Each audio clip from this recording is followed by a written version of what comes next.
Hey everyone! Hello, hello!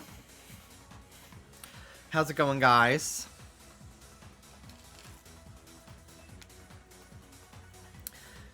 Good evening.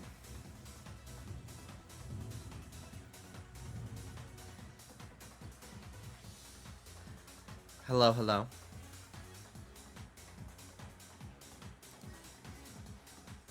Hey Jimmy, just drawing. I hope you have a good time. I hope it's not frustrating, because I know drawing can be that sometimes. So I hope it's going well for you. Hello Marble Sky, hello Boople Snort, hello Tavia, hello Jargon. I'm gonna restart the prediction, because it's gonna end soon. So I'll do that real quick.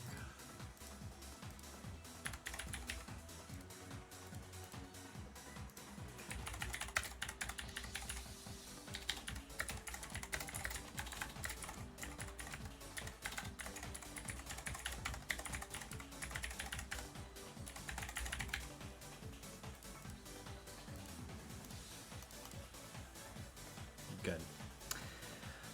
Hello Booble Snort, Marble Sky, Toadly, Baby Tortuga, Flo. Thanks for that streak. Maddie, bye. Amy, hello. Puppy Surprise.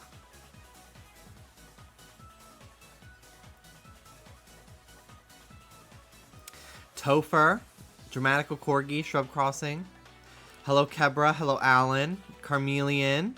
Hello, Lauren. I feel so blessed to be getting so many streams. I know. I was thinking about it today. I was just like, I'm like, it's a little bittersweet. I'm excited to get back to working on the podcast and everything this week, this coming week, just because I have been really needing that routine. But I'm gonna miss like getting to be live every day and talking to you guys. But I'm gonna do my best in the new year to be waking up earlier in the day so I can get any work that I can, like on Not Loveline and stuff, get that done earlier in the day so that way I can stream in the evenings. Because right now, I wake up pretty late and I don't start working until my stream time on that. So, gonna do my best to get that done faster in the new year. But yeah, I hope you guys are doing well. I got my new controller today. Shout out to everybody who recommended the 8-bit Do controller. I got a green one. And so far it connected seamlessly and has not disconnected at all, which is very exciting.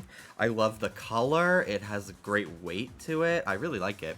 The purple was another one that I really wanted, but I went with the green just because I don't have too many green things and I like green a lot.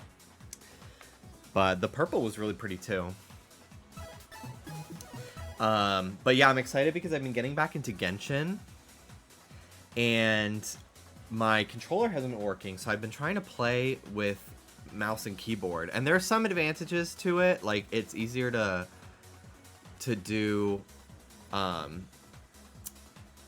like, I'm trying to explain. There's like little floating things that you can like almost like Spider-Man wing, like a web sling on to traverse the map, which is pretty cool, and it's a lot easier to do that on keyboard than controller. But I'm really bad at switching characters on keyboard. It's like it uses the 1 2 3 4 buttons, and I just feel like I'm dying a lot because I'm not as good at the game as I am with a controller. So I'm happy to have a controller again to play the game with. Just feels more natural that way. But yeah, I'm excited. It's been working pretty well so far with the 3DSs, which is great. So we'll just get right into that. Kiwi Swan, thank you for the 56 months. I use the micro 8-bit Do for Procreate as like a hotkey kind of thing, like undo and stuff. Also, hi Taylor. Yeah, it's very Joy-Con green. Yeah. You're green. Yes, I am. Meta J, hello. I hope you guys are doing good today. I took the bus today in LA for the first time since moving here. And I gotta say, I was very impressed. I did not go to the gym, no. I went to Target, and I just went to Target. Because I woke up pretty late today. I was up pretty late last night playing Genshin again with my friends. And then I went to bed pretty late after that. I ended with my friends at like 1:30, and I didn't fall asleep till like 3 o'clock. So, yeah, I woke up pretty late today, and I didn't want to go anywhere else. I just wanted to go get the dogs food, because they ran out of food last night, so I had to restock today. So, yeah, I took the bus, and I was pretty impressed, because I've taken the bus a million times in my life in New York, and I've always heard that LA's bus system is, like, sometimes they just won't show up, and maybe that's true in some areas, but in my area, the buses are pretty great. Like, they were pretty on time, and they showed up every 10 minutes, so if I missed one, it wasn't that long till the next one. So yeah, it was great. It was $1.70 to take the bus, which was really nice. I was able to just load up on my Apple Pay for that. I did have some cash in my pocket, just in case I needed it, but yeah, I was able to just use my phone, which was great. And it took me just as long, really, to get there if Dallas were to drive me, which was nice. And yeah, I found out that Dallas is coming home tomorrow instead of on the 7th, which I'm very excited about. He booked an earlier flight. I helped pay for it, just because it's expensive as hell. But he didn't want to get stuck there, because there is a freaking huge snowstorm coming to, like, Florida and everything in the next few days. So he's like, I gotta get out of here. I gotta get out of here as fast as possible. So yeah, he booked an earlier flight, so he'll be home tomorrow instead of 4 more days from now, which I'm very excited about, because I miss him so much. The dogs miss him, I can tell, and I'm just ready for him to be home. The way my coworker just left for Florida yesterday. Good luck, bestie. I'm scared I don't have winter clothes for 18 degrees. That's so actually nuts that it's gonna be that cold. I didn't know it was gonna be that cold. I thought maybe like the 40s, but I guess that makes sense if it's gonna like snow potentially. That's wild. The craziest shit happens in Florida once I leave. That's so crazy. Hi, Mimi. They just got dinner. So if she starts nagging me, I'm gonna have to take her to poopy.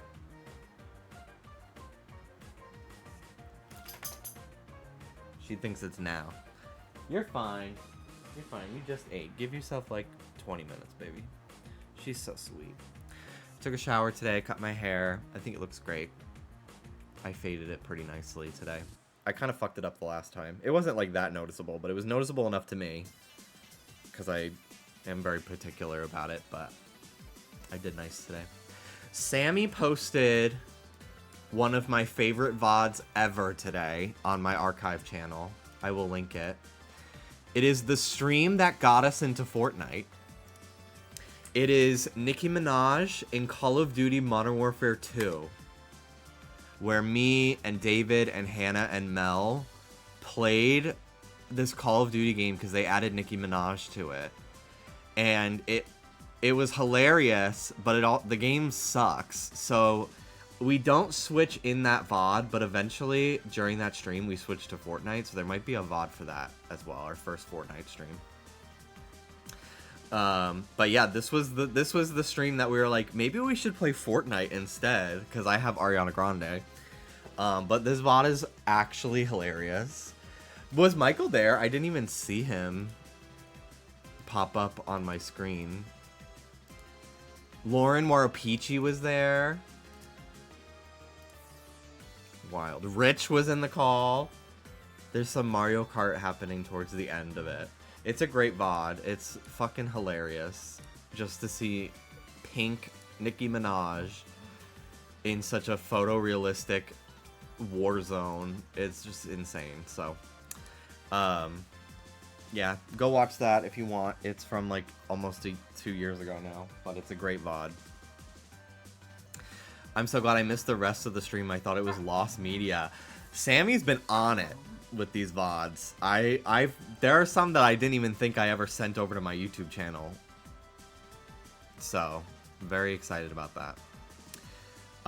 Shall we get into some shiny hunting? Shall we?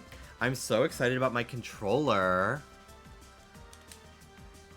It's gonna make doing this triple hunt so much easier and on my fingers. Because that was really the biggest issue, was it kind of just hurt my fingers to, like, press 2 3DSs at once with one hand. So I'm very excited about it. Get your points in now while you still can for the prediction. Guys, I got them a new dog bone today.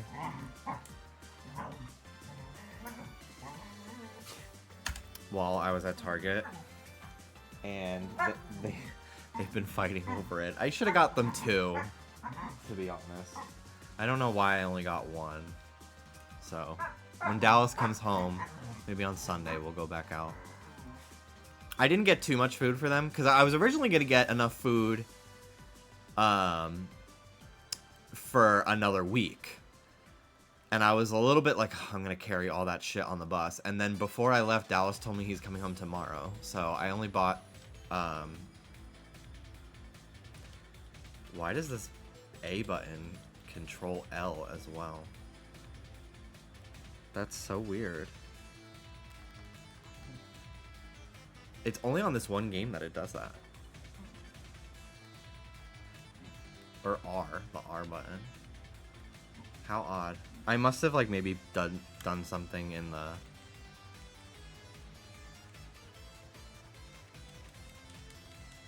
Oh, it's not doing it anymore. Okay. How strange. But yeah, I found out he's coming home tomorrow, so I only bought enough food for like 2 days. So I wouldn't have to lug it all home on the bus. Which was great. There's so many buttons on this thing, it's kind of crazy. I had a dream about Shiny Squirtle, so I'm praying for her.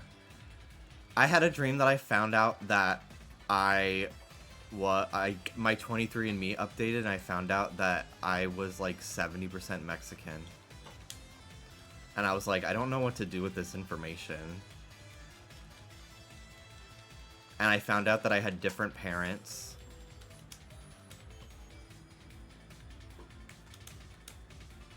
And I was like, this is crazy. Like, what the fuck? Like, cool, I have a mom again. And a new dad.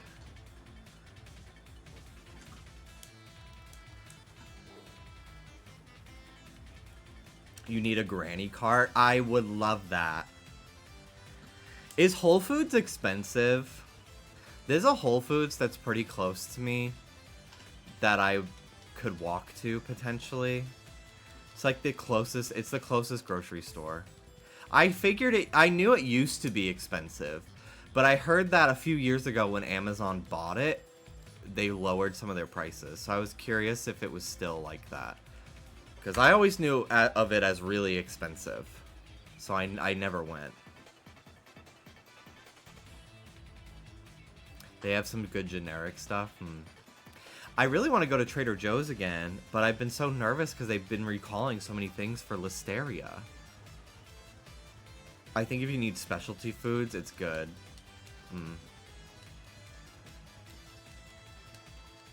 Probably more than half foods. Oh, brother, this guy stinks! Amazon Prime members can get some discounts at Whole Foods. Oh, that's nice. I went to the same Japanese food place as I went to yesterday for dinner today. Because it was so good yesterday, and I was already out going to Target, so I was like, well, I might as well go here on the way back home from the bus stop. And they give me so much. It's like $12, $13 for the whole bowl, and it's like a whole chicken cutlet, a ton of vegetables, 3 gyoza, and a huge ass bowl of white rice. And it's a teriyaki chicken with sesame seeds, and it's so good. So yesterday I ate most of it, and then I had the rest at night, and then today, again, I ate like about half, and now I have half for later when I get hungry again. They're gonna fix those prices anyways, don't worry. Yeah. You know, I didn't even know the word groceries. That's my horrible Trump impression. I'm not very good at it. And now I totally get it. Inside that icon, there was a young girl from Essex. Have you guys seen that clip of him being like, I actually learned the word groceries for the first time on the campaign trail? We're so screwed. We're so screwed.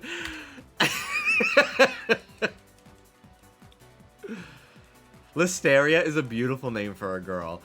Between the Listeria recalls on all the food and the burgeoning cases of bird flu in humans, bruh, I'm so scared. Jimmy, I watched your latest Just Trisha video. It's so funny how she clocked she was a Sonic fan. I wish I could have captured my reaction to it in real life. It's so good. The pure, like, I was speechless when she was like, they should do Sonic in live action. I like literally, like, it broke me. I didn't know how to finish the conversation because I was like, what do you mean by that? And then when she meant like cats, like a stage production of like The Lion King.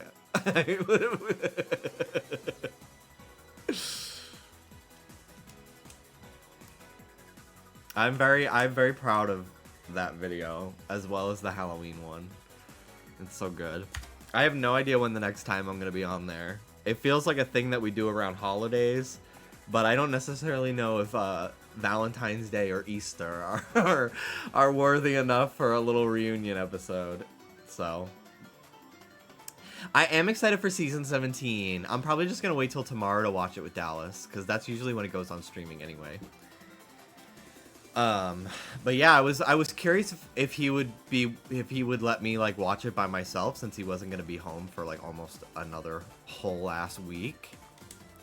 But he's coming home tomorrow at like 3 o'clock, so we'll watch it tomorrow night together. I'm excited. I'm looking forward to it. I watched the 10-minute preview, and it looked really good. I'm a big fan of Corey King already. I really like Lexi. Is that her name? The one who was naked with silver body paint. I like her as well. Those are the two that were my standouts from the Meet the Queens. And the one that was like Lucky Stars. That was a cool look as well from the promo. I get better at remembering their names after, like, I see them in the actual show.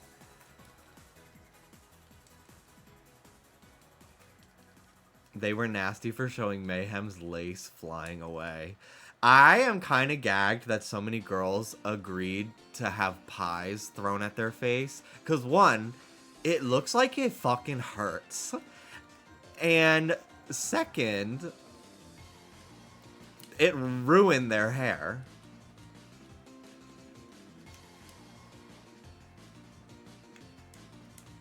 Thoughts on Anya Nerve's comment about Animal Crossing? There's definitely somebody specific that she had in mind that wronged her in life that was an Animal Crossing fan. So I didn't take it personally, but I did think, I was like, what year is it?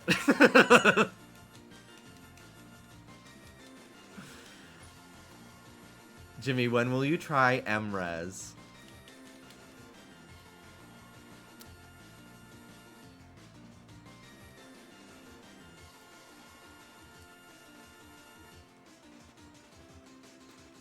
I'm trying to think what fucking Pokemon Unite character that stands for.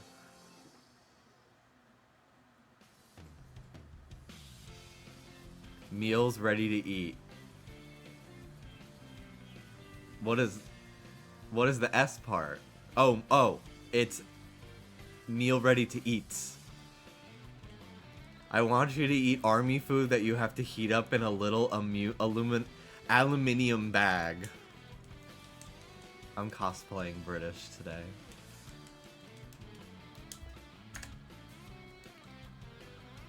I hate that they say aluminium. Because you're fully adding letters that aren't there. Like, shut the hell up. I've always wanted to eat. I remember in the TV show Out of Jimmy's Head, I think his mom is like an astronaut and she has space food that's like little hockey puck, like little like wafer thin like discs that are like a full like steak dinner and you eat it. And it's like, I'm like, that is wild. I want to try that.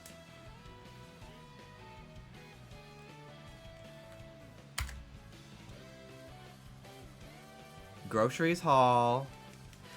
I think it would be so fierce if Twitch added the same as YouTube memberships, where I could upload vlogs just to my Twitch subs on Twitch.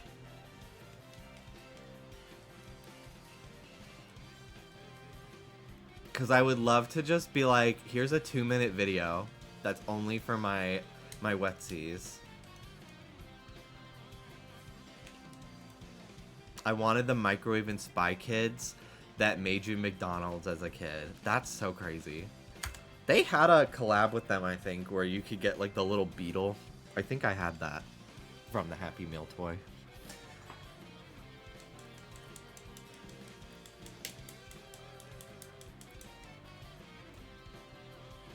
That's such a wild answer since the question was, what's the weirdest thing about you? I didn't remember that was the question.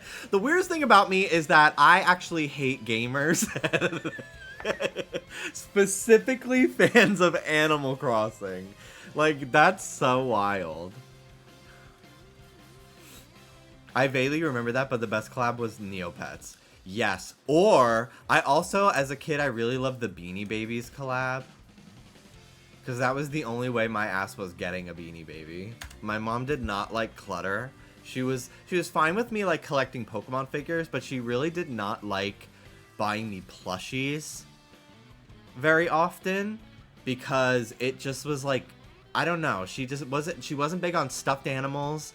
So like when my sister and I got into Webkins, it was like, I feel like the first 3 Webkins that I got one Webkin because my sister and I found a store in our neighborhood that was selling them through a friend. So we asked our grandparents to take us there because it was directly across the street from a McDonald's that they were taking us to anyway every Wednesday. So we went there and we got them, and then my mom was like, nah, like, I don't love that they bought stuffed animals. That's just like, it's too much stuff in the house. And then my sister and I, we went Webkins hunting with my Aunt Noreen. And my Aunt Noreen was like, oh, come on. Like, let them have it. Like, it was so fun. We drove around all day, and it was so crazy. We were driving down. We were looking at a bunch of different, like Hallmark type stores in the area in Connecticut, trying to find them. We couldn't find them, and we were driving down this one road, and there was a little cardboard sign in the grass near up against the sidewalk that said Webkins sold here with an arrow. I said, look, Webkins, and my aunt went and fucking floored it into the parking lot, and it was like a hardware store, but they had Webkins, and my sister and I got Webkins there, and my mom was like, And then I went to this, we used to go to this summer camp called Camp Jewel in Connecticut, Jewell. It was a YMCA. And they had an auction to raise money for the camp over the course of the weekend. And they were giving away a chocolate lab Webkin. And I was like begging my dad to like to get it for me. And it ended up being like $45. But like Webkins back then, you have to understand that like they were a hot commodity. And they were only sold at like stationery stores and like greeting card stores. Like they were not really sold like at Toys R Us or anything like that. It was so fucking hard to find them. So I was gagged. So, and then I got it. And, so yeah, and my mom was like, really like, okay, like, just a lot of Webkins now. Lot. And I think at a certain point she realized, oh, this isn't something that's like a passing fad. Like, he's really into this and loves it. And I started making like Webkins YouTube videos. So I think after that point, she was like, okay, fine. Like, okay. So I remember one Halloween, my sister got invited to a Halloween party, and I just I was like very socially anxious and shy and everything, so I ended up not going. And so I was home alone on Halloween night, and my sister was at a party with her friends, and my mom was like, I got you guys a surprise, and since you're home, you get first pick. And she had gotten my sister and I both the like Halloween edition Black Cat Webkins. And I got first pick of which one I wanted, and I picked the one that didn't have the fucked up head. My sister's was like a little lopsided and not stuffed as much, so I got to pick the prettier one. and then I got I had a bunch at a certain point. And like they were not cheap. Like they were like $12 to $15. But they were cheap enough that like if I did well in school, they were like a reward at the end of the quarter. Or for like a birthday or like Christmas. Like they were like that medium price. I think I ended up with like 10 Webkins by the end. It was crazy when my sister started. She's a few times she went to Limited 2 for like her birthday. Like it was like, ooh, you get to pick something out at Limited 2, which eventually became Justice. But they honestly, what a beautiful store. That was like a full sensory experience. I would always tag along, and I would always like beg to go and get a Webkins. I remember getting like at least 2 from there. And I remember my sister was like trying on clothes, and I was playing. They had a Nintendo DS like kiosk with Mario Party DS as like a demo, so I would just like play that at Limited 2. And I remember there was one point where my mom was like, okay, no more Webkins. Like, you've got, like, 10 now. Like, no more. No more buying Webkins. I went to this arcade / laser tag / batting cage place called Sports Time USA in Westchester, New York. And I saw that they had a Panda Bear Lilkins, which are like Webkins but smaller. And I was like, it's not buying, it's winning. So I just kept asking my dad for more quarters to earn more tickets. And I eventually had enough tickets to get the Panda Lilkins, and I came home with it. And my mom was like, what is that? I was like, it's not a Webkins, it's a Lilkins. And I didn't buy it, I won it with tickets. And she was kind of like, alright, you win. Like, damn, this kid is smart as hell.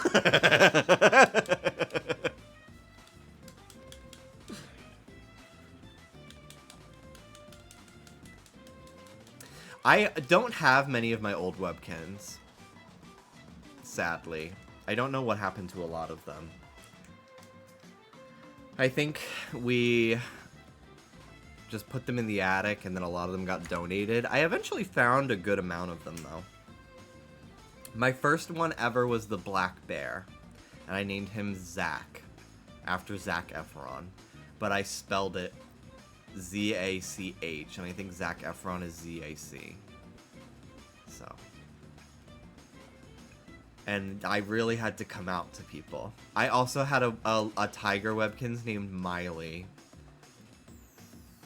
Again, I had to come out to people. Did you take the tag off? Yeah, I would always take the tags off. Although I have a Webkins Love Frog back there with the tag still on it. I haven't redeemed it, I don't think.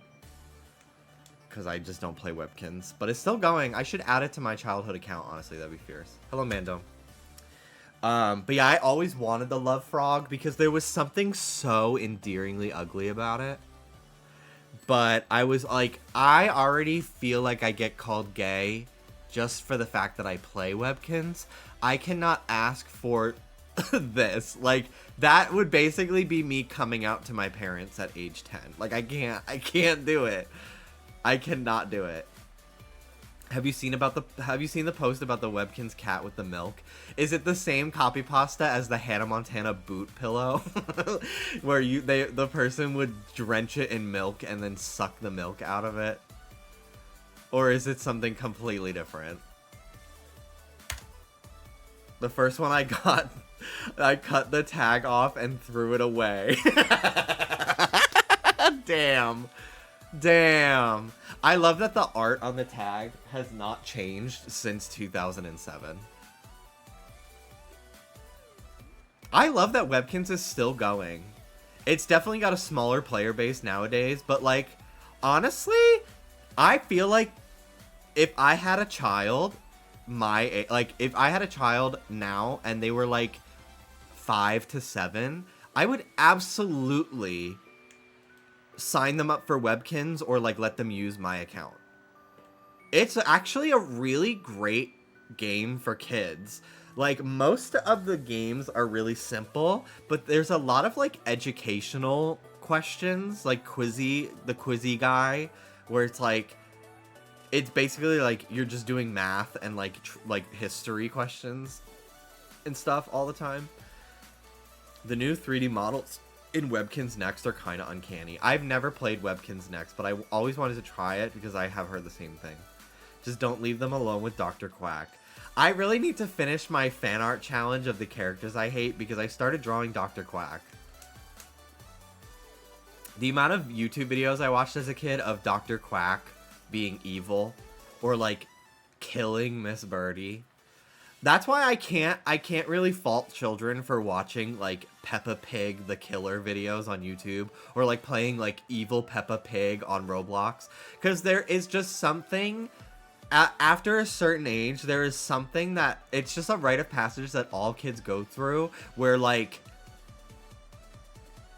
the shows they watched that were like for like toddlers, like Barney for us, where you just like watch evil Barney, like evil Barney videos, killing Barney videos.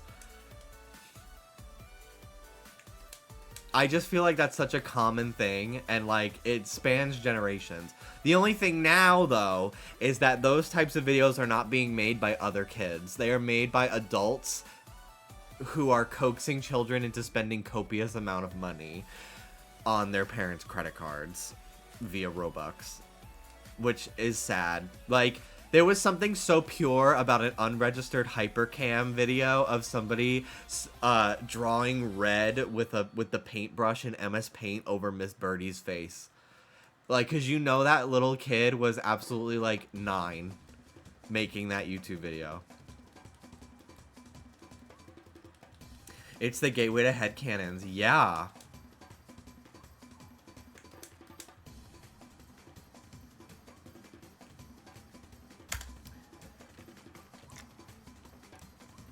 I remember a website called Teletubby Deathland when I was a kid. It was on the news, I think.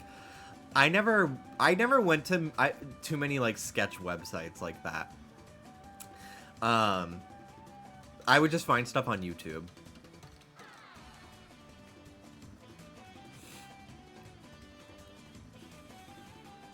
There was this one video of someone blowing up a Tickle Me Elmo with fireworks, and I thought it was the funniest thing in the world.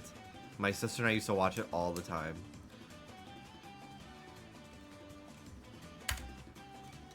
I'm so happy with this controller. I remember that, OMG. It was on like a gravel road in the middle of fucking nowhere. I never really watched too many YouTube poops. I kind of found them, like... I didn't find a lot of them very funny, to be honest. Mostly because they were, like, of shows that, like, were a little bit... Like, I remember there being a lot of Fresh Prince of Bel-Air ones, which was a show that I watched a lot of because it was on Nick at Night. But it was, like, I was just young enough that I kind of didn't comprehend any of it. Like, I was just watching it. Like, I felt the same way about Full House. Like, I don't remember laughing at Full House. But I watched it a lot. And maybe it's because it wasn't funny. I don't know. But I just feel like there was a certain age where, like, I started to actually, like, understand the jokes in live action shows. Because I would laugh my ass off at, like, SpongeBob. Or, like, The Sweet Life of Zack and Cody, which are, like, kids shows where, like, it's a little bit more, like, hokey-pokey slapstick humor. But something like Full House or, like, George Lopez, like, sitcoms that are more meant for, like, teens to adults to, like, comprehend, I would take everything at face value. So, like, when I'm on TikTok and I see clips from George Lopez, I'm like, holy shit, this show was fucking hilarious. And I just took everything as, like, I don't know, I just took it so seriously, like, oh my god, it's the end of the world, that, like, they really treated Max having dyslexia as, like, a cancer diagnosis. It was insane. I watched a lot of The Nanny on Nick at Night, and there were parts that I remember, like, thinking were kind of funny, but, like, that was a show that, like, I didn't really get just how funny it was until I was older. I did watch a decent amount of Sabrina the Teenage Witch, yeah, but not the same level, because I don't remember it being on Nick at Night. Their flashbacks having big heads always takes me out. And see, like, that to me, in George Lopez, I literally don't remember laughing at that as a kid. Because, like, it didn't register to me that, like, that's supposed to be, like, a joke. But as an adult, it fucking kills me. But, like, as a kid, I'm just like, oh, he just has a big head now. Like, I don't know. As a kid, the only live-action sitcom I found funny was Austin and Ally. I hated that show. That was one of the shows that I started to realize, oh, I think Disney Channel is losing it. And for a while, I thought, maybe it's because I'm just getting older. Like, I'm an 8th grader / like high schooler now, whenever that came out, I don't remember. And I was like, oh, no, this is not funny. But then I would, like, sit and watch, like, an episode of Ant Farm with my sister, and I was like, oh no, it's just, I'm not too old for Disney Channel humor. This show's funny as fuck. The other shows were just bad.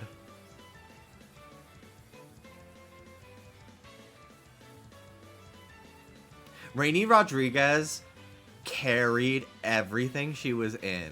I firmly believe that. She was in Paul Blart Mall Cop as his daughter. She deserved an Oscar.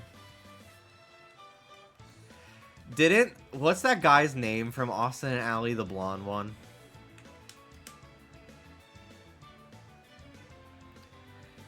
Didn't he vote for Trump? No, not Austin. The actual actor. Ross Lynch. Yeah. I'm pretty sure people saw that he, like, liked a bunch of shit on Instagram that was, like, pro-Trump. Same with, like, Nara Smith and Lucky Charms. Whatever the fuck his name is. I don't know. These are people that I only know about from working on Just Trish because they come up as, like, hot topics. Most Disney actors turned out that way, I feel. Some are just more discreet about it than others. I don't know.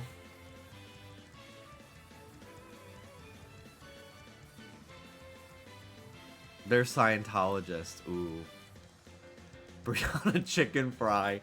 Literally, what the fuck is a Brianna chicken fry? Like, actually, though. What? Like, why is that her name? Why is that her fucking name?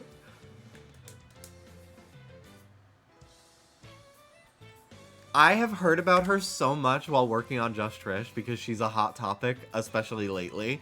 I still don't actually fucking know what she does, what got her famous. I don't, like, I just feel like out of nowhere I would always hear about her. And I'm like, I don't know who this is! She comes from a long lineage of chicken fryers. Oh, okay. Not to be confused with Chicken Shop Nate. Literally, until I had to look up a picture of her, I was like, are they talking about the chicken shop lady? No, they're not.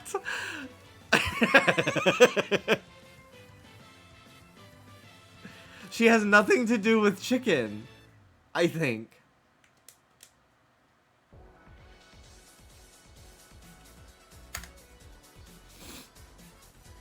I gotta say, Drake and Josh does not hold up.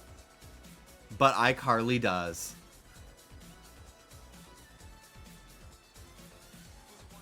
iCarly clips still make me laugh. Drake and Josh, not nearly as much.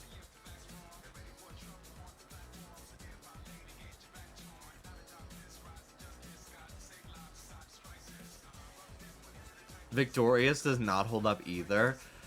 I honestly, Victorious was one that I didn't watch nearly as much. I think because it came out when I was like getting into high school a little bit more. So like, I watched the first season a lot, but I kind of stopped. But there's a lot of it that does make me laugh, but not nearly as much as iCarly does. Like, Victorious, when it's funny, is funny as hell. But I think iCarly is consistently funnier across the board. I think Victorious has a lot more physical comedy that is really funny than any other of those era Nickelodeon shows. Like, Trina Vega, I don't remember the actress's name, is one of the best physical comedians of all time. I will die on that hill. Her swinging, I need to fucking show this shit. For those who have never seen it.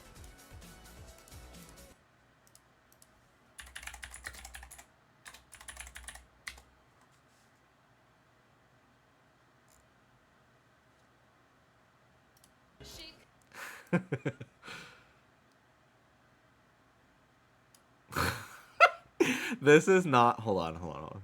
Let me see if I can find it on TikTok.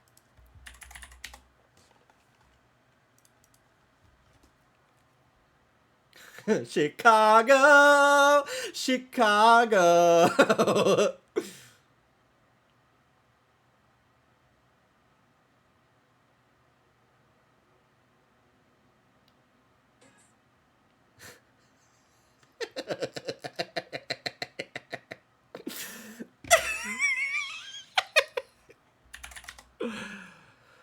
Oh my god. Okay, so this is the first clip that I want to show.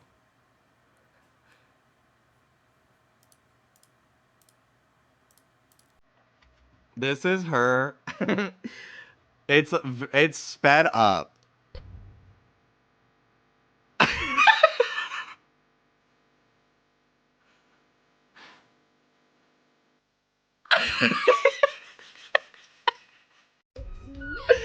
Like, this is fucking hilarious. It swung around. I have to imagine it's a stunt double up there, but it's not that insane of a stunt that I could also believe it's her. It's so crazy. And then this is so wild.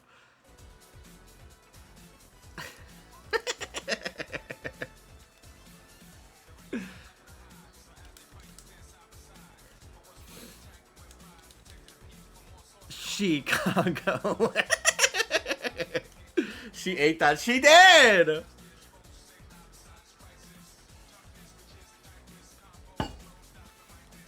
Once in a generation talent. I don't know if she acts anymore. But she's fucking great. I have had this idea for a workplace comedy. I'm not gonna say it anymore because I'm on the rise in the entertainment industry this past year. Like, there are eyes everywhere. I don't want them sniping my ideas anymore. But I've had this idea in my head for a workplace comedy sitcom, and I've always wanted Peppermint to be a part of it from Drag Race, and Amy Sedaris to be a recurring character, like play recurring characters on it. And I actually think I would cast Trina Vega as well, because she's just such a good physical comedian, and I think that I feel like for a long time, slapstick physical comedy was almost seen as like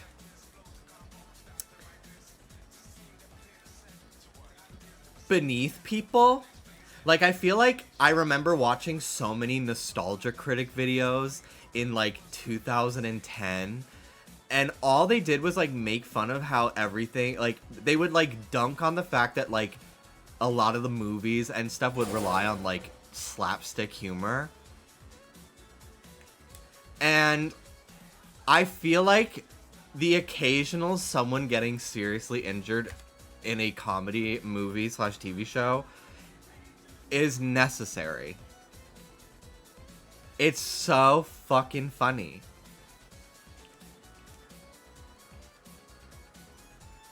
So, I watched a video of Conan O'Brien recently talking about, like, he doesn't feel the need to, like, and Conan is so funny, an incredible comedy writer.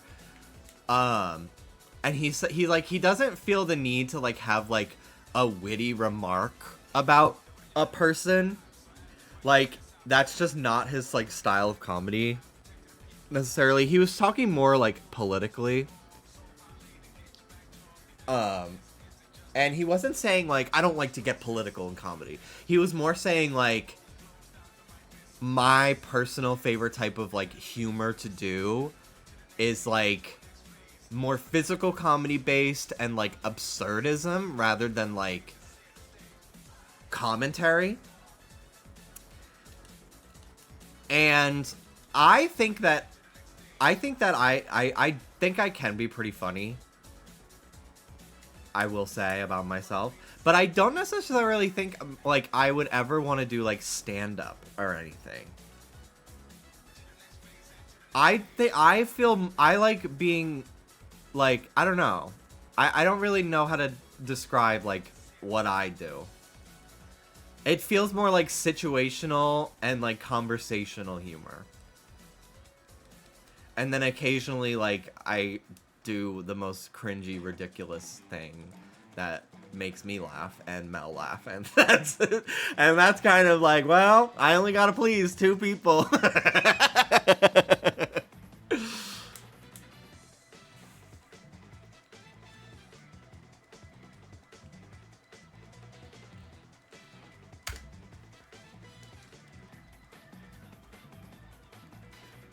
I'd say streaming is talking with people, but stand-up is talking to people. Exactly. Stand-up is so hard. I've done it. It's so tough. I should read a stand-up set that I wrote when I was 17 that I still have in my Google Docs. It's so bad. It's so cringy that I actually think it would be so funny to read. I'll have to find it, because I never delete anything.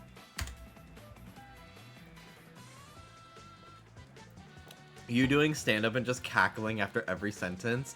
Sorry, I'm not gonna say it if I don't think it's funny. So I'm gonna laugh if I think what I'm saying is hilarious. Thank you.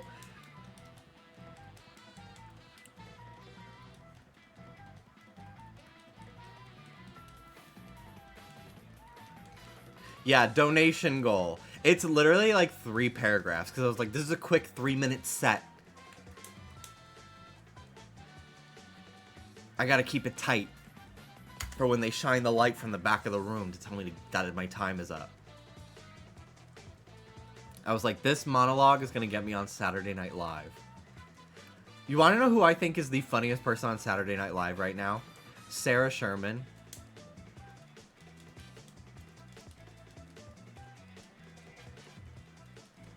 I fucking love her.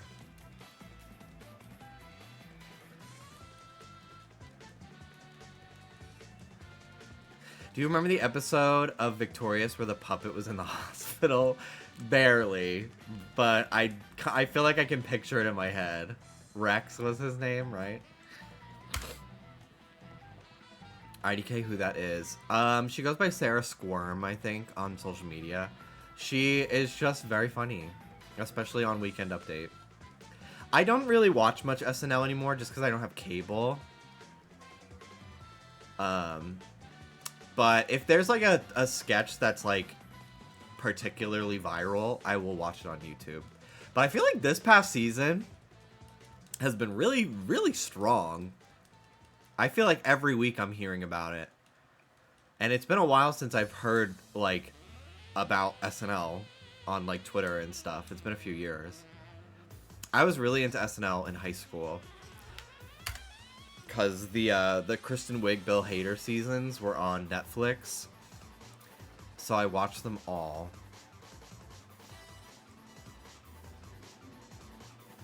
What if you got a TV thing with no cable? It's just the basic channels.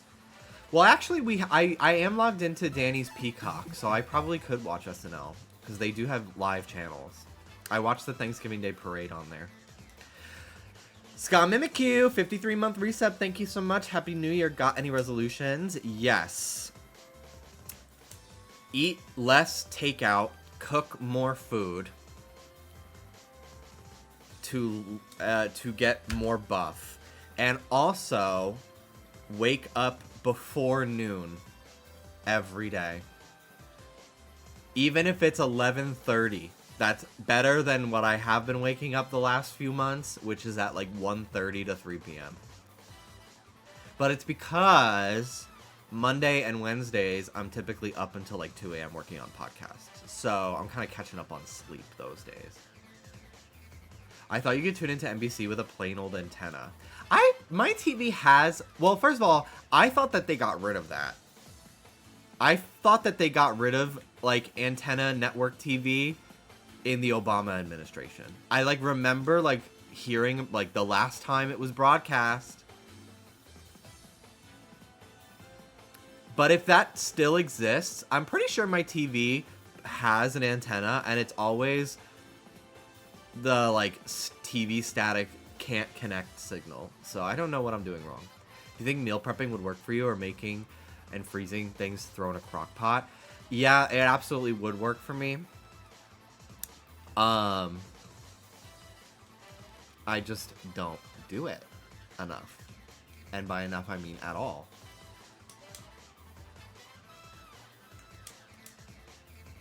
Early to bed, early to rise really makes so much of a difference. Yeah, for sure.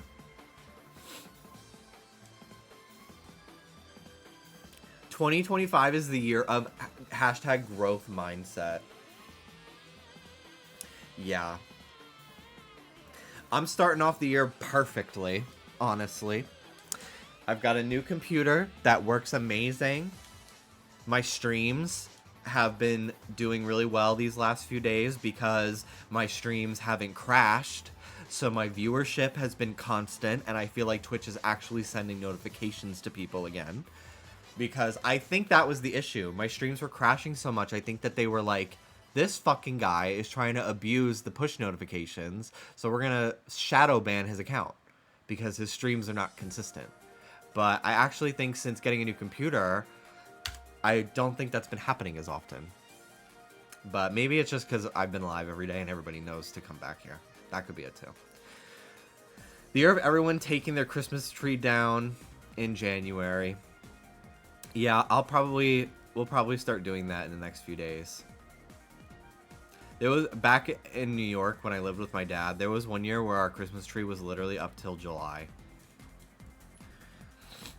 Did Twitch ever respond to you? Nope. But people have been getting notifications again. And actually been able to subscribe again. Meryl Streep is one of the people that confirmed that it's been fixed for them, so maybe they saw it. I thought about messaging them again if people continued to tell me that was a problem, because I did message them like the day before Christmas, or on Christmas Day or something like that. So I wasn't expecting a response, but now that people are getting back into the office, I'll probably message them again like next week about it. Hey, just wanted to circle back on this. I wonder if the house near me is going to keep their Merry Christmas sign up all year. On this night, on this night, on this night, on this Merry Christmas night. My roommate still has pumpkins in front of our door. We had our Halloween wreath on our door until like December 15th. When we finally took it down and put up an actual Christmas wreath. So, guilty as charged.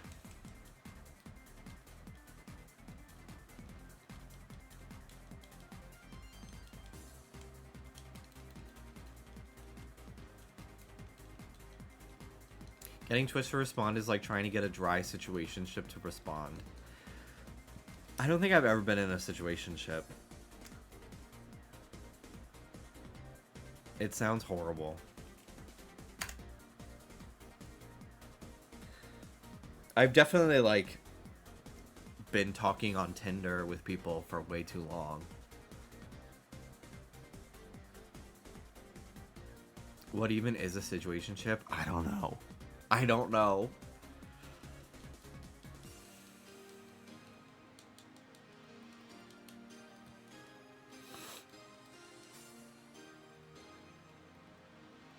I've either been single or in a relationship. There's nothing in between for me.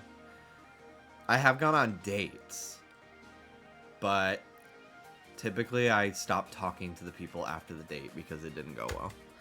Except for one guy where I went on a second date and I realized, oh, we actually don't have that much in common. But the first date was really lovely. We talked for like 4 hours.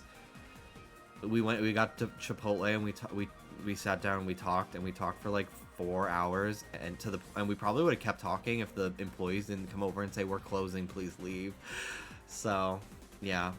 I didn't kiss anybody until my first boyfriend though. I just gave people hugs. I probably could have. I think the guy that I went on a date with, that it went really well and we went on a second date.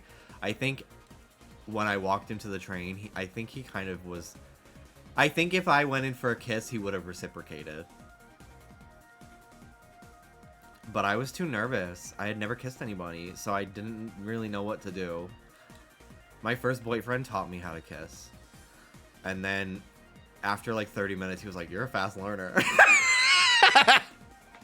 And I was like, thank you.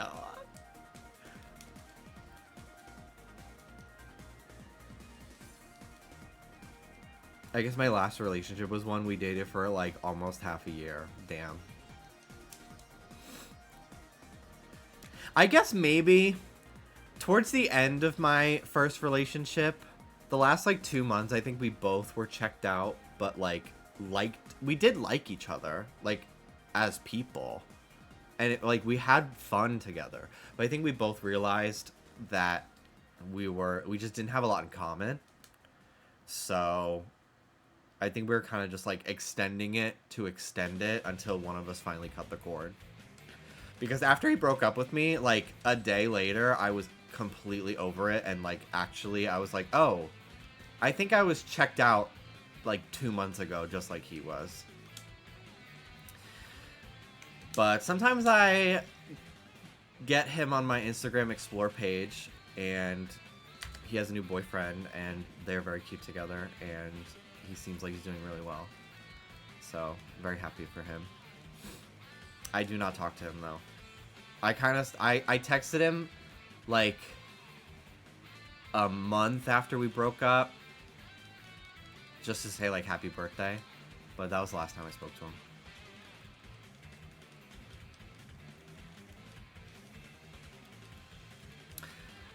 But yeah, there was one of his friends that I remained mutuals with on Instagram posted a picture of the two of them together like 2 years ago, and I commented like, "You guys look great. Hope you're both doing well," and I'm sure that message got relayed. So.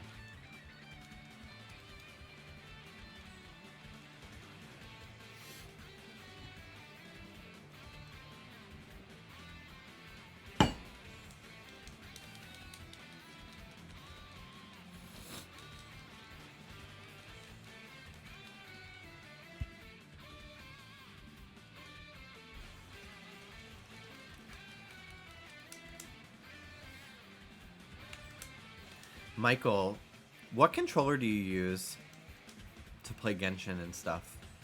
Because I notice you have a lot of difficulties, just like myself.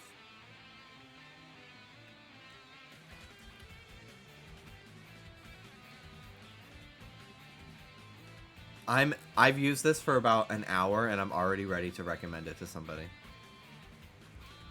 This 8-bit do one. Just did an Infinity Nikki deep dive. I watched the trailer today just to like know what I'm getting into. I'm excited to play it tomorrow. It looks so cool. I'm gonna get it on PS5. I actually looked for it at Target today to see if maybe it was available physically, but I don't think it's a physical release. Because I looked on Amazon as well. So I'll have to make space on my PS5. Excuse me. I use an Xbox Series X with an adapter so I can connect my headphones to it. Well, I don't know if this has a headphone jack, but it's a lot more consistently connecting to my computer than my Xbox One ever did, so.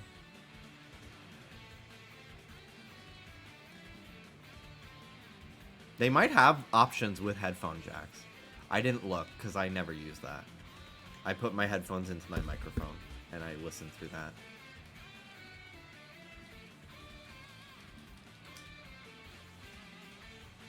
I want to look into being able to pair my earbuds, though, with my computer.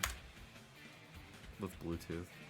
Would you get that issue with the Xbox where it connect for like a second and the light would blink off? Yeah, all the time. Like, that's literally all it would ever do. Like, it would just be blinking constantly or, like, disconnect.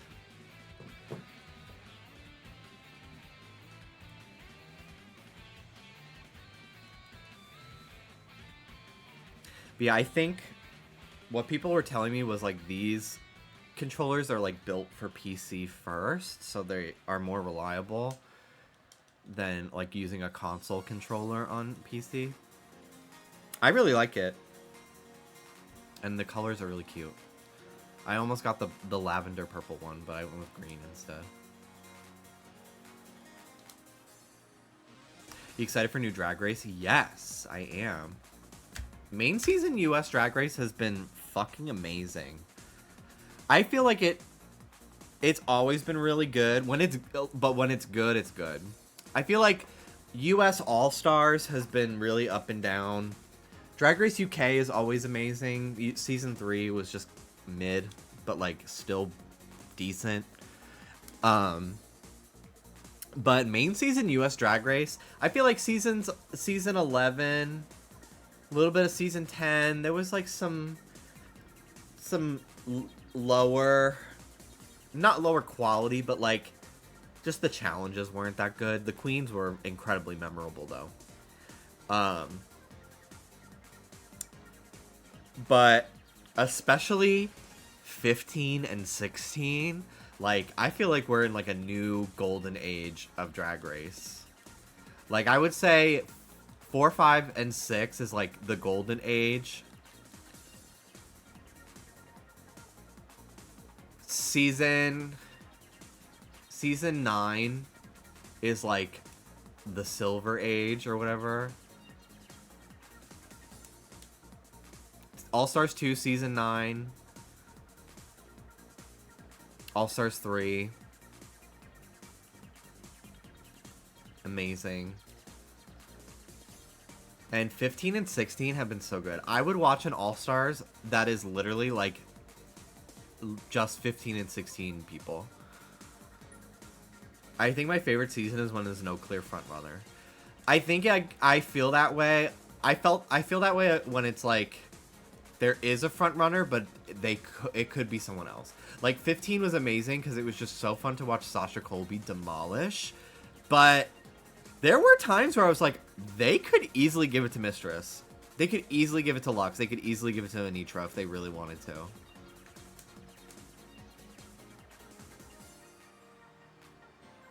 Team Daya to this day. Yeah, 14 is pretty good. I think my only issue with 14, the cast was really great. I think 14 would have been one of the best seasons ever if Cornbread stayed. But I think my only issue with 15 is like, or with 14 is that there were just so many episodes where nobody went home. So it just kind of felt like it was going on for forever. And like them doing a top 5, I hope they never do that again. Like top 4 at most. Because otherwise it doesn't feel like a finale. It just feels like there's just too many people there, in my opinion. My favorite thing about Diabetes is how much the producers kept trying to get her to go fucking home, and she just kept fucking slaying every week, and they couldn't justify it. They just couldn't. Diabetes is the reason why they have a top 5, because they absolutely wanted to send her home right before the finale, but she won that episode, hands down. Her crawling on the floor in the music video in Catwalk.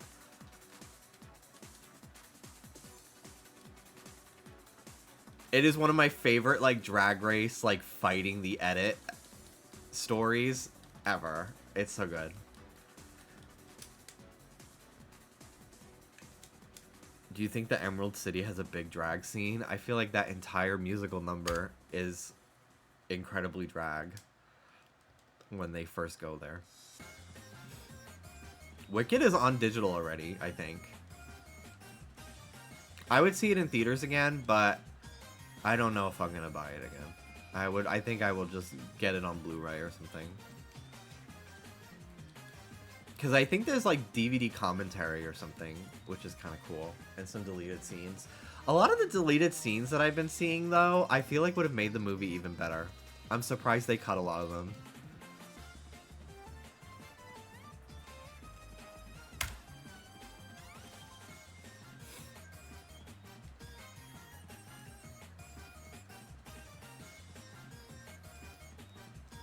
I think Sonic 3 is already going to be on digital within the next few weeks.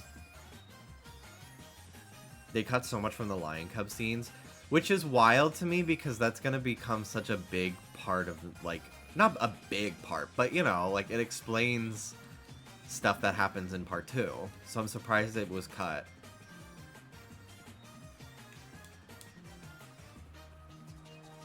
The fact that they cut the part where we even learn Bowen Yang and Bronwyn James's characters' names, Fanny and Shen Shen.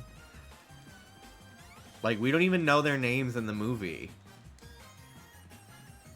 I don't think. Because they cut the scene of, like, them reuniting with Glinda. People are hoping for a director's cut. Interesting. I would like to see them in context, yeah. And, like, in the order of the movie. I definitely don't think Wicked is as ugly as people make it seem on social media, but I don't necessarily disagree with the color grading critiques of that movie. But I don't think it's, like, nearly as gray as people will like you to believe online.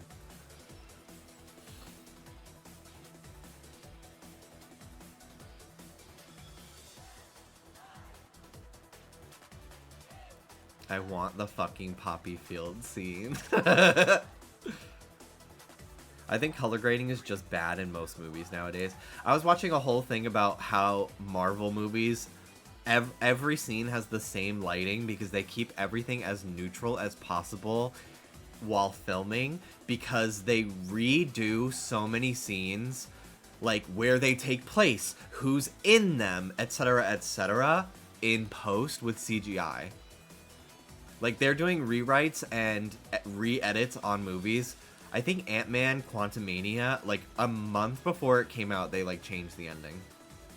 So, like, they keep everything as neutrally lit and color graded as possible because they love to click and drag and change, like, entire settings constantly in those movies. And it kind of diminishes the final product a little bit from having a sort of, like, autorial sort of style.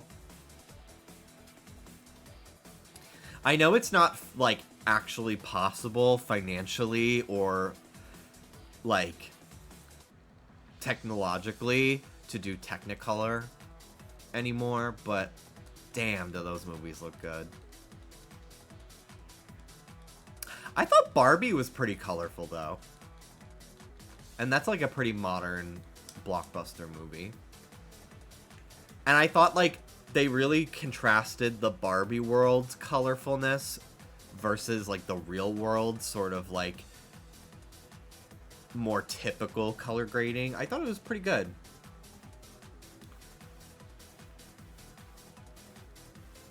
Everything's so fucking dark now, I can't see what's happening.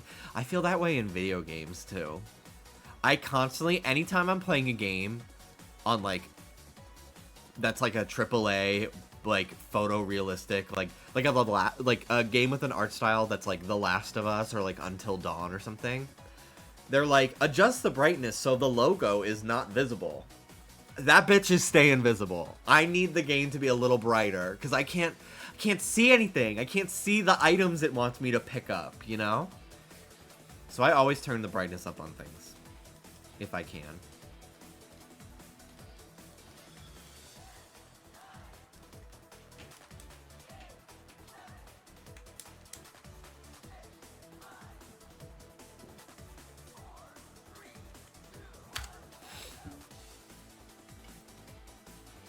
Thank God women fight corporate giants to make better movies. Yeah. What is Greta Gerwig's next movie? Do we know? I don't get the beef with the yellow ladder, but I need to see yellow ladder in video games. Like, objects that you're supposed to interact with are always, like, a color that stands out from the background. That just is smart to me.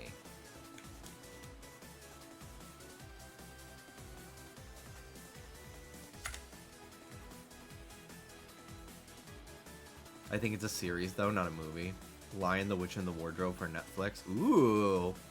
I never watched Narnia or read the books as a kid.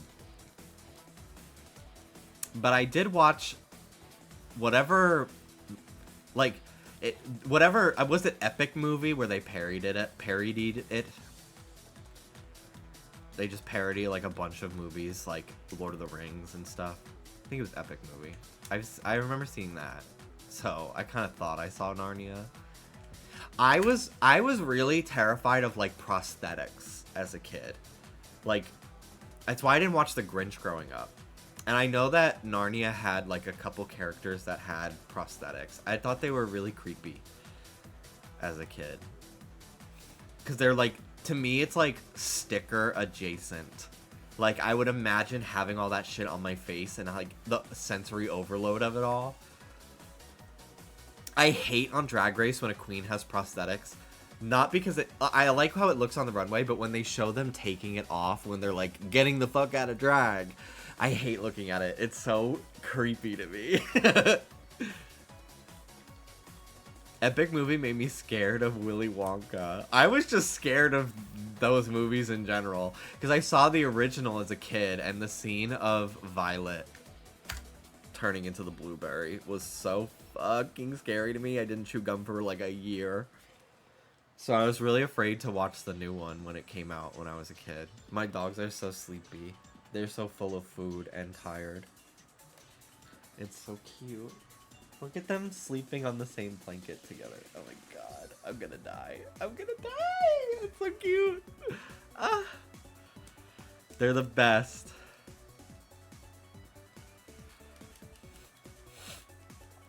I literally thought Willy Wonka was gonna get me and harvest my organs as a kid.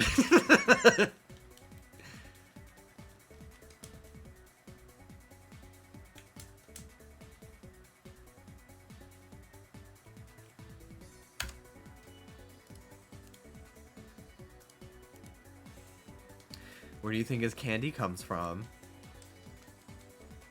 I should play the Charlie and the Chocolate Factory GameCube game.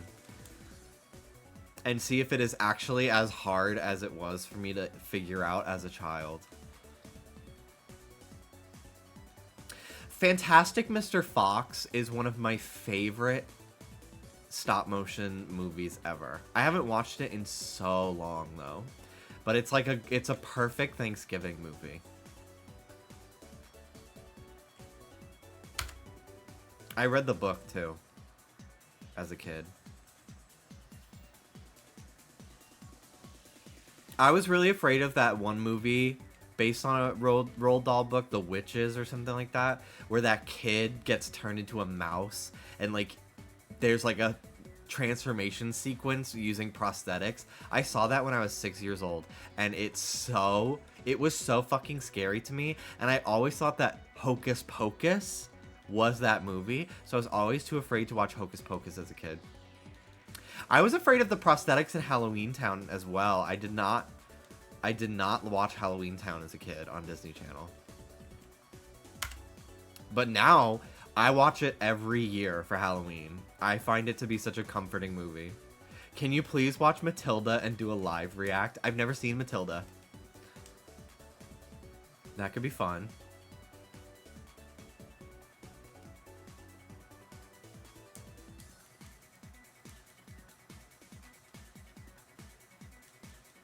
Matilda is my fave movie. It's such like a culturally important movie to have seen, and I've never seen it. It made me want the teacher to be my mom. I always think that she's Sarah Paulson. Whenever I see clips on like TikTok of Matilda, I'm like, is that Sarah Paulson? From American Horror Story.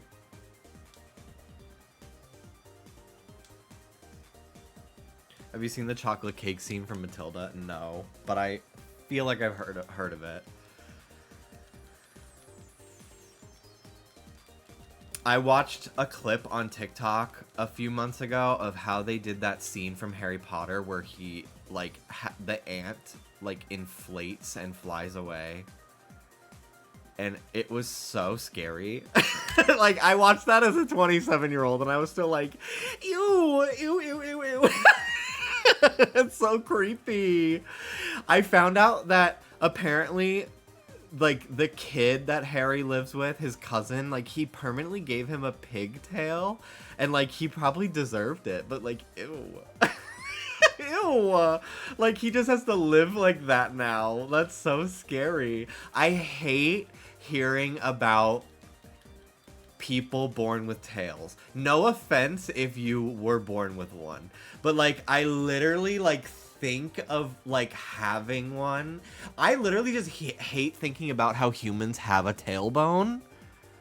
Like, it is so prone to injury. Like, it's so gross. I hate it. I hate it so much. There was a scene from that 70s show where the older sister, like, they find out she was born with a tail. And it's so nasty. But Squirrel Girl having a tail in Marvel is fierce. I do love her tail.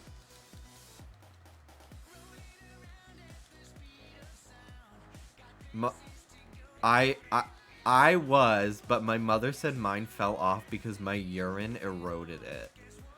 That is the craziest fucking thing I've ever heard in my life. That's so crazy. After birth or in the womb? Oh, yes, Penelope Pignose. Oh my god, I remember getting so grossed out at the trailers for that movie because of the prosthetic. I was so creeped out by prosthetics as a kid. I don't really know why. I really can't figure out why. And they don't really bother me as much anymore as an adult. I kind of find them camp. I think because I, like, know now, like, that it's an art form and I can appreciate it. But as a kid, like, I kind of just thought everything was, like, a lot more real than they actually were.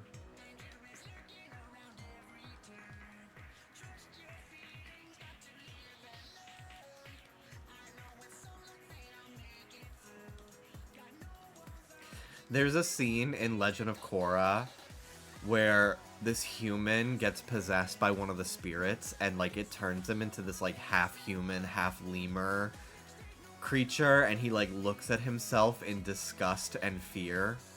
And it's the most horrifying sequence I've ever seen. It's so scary. I was terrified the entire rest of the episode that would happen to somebody else. It was that I'd have to watch it again.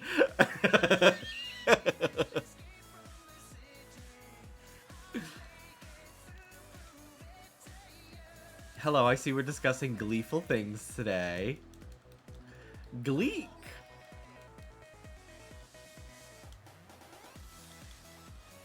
I'm not a Gleek. I've been told that I would like Glee, though, by many of my friends.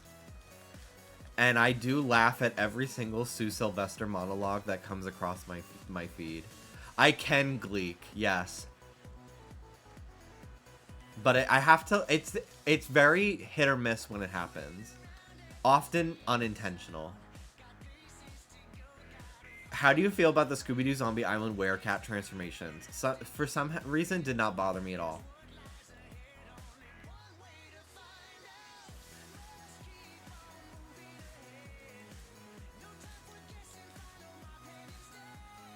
But the Scooby-Doo movie where Shaggy is a werewolf, scariest movie cover I ever saw at the video store.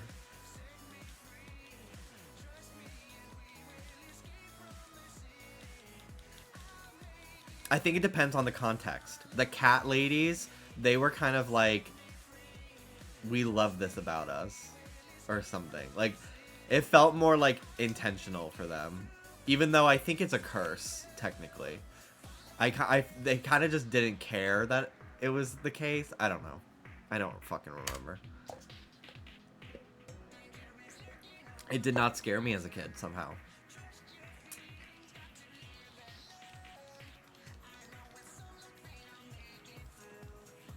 Also, hi, Lauren. You would like Glee.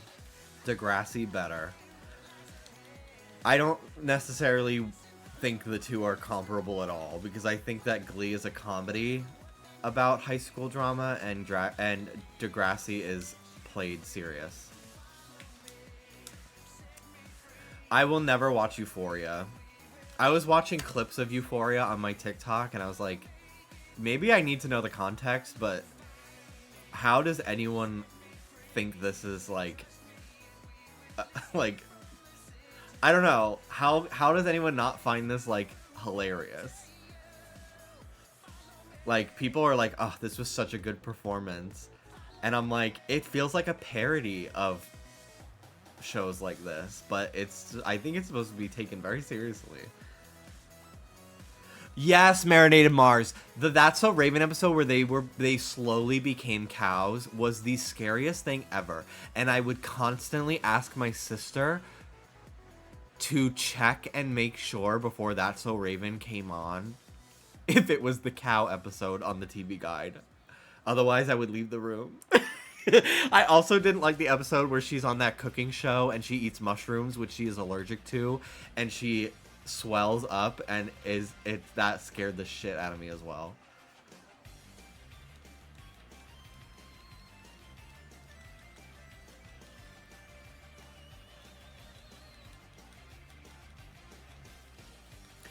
The many episodes of Invader Zim that were just that. I definitely recognize the comedy of Invader Zim via clips, but I always, as a kid, felt like that show was a little too gross for me and scary.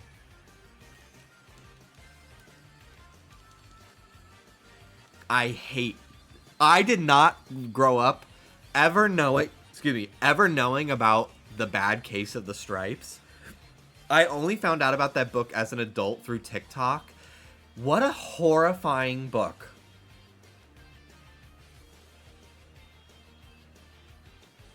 Zendaya's representation of addiction was pretty impressive, but the rest of the show is very Riverdale. Another show that you could not pay me to watch.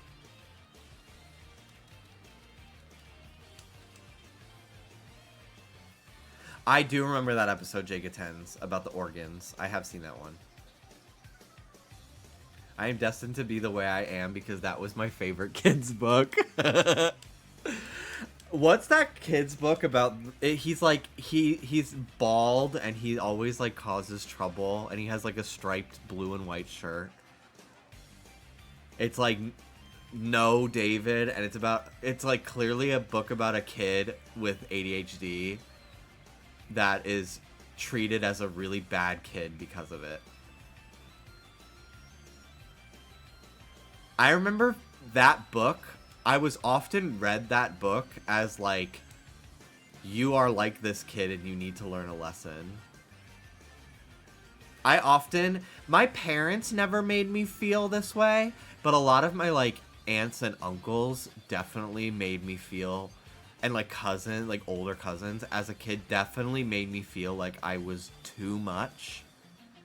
And I would often, like, if they were watching me, get scolded by them for, like, my hyperactivity and quirks. Let's just say that. But my parents never made me feel that way.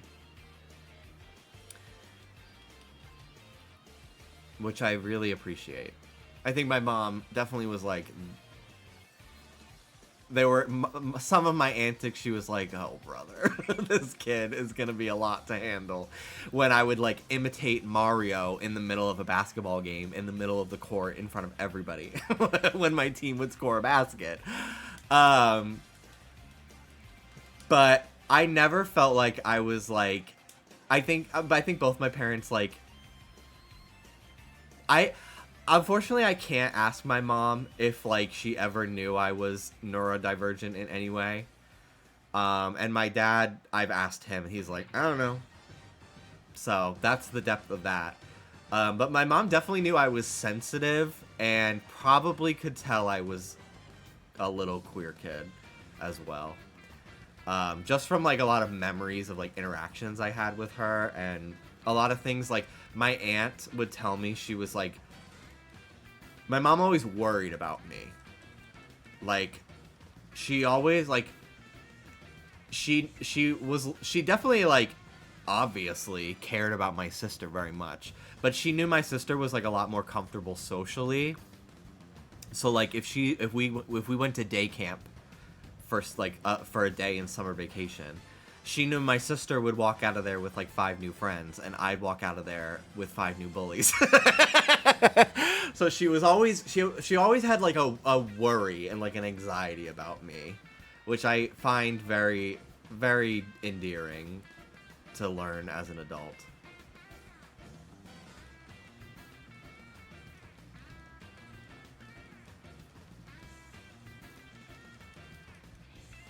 I think I would have come out a lot younger if my mom was still alive when I was a teenager.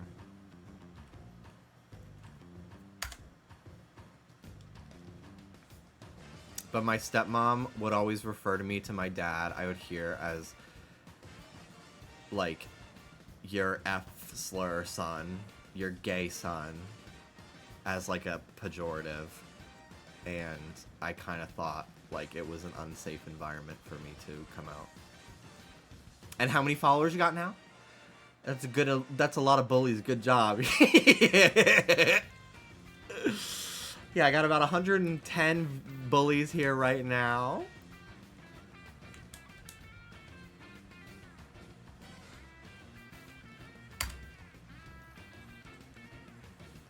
But yeah, I don't know if I never got tested for anything as a child. I think I was, like, just at the cutoff point, generation-wise, where my parents were just like, he's just quirky. Because a lot of my relatives that are, like, that if my mom was still alive and, like, my dad is still alive, like, they're the same age group.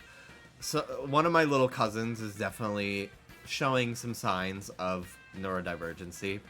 Very similar to myself as a child. Like, it's literally like looking at a mini version of myself. It's kind of crazy. And they're like, yeah, he's very sensitive.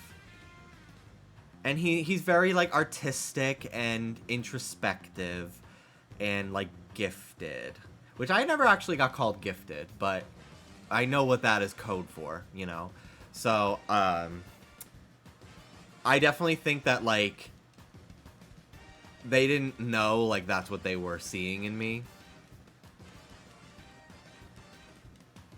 But they're saying it about another little child in the family who was the same as I was as a child.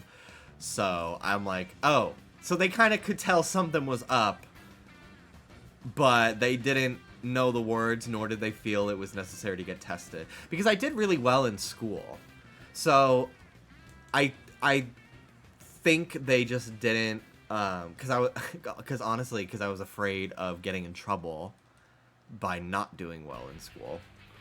So, and then after a certain point, I stopped caring, and I started doing really poorly in school halfway through high school. But I always did really well in school, so I think they never thought, like, oh, he, like, needs more time on tests or something like that, you know? It never seemed like it was a hindrance, so they didn't possibly think, like, there was anything wrong. Quote-unquote wrong, you know? Like, it's not something actually wrong, but, like, something off. Something quirky, you know?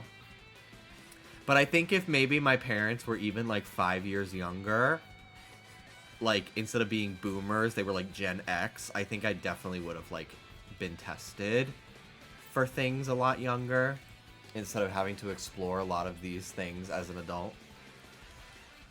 Do I think it would have made much of a difference on my life personally? Not really, because I actually, like, I think it would have, I don't know, honestly. I really don't know if knowing I was neurodivergent as, like, a child would have made much of a difference. Because I never really felt like I wasn't accommodated. Thankfully, by my parents. Like, yes, I was forced to do, like, sports and stuff and other activities that, like, really I, like, struggled with. But a lot, like, most of my more creative interests after a certain point were definitely, like, fostered, and, like, my sensitivities were definitely, like, my parents were very aware of what I needed, right? So I don't necessarily think that, like, my life would have been better if they knew I was, like, autistic and had ADHD and stuff. Like, I don't necessarily think, like, the quality of my upbringing would have been different, but I definitely think I would have had a lot more grace for myself. I think that's really it.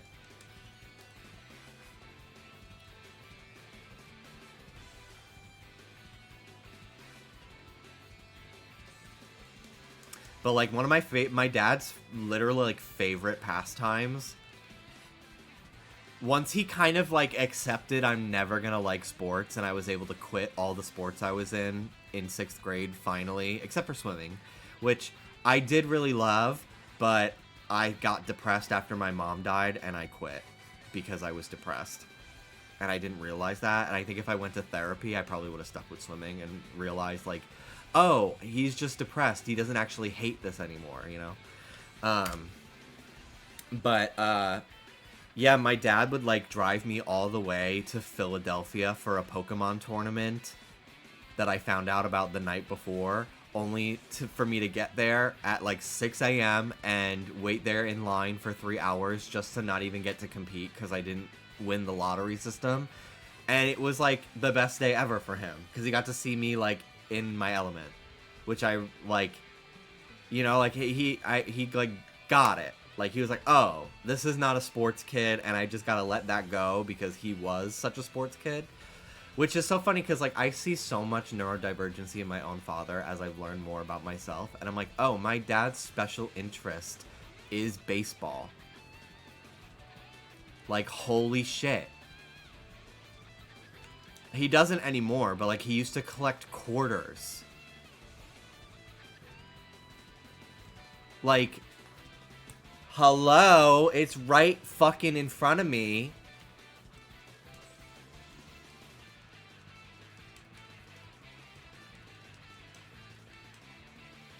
Baseball cards are not a neurotypical invention. Sorry. My dad uses the blender with lawn mowing ear defenders on right fucking in front of me. It's so crazy when you like realize like, oh, okay. Like, holy shit. Like, my dad struggles with task initiation. My dad is autistic and has ADHD. Like, holy shit. Holy shit. Like, my dad, like, doesn't, I don't want to get too into it because I don't want to make sweeping judgments and, like, armchair diagnose my father on the internet. But I'm like, holy shit. Like, my dad, like, yes, he had, like, a temper a lot growing up, but, like, holy shit, he was getting overstimulated and snapping. Because he didn't know how to, like, the world was not accommodating to him either. Like, oh my god.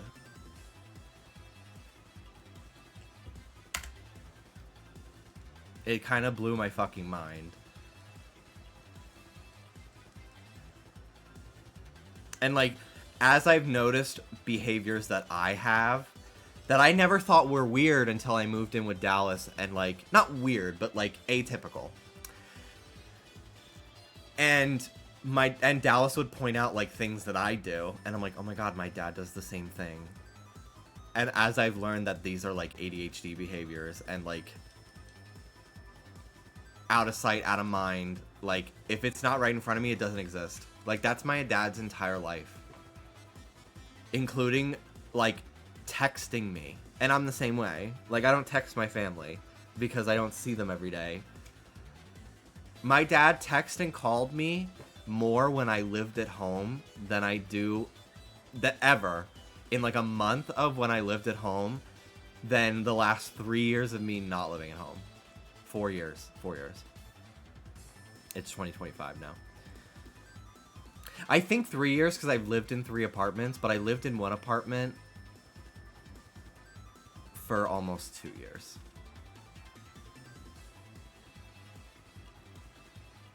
I remember age 7, my dad showing me his box of Battlestar Galactica in a glass case and saying, I can't wait till you're old enough to watch this with me, and I still didn't get diagnosed autistic until my adult life. My dad, when I was a little kid, my dad, his favorite thing that we did together was we would make designs for my Thomas the Tank Engine trains. My dad built me a train table so we could make designs that wouldn't have to be put away at the end of the day because they wouldn't just be on the floor. We would do that like multiple times a week. We would build like an entire system for all my trains. And then he showed me all of his metal toy trains, like replica trains that he's had since he was a child. And I'm like, oh my god. Holy shit. And like, I'm like, oh my god. My dad was me. Me processing your father doing a cross-country drive in a truck with the radio not on. Yeah, my dad, so when we were moving here to California, we found out basically we had 10 days to move across the entire country.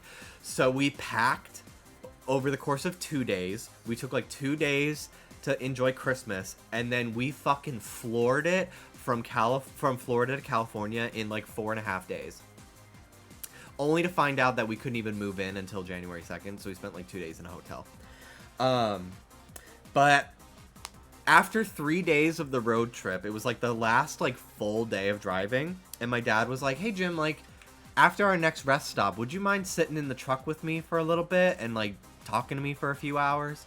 And I was like, yeah, of course. So I rode with him throughout most of Arizona, and I sat in the front seat of the truck with him, and I was like, oh, does this thing not have a radio?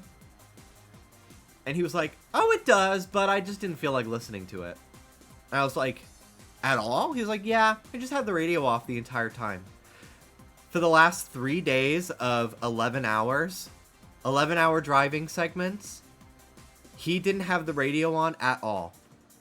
It was silent.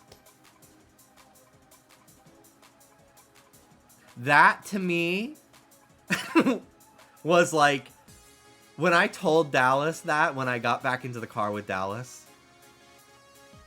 because we stopped. I rode with my dad for about 2 hours, and then I got back in the car because we needed somebody to like walk Ruby when we stop and stuff.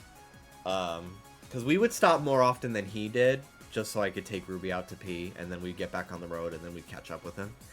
Because it's just a straight shot, you know. But I came back in the car and I told that to Dallas, and he was just like, I think that's the final, like, check on the list of your dad is autistic. And I was like, I think so too. Like, that was basically the final confirmation I needed. And he was like, I loved it. I asked him, I was like, do you want, like, could you, I was like, do you not know how to do the radio? Like, do you want me to help you figure it out? He was like, no, I know. I like the quiet. I like the silence. It's calming. And I'm, you know, I've been able to do a lot of thinking. And I was like, oh my God. Oh my God. Antonio, thank you for that streak.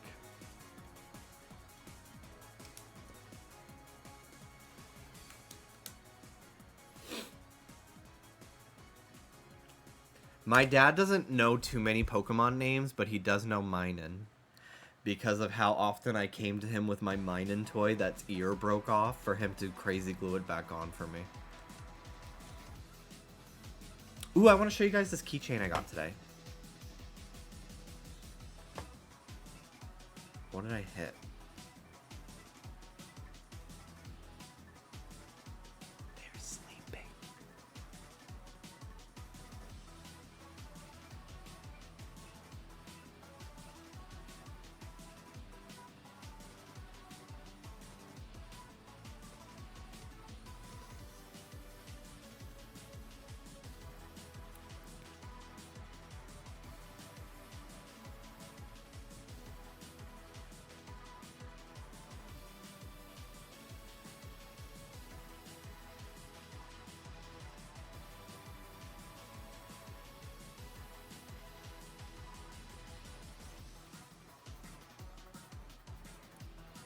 2 cute. What was I gonna do? I was about to get up and do something. Oh, I wanted to show my new keychain.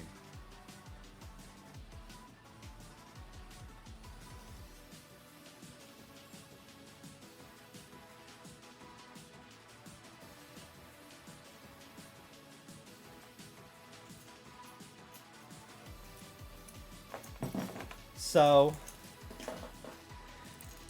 a few weeks ago, I was in Little Tokyo and I saw this Plusle keychain.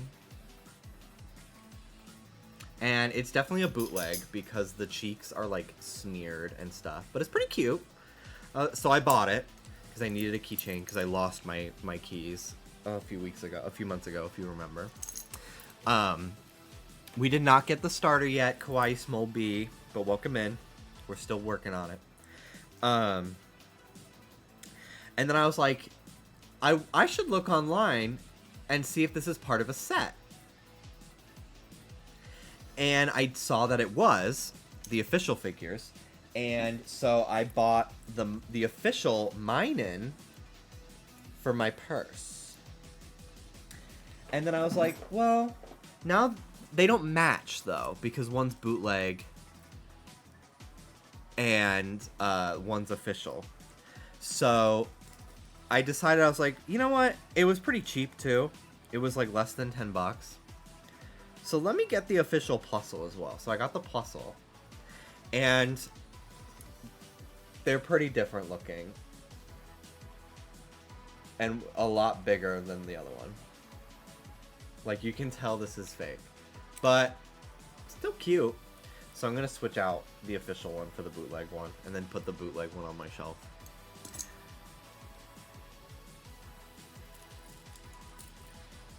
But I love Plusle and Minun so much. It's like Plusle's is shiny. Yeah. Are we fat shaming big Plusle? Did Plusle always have a plus on its cheeks? Yeah.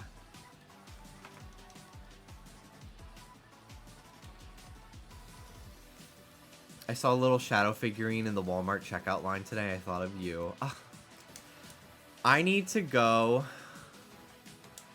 to Walmart soon because the 2-inch SPO because there's like the 2.5-inch Sonic figures, and then there's the 4-inch ones, and they're coming out with a 2.5-inch SPO, and I really want it.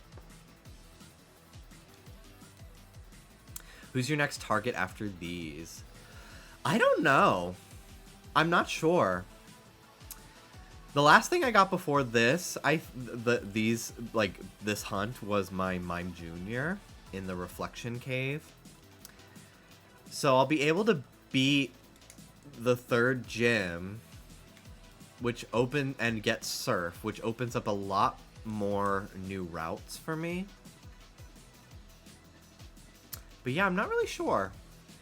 Since I have the 3 games and I've been able to get this controller mod working, part of me is like, what if I did random encounters instead of hordes? Because I've been mostly hunting via hordes in this badge quest. The first hunt I did, though, was Riolu as random encounters. And I really want Shiny Bunnelby. And a couple other ones. I love Fletchling. So I might do some, like, random encounter hunts. I think the Shiny Lapras, or the Gift Lapras is Shiny Locked. I'm pretty sure.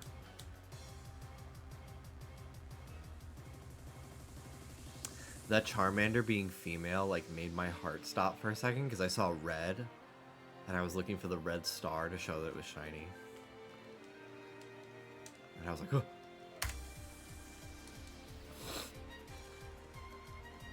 You should hunt Binacle, because that would never went badly for anyone ever.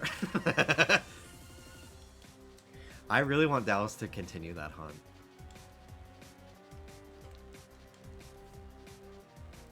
That was what he was hunting when I first, like, started falling in love with him. I thought he looked so cute with his little star on his nose. I remember watching his stream with my friend Allie, and I was just like, yeah, I've been talking to this guy, but I don't know if I want to do a long-distance relationship again, because this is an even longer distance than New York and Boston. And then we were watching his stream together, and I was like, oh, shit. I love him. Damn it. He used to stream on YouTube, actually. And he moved to Twitch, like, about a year or 2 into us dating. And I think he will probably end up going back to YouTube at some point. He doesn't like streaming as much anymore, though. He's been trying to figure out what he wants to do on the internet. There's people hunting that Lapras online, like shiny reactions. Oh, really? That would be cool to do then. For some reason, I thought it was shiny locked. Maybe I thought it was shiny locked because I don't think it will appear as shiny if you surf on it. I was never a mod in Dallas's chat. He used to ban me all the time because I was fucking annoying. Because he didn't understand my sense of humor at first, and like how much I love to derail the conversation. I am a completely different person in other people's stream chats. I'm so much more of a menace for some reason. But yeah, I used to get banned a lot in Dallas's chat. And then I would FaceTime audio him and be like, unban me.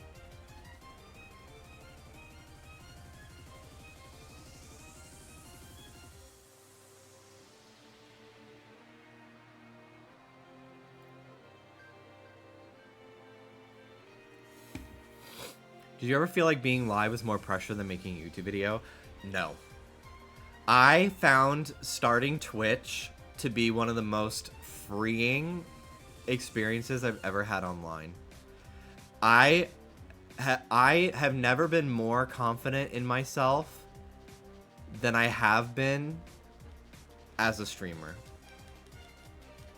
Because I don't feel that same, like, working on YouTube videos, especially the like heavily scripted ones that I was doing, there was so much time in between recording and then editing and then posting that I would just end up second guessing everything I would say, whether it was funny or not, whether it was insightful or not. Like, I would overthink it all so much after a while. And it was so stressful to me. And I really credit, like, streaming to, like, me really developing, like, my sense of comedy and humor, because I was, like, I would just, like, let myself, like, I don't really care if I say something and nobody laughs on here, because give me another minute and 30 seconds and I will say something funny. Like, if it doesn't land, I just move on to the next thing. And it's almost funnier when it doesn't land, because then I can acknowledge that nobody laughed, and I'm like, damn. And, like, I'm just so much more comfortable in a live, like, conversational setting. And I started to realize that a little bit when I did a lot of hosting. Like, live on a stage at conventions at fucking 17 years old. I had a mic and a person in the production studio, like, telling me, like, questions to ask and, like, keep it going, like, shit like that. Yeah, I just I started to realize, like, oh, I really like a more improv sort of vibe. My favorite parts of all of my YouTube videos were always, especially in, like, my later YouTube videos where I didn't post as much, so I almost felt like every single time I was like, hey guys, sorry I was gone for a while. Let me catch you up on my life. Even my Sonic Frontiers video that I did, my favorite part of that video is the first 5 minutes, where I'm in the front of the camera just talking as if it's like my live stream. Hey! Like, I just am so proud of, like, my sort of, like, comedic delivery on mundane topics. To sort of talk myself up, to suck my own dick for a minute, or whatever the expression. Kiss my own ass. To be up my own ass a little bit. Hi, Rooney. Hi, Rooney. My sweet girl. My sweet girl. You got a potty? You got a potty? You want to go outside? Yeah.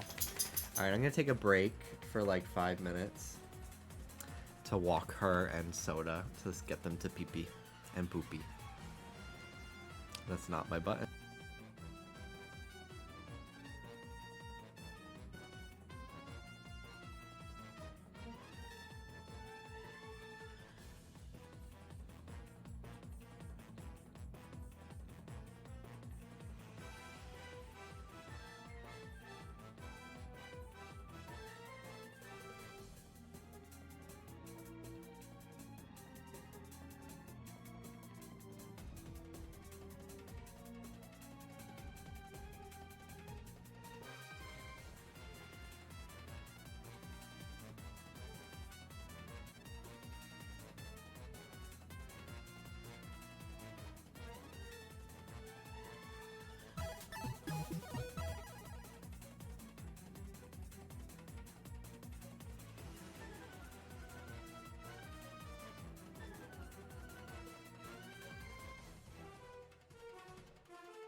Hello.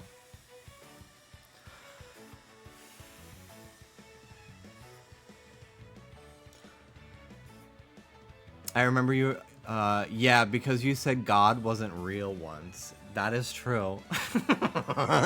One time I was in Dallas's chat, and this was like years ago when we first started dating, and I, I think I might have been even on call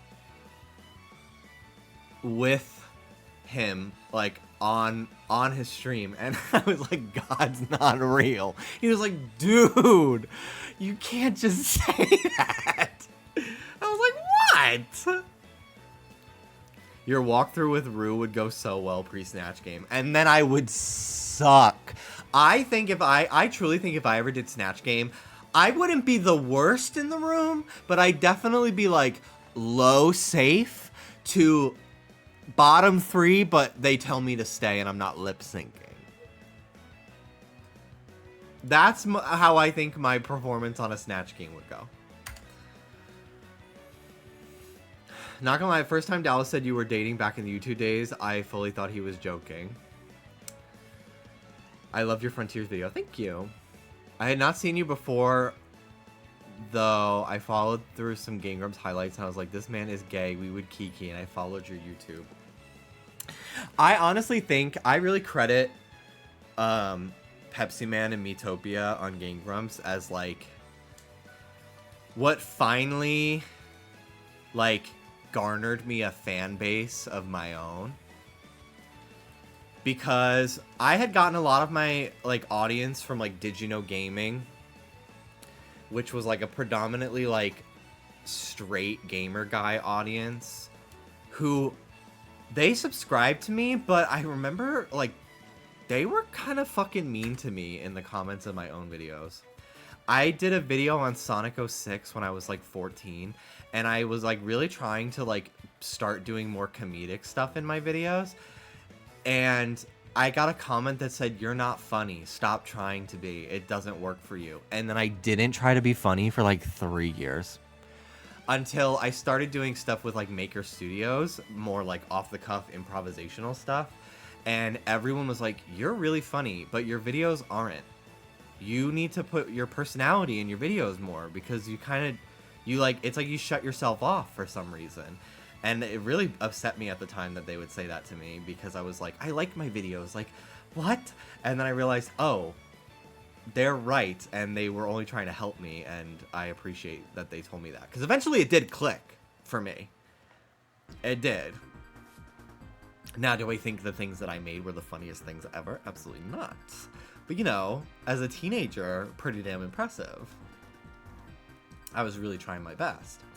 But, you know, of course, I was, like, a big, you know, I was a part of Hidden Block, which were 5 other guys, all very talented and older than me. And I definitely, looking back, I'm like, wow, I really, like, held my own alongside these, like, 20-something-year-old guys who, like, know who they are as people, you know? So it's pretty impressive. But at the time, I really, like, I was like, I'm everyone's 6th favorite Hidden Block member, and, like, nobody actually likes me, and there were a lot of reasons why I felt that way.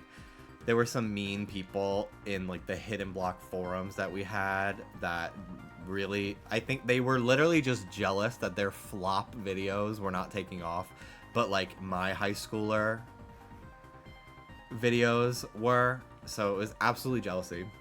But I couldn't recognize that as a teenager, so I really was like, wow, like, they don't respect me or, like, anything. And I never felt that way from my actual, like, the other guys on Hidden Block never made me feel that way. It was more, like, mean comments and, like, my own self-doubt. I never felt that way from the guys. But, yeah, I definitely felt like any viewers I had were watching me just because I knew these people, for the most part. Like, I definitely know that I had my own audience, from, like, doing Pokemon stuff, but it wasn't until I started collaborating with Game Grumps that, like, I really felt like it was like the perfect time in my life where I like really started to like I had been streaming for a while, so I really started to build up my own like confidence in myself as like an entertainer. So I kind of found like how to convey my points in a funny way in my own sort of delivery like that. And it was really cool because like everyone at Game Grumps like was so kind to me and like really like I don't know treated me as like the star that they knew I could be. Like I it sounds so like arrogant to say, but like they were all like they were excited when I was in the office, and they they thought I did really great, and it was cool to work with them and stuff. So that felt really good to feel like I was like in a scene with people that I really respected that respected me too.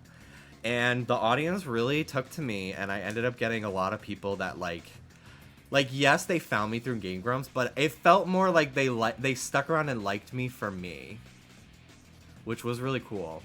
And I really appreciate that. As an already longtime stan, Pepsi Man and Miitopia were a renaissance for you.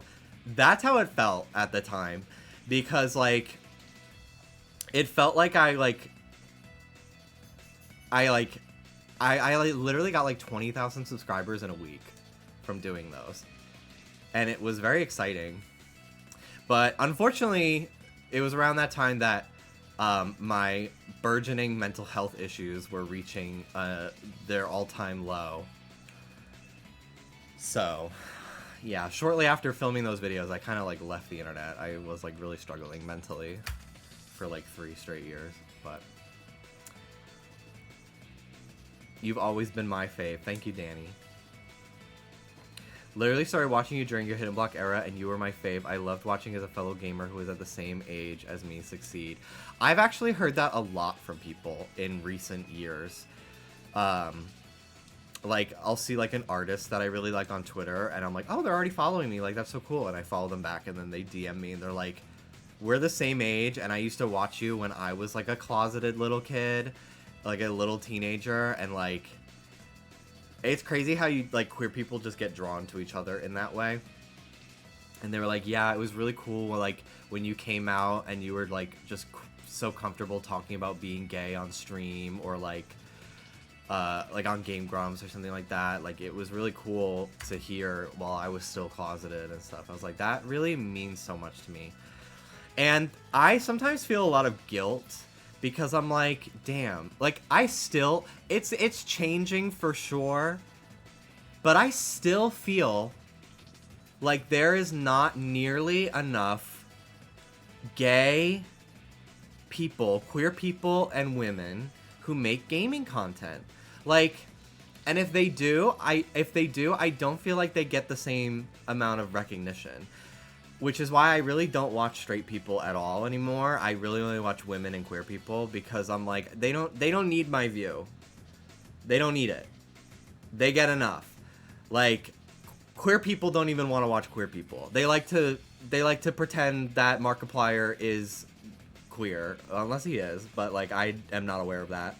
But like I'm thinking more of like 2016, like people shipping Markiplier and Jacksepticeye. But maybe they're queer now, which is great that they found that out about themselves. But as far as I'm aware, they're not. And, like... I'm just kind of, like... I don't necessarily think that those people don't deserve success. But I'm tired of, like, queer people not uplifting other queer people that are making the same types of videos. You know what I mean? Like, I think that... Like, I don't know. There's plenty of gay people making video essays and game reviews that have, like, 500 subscribers that are just as good as, like, a Scott the Woz or, like, Arlo that don't get nearly as many views. But queer people eat up those people. I love an Arlo video. I've never seen a Scott the Woz video. But I don't really watch a lot of gaming videos in general. But he seems like a nice guy from what I've heard about him. Why is my controller freaking out right now? But yeah, I don't really watch a lot of video game videos anymore. Mostly because it stresses me out about the fact that I'm not making them. So I don't really like to watch them. But I don't know. I'm like, I definitely think that those people like deserve success. But I think the gay people making those videos do too. You know? And I very often see queer people like queering non-queer people instead of like actually supporting the queer people making that same type of content. Does that make any sense at all? Like, I'm trying to not sound like I think that these straight cis people that do have success don't deserve it. Like, they do, and they should still have their audience. But I wish that same energy was like especially from queer people that watch them, was directed at queer people making the same types of videos as them. It's something I've definitely noticed. Even when I was on Hidden Block, like, I definitely noticed that, like, people loved, like, gayifying, like, the other straight guys that were on, like, Hidden Block or, like, Normal Boots. But, like, those same types of viewers would be like crickets in my comment section.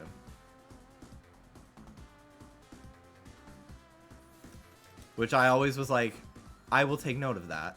I make a mental note of that in my brain.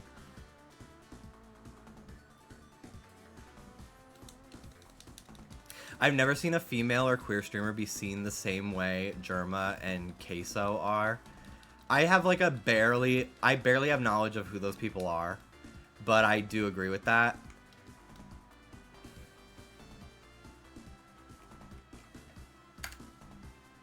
I would have gayified you, Jimmy. In parentheses, I didn't gayify anyone. Just this mean status of unconditional support. Yeah, I totally know what you mean, and I agree. And, like, I don't think that those people don't deserve that. But I wish that, especially the queer people that, like, partake and perpetuate those kinds of like memes, I wish they would do the same to like queer people that are also doing that kind of content.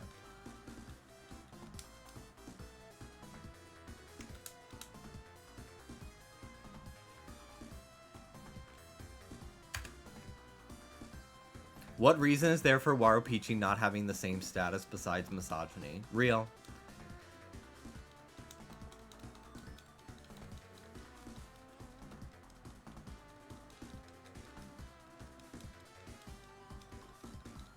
I even feel that way about Hassan, somebody who I actually do watch pretty actively. And I only started watching him this year. But, like, gay people, especially gay men, like, please be a fan of somebody that you don't find attractive, challenge. Like, I'm tired of seeing... Like, Hassan has said many times he's not gay. And that's okay. But, like, the amount of queer people that, like, would die for him and, like, he deserves it. But it's like, there are I don't know of them, so I'm a bit of a hypocrite myself. But there are queer people that make the same type of content as him that don't get nearly as much support from queer people. And it's really hard to change that. Like, it's hard to notice that. That being said, I will be dropping my 8-month resub on Hassan very shortly. One that I have not had to pay for because I get gifted a sub all the time, but I probably would have paid even if I wasn't gifted subs. Just because I do watch his content a lot.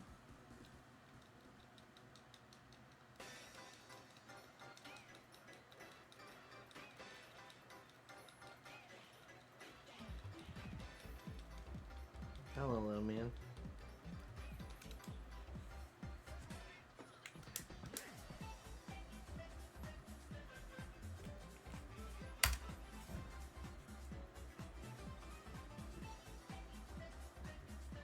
Him saying that he streams the same amount of hours per day even while traveling is crazy.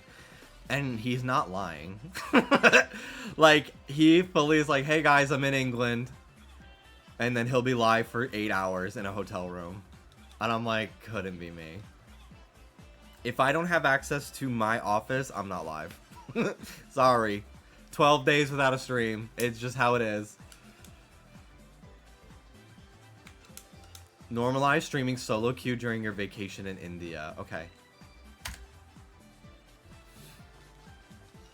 But yeah, I sometimes, anyway, to circle back, I do feel a lot of guilt sometimes for not being more active in like the gaming YouTube space as I used to be. Because it still feels like there's like no gay game reviewing type content creators. And maybe I'm just not aware of them.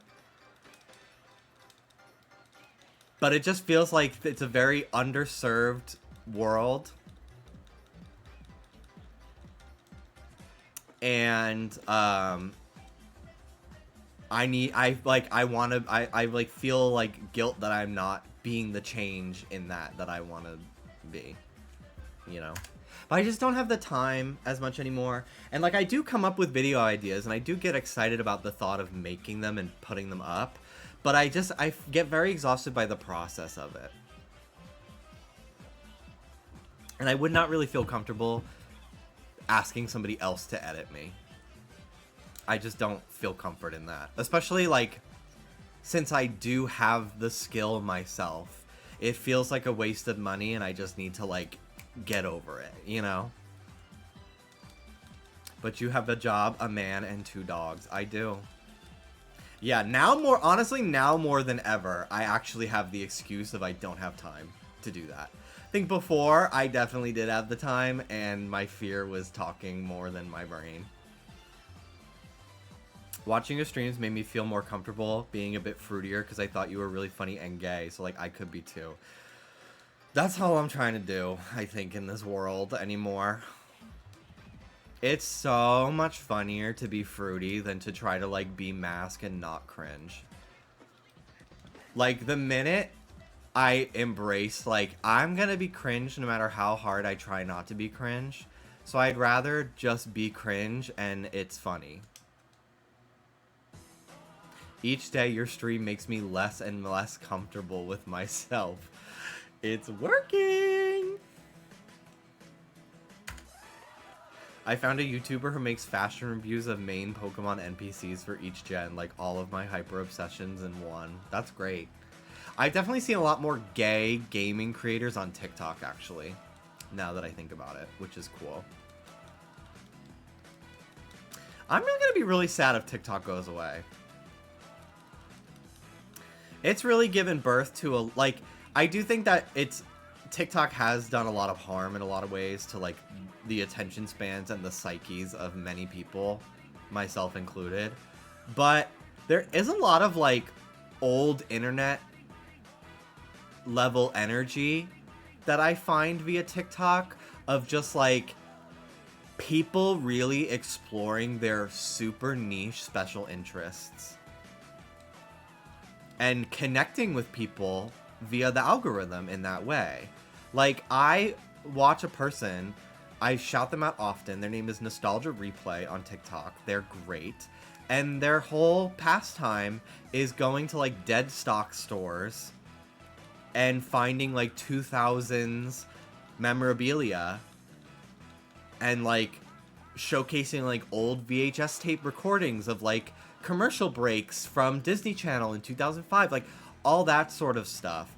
And, like, that to me feels like I stumbled across, like, a really niche, like, archive website in, like, 2007. Which that's something I really love about TikTok. And, like, those videos get, like, tens to hundreds of thousands of views. Because they're actually connecting with people. Whereas I feel like videos that I made in, like, 2015 about the Game Boy camera didn't nearly reach the same level of audience that video would make if I put it just fully on TikTok as is now. Because it just is, like, too niche. Like, there are so many videos that I remember not making because I was like, well, it's probably not going to get as many views as my other videos because it's more niche, which will then tank my video in the YouTube algorithm because if people skip my videos won't get recommended as often. And it's, like, poison creatively to have to think that way. Whereas TikTok, it's like, It may take off, it may not, but like eventually it'll find people, and like literally like sometimes videos like 5 months later will get picked up by the algorithm and then finally start taking off on TikTok. It's very cool. So I feel like I have to like get over my sort of brain thought process of like how algorithms work and be posting more niche short form content that I find interesting and not worrying about how much it'll do. I think it helps now that I have a job that is not reliant on like my own analytics for my income. Which is nice. It's taken a lot of the pressure off of like I can stream this game that maybe not as much of my audience will want to watch, and that's okay because like streaming is not my main source of like paying rent anymore. Like it helps, and I really like I definitely don't want to flop, but like I'm more comfortable with like playing something like Fortnite that like less of my audience is interested in watching because like I want to stream it, and that's okay, and I don't feel like, well, I won't get as many views and stuff on this type of game, and like I have to think about that because I need views to pay the bills. Like I don't know, it's taken a lot of stress thankfully off of streaming, which was starting to kind of stress me out.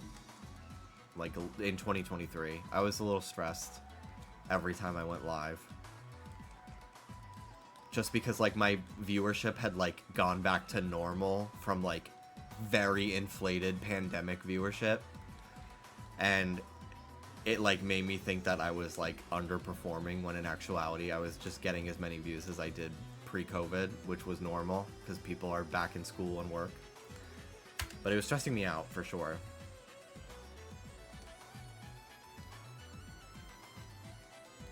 I very much enjoy the Dandelion Crayon Girl, but there are some times where I watch some of her videos and I'm like, it is kind of like, I would say it's very there are some times where I watch her videos and I see her open her like drawer of like literal garbage, and it's cool that she like makes something with it for sure, but the idea of like owning that much like literal junk kind of stresses me out.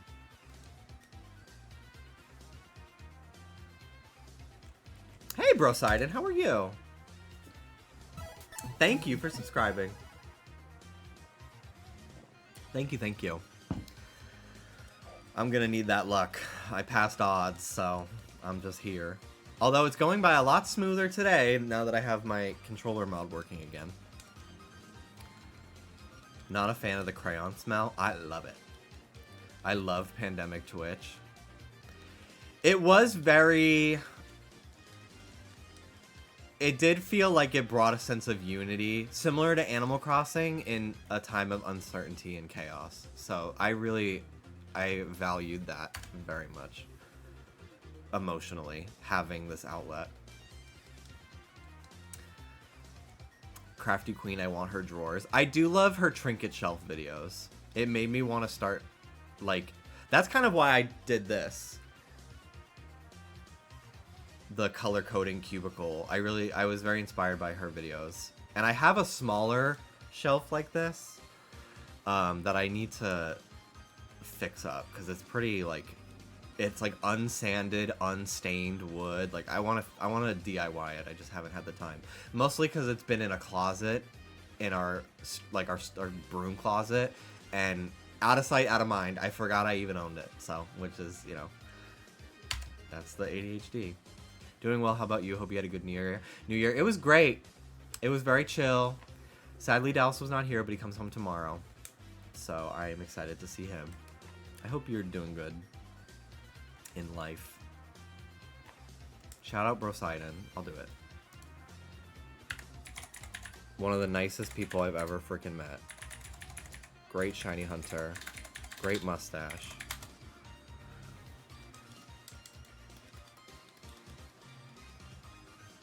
Hey Joe Manchu, how you doing? Happy New Year. I hope you're doing well. Good to see you. We'll go to the airport with a sign and flowers. No. I will be home and he will Uber here because I don't drive. Not as good as your mustache is looking great. Thank you. Thank you very much. I trimmed it a little bit today and re-dyed all of my literal white hairs that I have to make it not look patchy. So thank you. I always desperately want to get into puppetry. If I was born 20 years earlier than I was, I would have absolutely been a Henson Company Muppeteer. Like, without a doubt in my mind.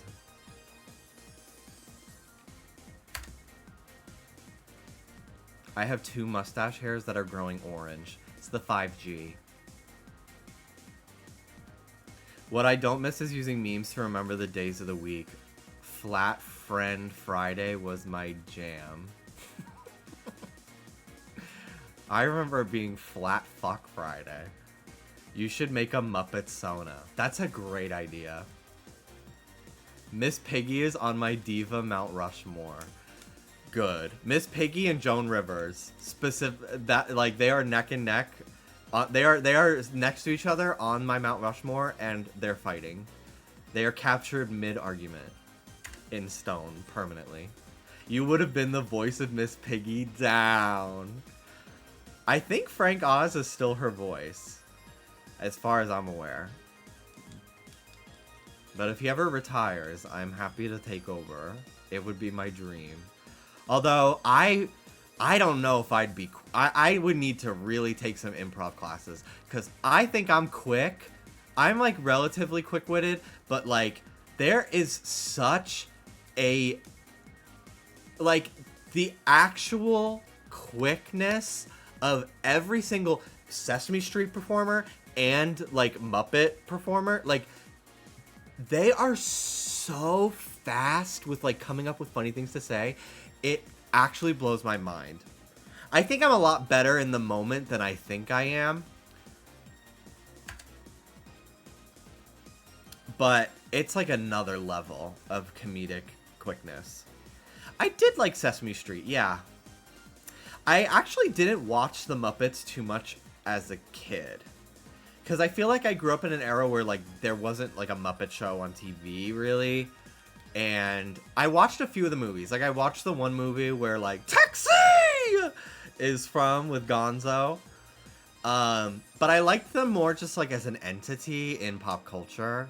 Like, their appearances on, like, talk shows and stuff. It wasn't until, like, honestly, Defunct Land was when I really started to, like, really get into, like, Jim Henson's, like, history and, like, the history of the Muppets and stuff like that. And I still haven't seen a lot of Muppet media, but what I have seen is just incredible. Dolly Parton, Elvira, Miss Piggy, and Barbra Streisand is my personal diva Mount Rushmore.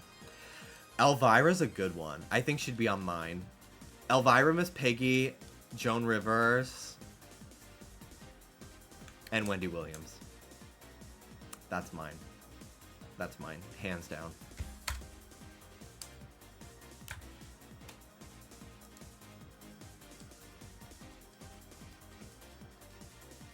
I often try to channel the vibes of the Wendy Williams show with my own streams.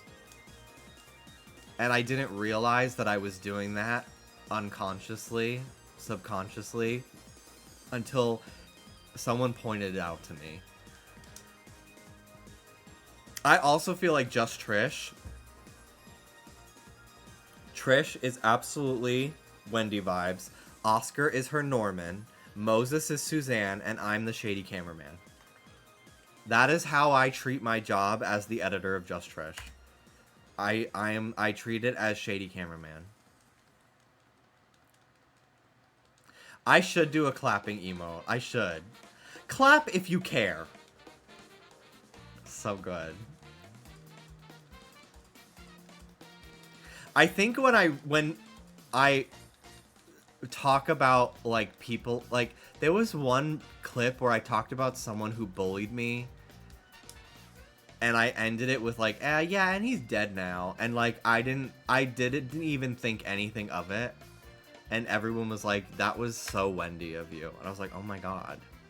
That wasn't even on purpose. Who's your shady cameraman? And obviously does not control my cameras, but I feel it. It's the same vibe. It brings the same energy to the chat, to the chat, to the show, to the chat. Keeps me humble.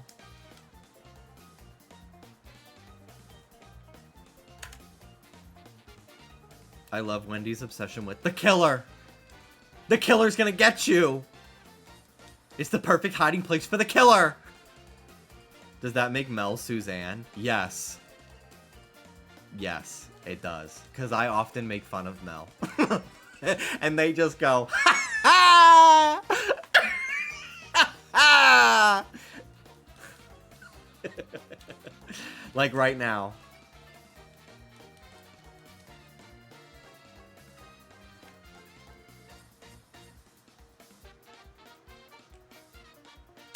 Wendy Williams and Miss Piggy give similar vibes. Miss Piggy's been on Wendy's show, and it's always funny.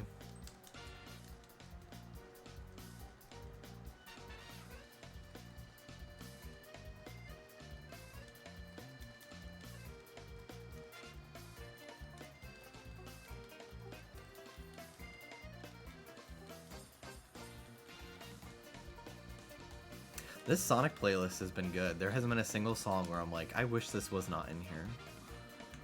I'll link it. Upbeat Sonic music to study to. I like that they use the instrumental versions for a lot of the songs that typically have lyrics.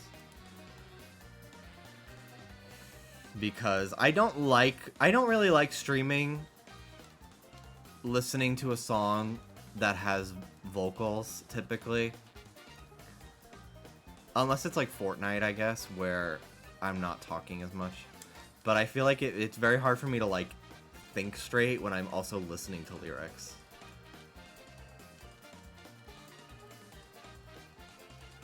Would it be messed up for me to put a goat villager in a fence to pretend like they're in a pasture? Nothing you could do in Animal Crossing will ever be as offensive as the Jeffrey Dahmer build that someone did, so don't worry about it. They're not real. Hope this helps.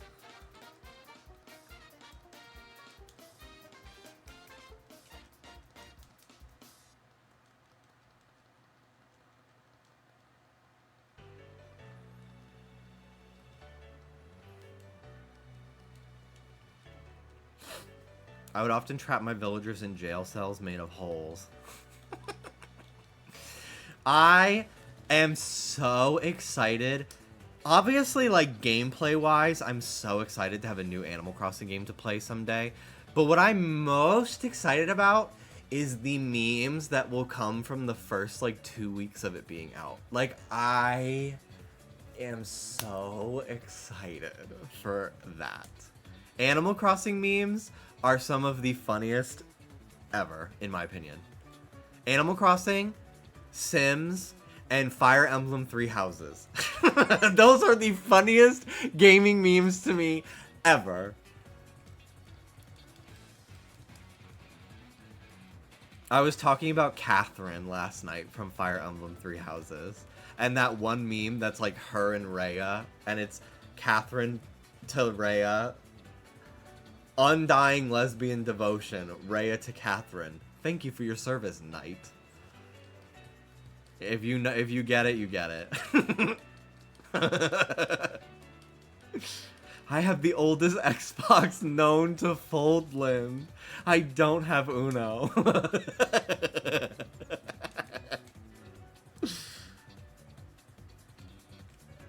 I was so glad that I was a year behind everybody to playing Fire Emblem Three Houses, because I got to play catch up on all the memes. I didn't have to wait for ones to be made. I just got to reap the spoils of everyone else's hard work a year prior, and it was wonderful. Pearl and Rose. No, seriously though. Today in the shower, I was saying phrases that would be my fire. If I voiced a Fire Emblem character or like a Genshin character, I was saying all of the things that my character would say as they were attacking. You know, a sign of neurotypical activity, of course. I felt like the shower water muffled the noise enough that I wasn't embarrassed by the echo of my own voice doing those line reads. I think I'm going to make a demo reel this year, for real. And I think I'm going to recite the intro to GUI by Lady Gaga as if I'm like a Fire Emblem villain or something. And I think that'll be what I put on my demo reel.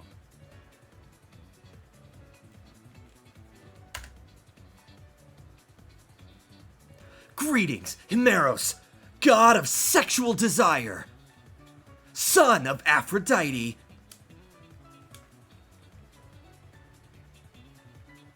Lay back and feast as this audio guides you through new and exciting positions.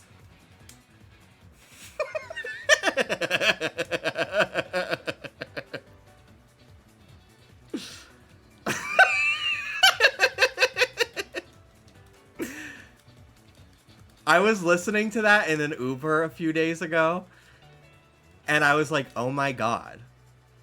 I'm going to recite Gaga intros as like material for my demo reels. Like, that's what I need to do.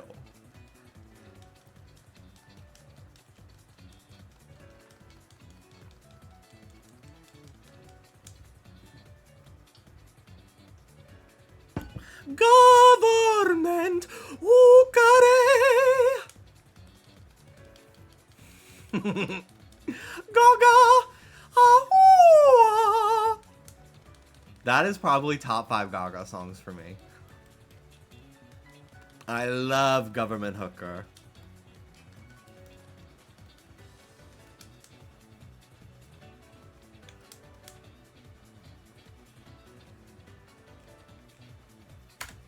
Need to make it known in your reel that you can sing.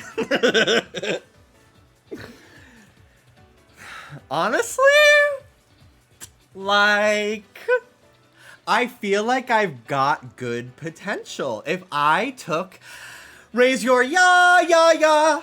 If I took lessons from her, I think I would be the most annoying and unstoppable person on this planet.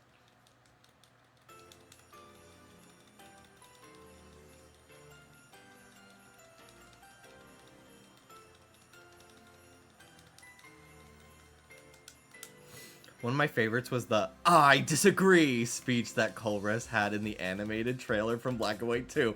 Yes! It was such a meme back in the day.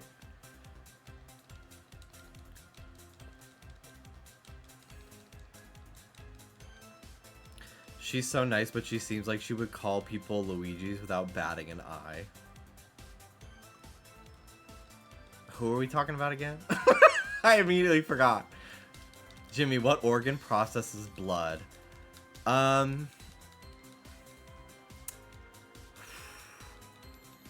heart pumps the blood. I think it's the liver? The liver or the kidneys? Those are like filtration organs.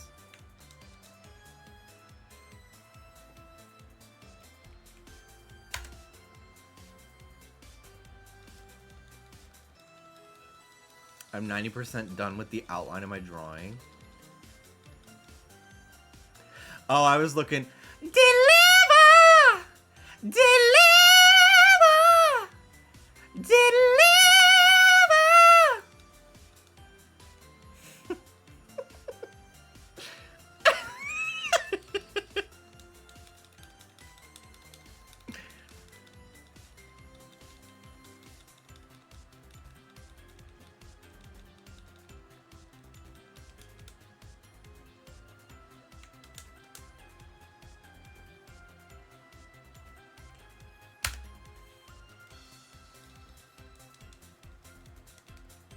I love my dogs.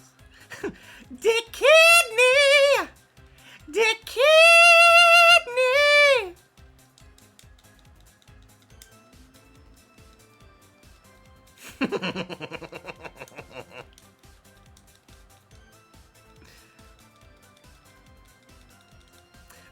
Circling back to the topic of conversation an hour and a half ago, I was always that one of my most prideful things about my like later YouTube videos that I would often get complimented on. So I remember some of my other YouTuber friends would ask me like, are your videos scripted? And I was like, yeah, like pretty much entirely. And they would be like, oh my god, like you read your like your voiceover for like your reviews and stuff sounds so off the cuff. Like it doesn't sound like you're reading a Google Doc. And I was like, that's what I literally do 50 takes to try to achieve. Thank you. Thank you for noticing, because it is an intentional choice that I make.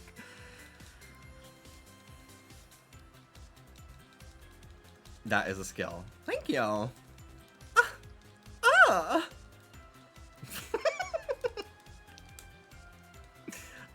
My God.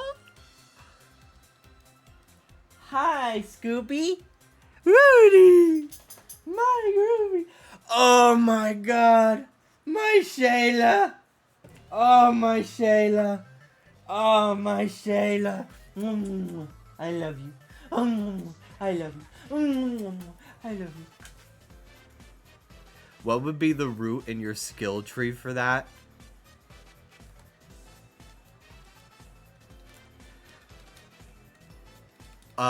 Charisma, I think.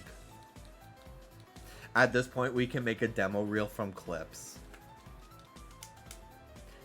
I should absolutely do Mimi shit as my demo reel and put it on TikTok, and I think it would go viral just for the fact that it's absurd. Like, I think I found a recipe for success with the GUI monologue thing.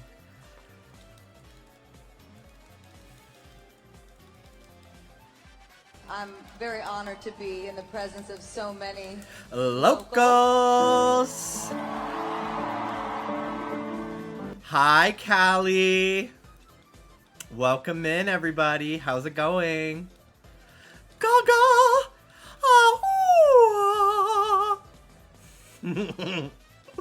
Gaga.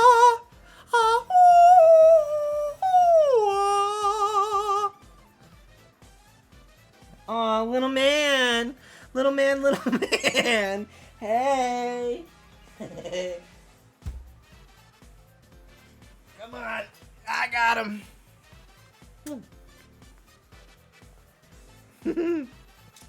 Hi. He just woke up from a nap. I wonder what caused that. Hi, Soda Boy. This is Soda. This is Ruby. He is 8 months old. She is 3. Hi, Scuba. Ruby. You knocked my controller down. You love your shelf set up in the background. Do you like all of my boxes of garbage? What do you think of that? I gotta get a control on that.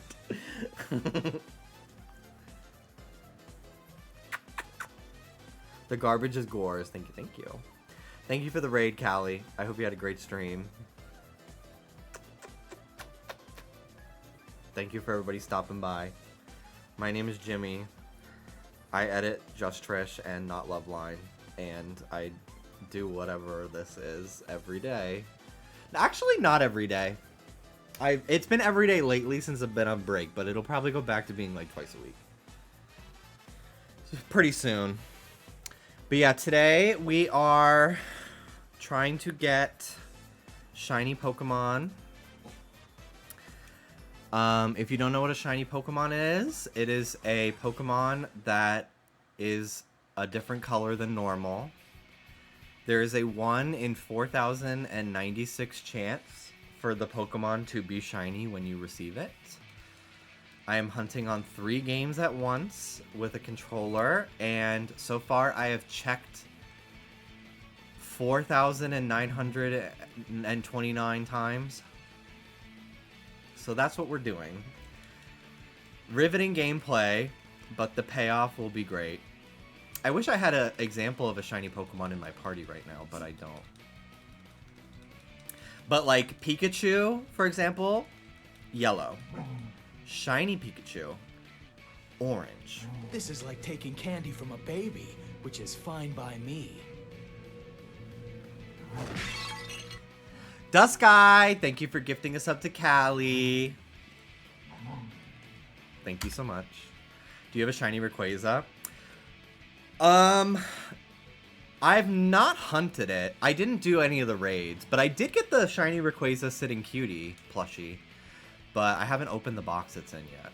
I just keep forgetting because it's currently not in the room with me, so it doesn't exist. Thanks to my ADHD, so I keep forgetting I bought that.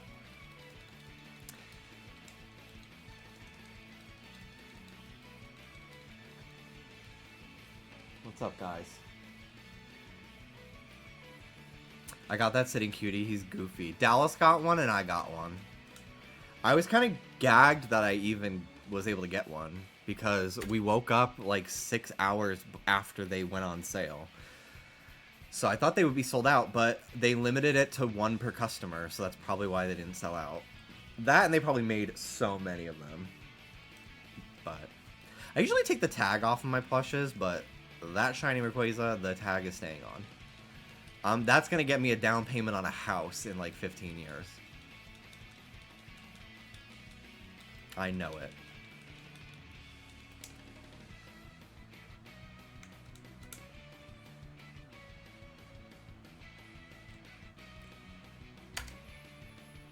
This is like taking candy from a baby, which is fine by me. I have to, first of all, thank you, Dusky, for gifting that sub to Alex. I have to show you this clip from Sonic Boom that I've been watching on loop every freaking day. This is the funniest thing ever to me. I'm fine, guys, I swear. Hold on.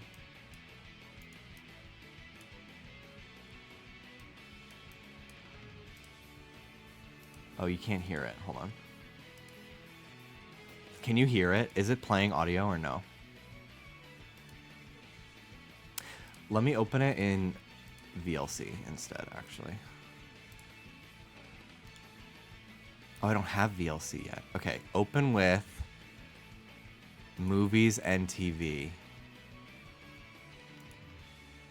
I'm fine. Okay. Hopefully I can screen share that. Hello, Victorious. Yes, okay.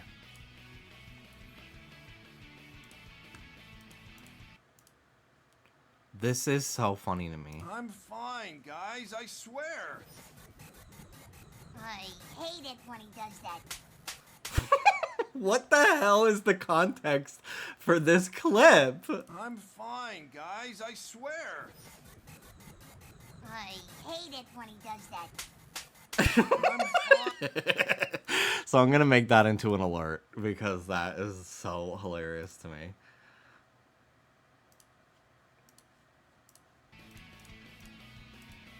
I really hope they bring sticks back. Literally me at my old computer. It's literally every stream with my old computer. Have you seen all the clips of various characters in that show getting blown up? No! No, I have not. I love that tweet that's like, it was from one of the people that worked on Regular Show, and they were like, Cartoon Network let us kill as many characters as we wanted as long as the way they died was being blown up.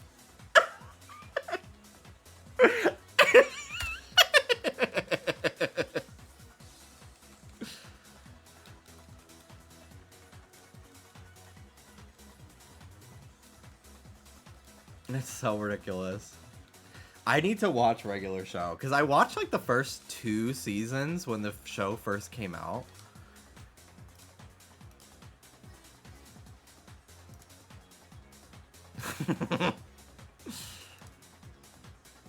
Okay, hold on. I'll share this video.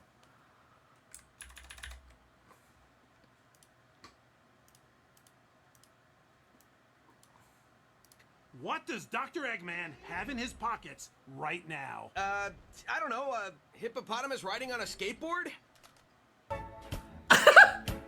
Finish up here. I'll rustle up some dinner.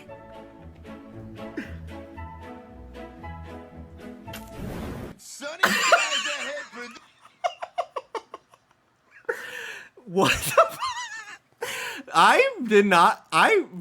every time I watch a Sonic Boom clip montage, I see crazy shit I've never seen before. And I've seen a lot of this show. These numbers are off the chart. Fortunately, I have a bigger chart.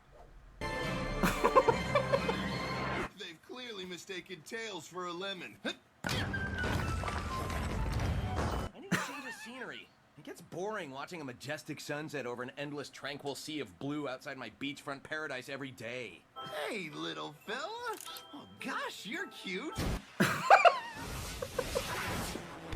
You know what I've been wondering, though? Where crazy luck theories come from? When the bad luck leaves me, where does it go? Completely understood, my good man.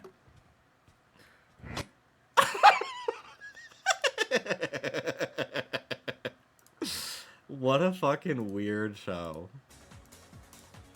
So absurd. It's so crazy too, like how good the Sonic Boom TV show was and how bad the Sonic Boom game was.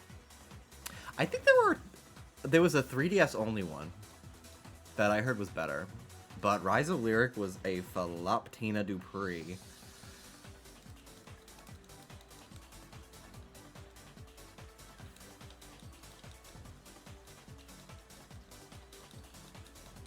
I watched another episode of Full Metal Alchemist Brotherhood last night.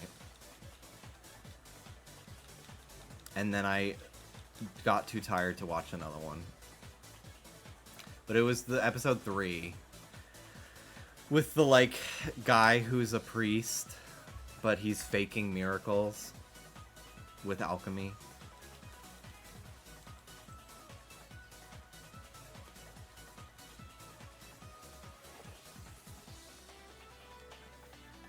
I have learned that the episode that I am dreading is episode 19.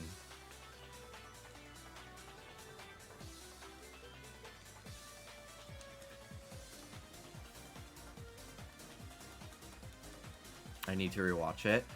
I was originally watching it because I needed something while Dallas is out of town, but he changed his flight to tomorrow, and I'm only 3 episodes in. So I'm like, well, now I might as well just start it over and watch it with him, unless he doesn't want to watch it. But I was gonna like watch it over the course of the next week while I'm by myself. But I might as well just wait now to see if he wants to watch it with me. I need to get back into Dungeon Meshi as well. I just want to be into more anime because I hate going to Little Tokyo and not knowing any of the shows, any of the things on the shelves at all the cool anime stores are from. I feel like I already love going there, and I feel like my enjoyment of that place would be infinitely better if I like knew any of the shows that were there outside of like Spy Family.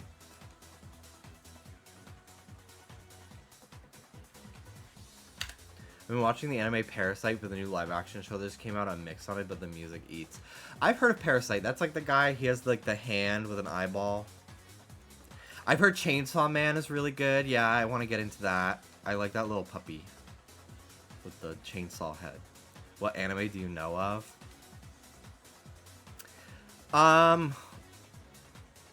Most popular, like really popular ones. I really want to watch Old School Sailor Moon, but like the new dub where the lesbians are lesbians and not cousins. the Viz. I think it's Viz that dubbed that one. Deke is the original. I've seen like 10 episodes of Evangelion, and I really like it. And I was watching it with Mel and Danny on Discord. But we just got too busy, and I haven't watched it in like a full year. So I might just start it over and watch it by myself. But I have a tiny little CRT TV that I use as like a third monitor to watch old anime and old TV shows on. So I was watching Evangelion on that, and it made the experience so much more fun.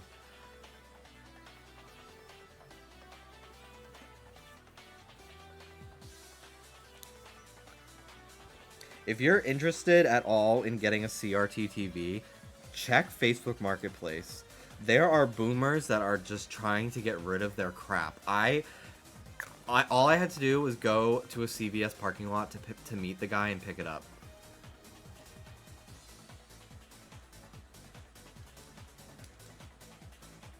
And pay $20. Here's $20. Hey, baby, hey, baby, hey, baby, hey, baby. You know what?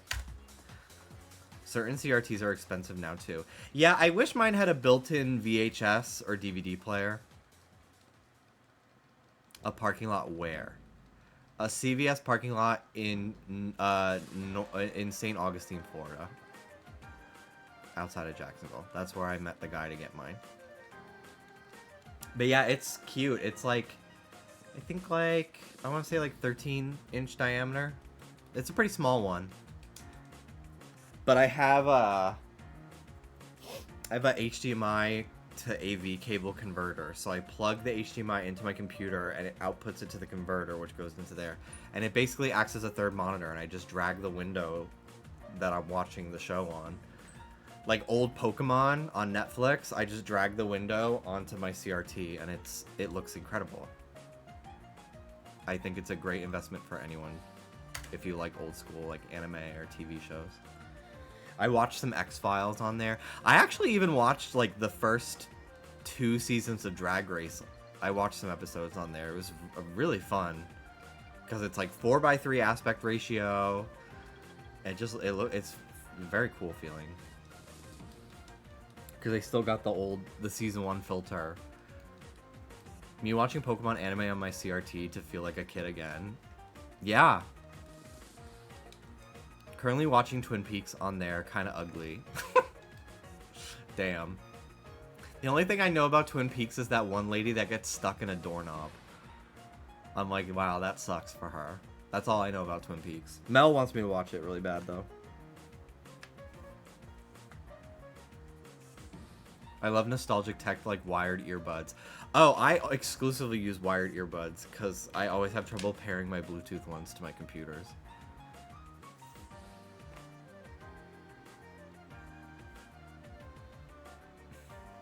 I really like old school anime dubs because you could tell where they're recorded. So many old school Pokemon episodes were recorded at a dubbing studio in New York City. So a lot of the characters have like, hey, I'm walking here kind of accents. And it's very funny. Also, so many anime dubs from the 90s. The like character of the day characters, like I would say like 2 out of 10 times end up being Australian for no reason. Charmander, return to your Pokeball now.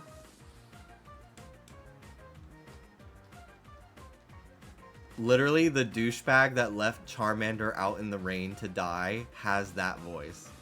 Why? Does it ever happen again outside of the first season of the anime? No.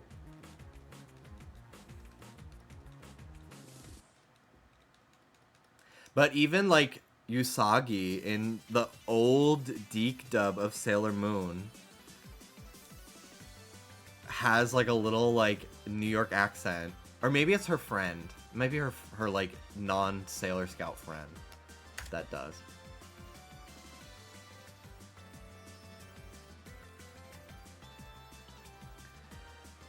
Waiting for an anime NPC to have a genuine Appalachian accent. Yeah, it was her friend with the Brooklyn accent. Yeah, she's like, hey Serena, we're gonna be late for school. Mamma mia.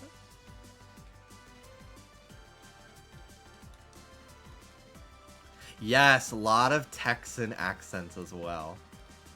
If Pokemon happened for the first time nowadays, Meowth would not have a Brooklyn accent, and that terrifies me. Yeah! Meowth was voiced by a trans woman as well, which is very cool. She passed away a long time ago now.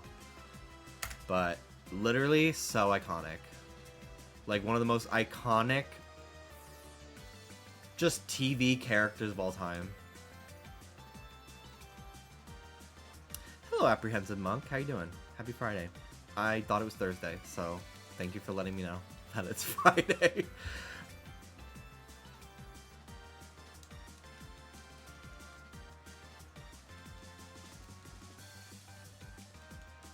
There's an ARG called Welcome Home with a mailman character with an incredible and hot Texan Appalachian accent.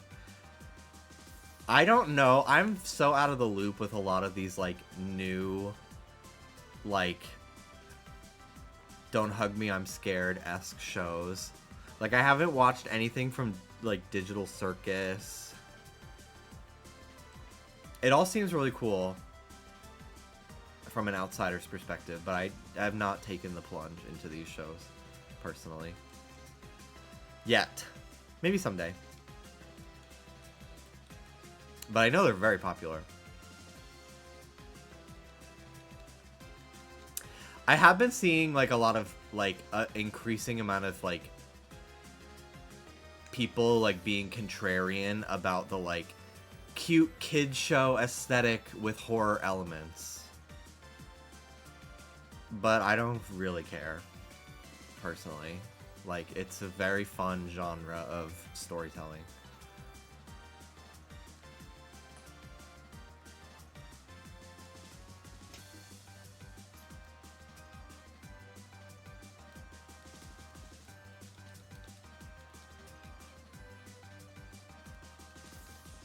Apparently, Deltarune Chapter 3 and 4 come out this year.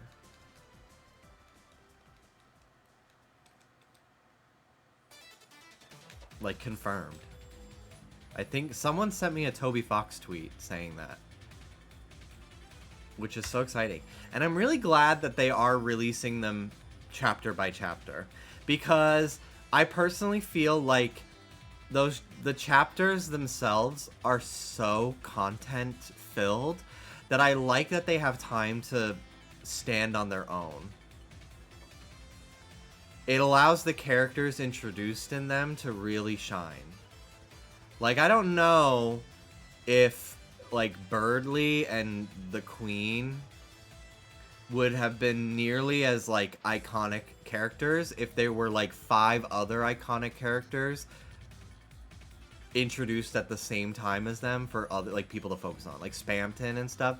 Like, I think it's great that they are, like, being broken up, in my opinion, because it allows people to, like, theorize about, like, what the next part of the story is going to be like, and really get time to, like, sit and appreciate and dive into the characters that do get introduced. So I'm excited that they're going to be releasing them in parts, because I remember they were like, we're going to just wait till it's all done and release 3 through 500 all at the same time. I don't remember how many there's going to be, but there's going to be a lot. And as, like, exciting as that is to, like, be able to just go right to the next chapter as soon as you finish one, I am excited that they are doing the chapter by chapter sort of release instead. I think it's going to be 7 chapters total. I thought it was like 7 or 8. So that makes sense to me.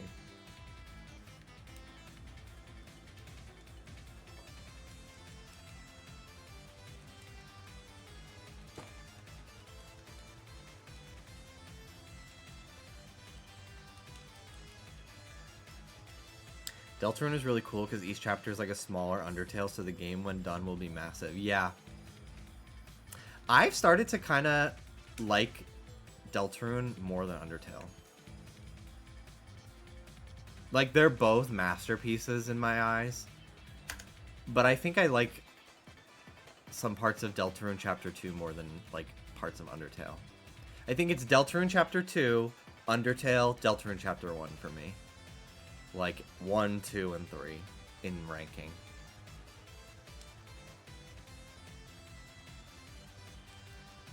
I love Undertale. I would give anything to be able to experience Undertale for the first time again. Maybe I'll replay it again before the next chapters come out. I'll like play through all the Undertale stuff again to catch myself up. Because like obviously like Undertale and Deltarune, like they are separate stories, but I think they're going to cross with each other more than we've been led to believe as Deltarune progresses. Gosh, these bug bites that I got are so awful. They're definitely less itchy today than they have been in previous days. But holy crap, dude. Now they're just like red, like really red.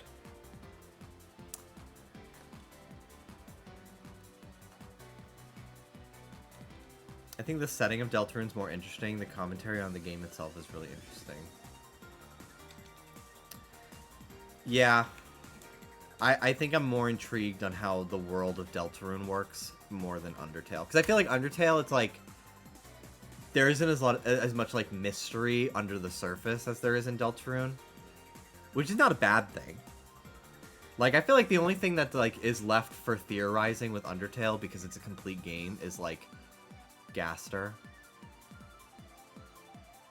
Whereas Deltarune, there's like still so many mysteries to talk about amongst other fans, which is exciting. I love that kind of stuff.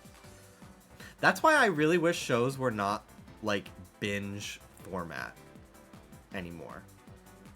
I don't have time to binge through everything just to avoid spoilers anyway. But I also feel like it really, like, it doesn't allow for discussion and theorizing about like what's going to happen next. Like, I really think that Stranger Things, I think, like, the first season dropping all at once, like, was probably great. But I feel like the future seasons really should have been more episodic, like, once a week kind of vibes. I think it really helped Season 4 for, like, the end of the season to be, like, a month after the first part came out. Because it allowed for, like, theorizing and like fan content to interact with, which I really liked.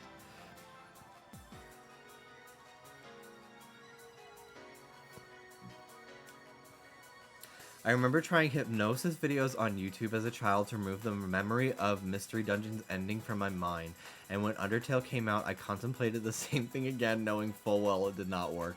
I remember after my mom died when I was 11, I looked up seance tutorials on YouTube, and I fully attempted it. Like, I got, like, a half-used Yankee candle. I lit it, I put it next to a picture of her, and I hit play on the YouTube video, and then after, like, a minute of doing it, I chickened out. Because I was afraid of inviting a demon into my home.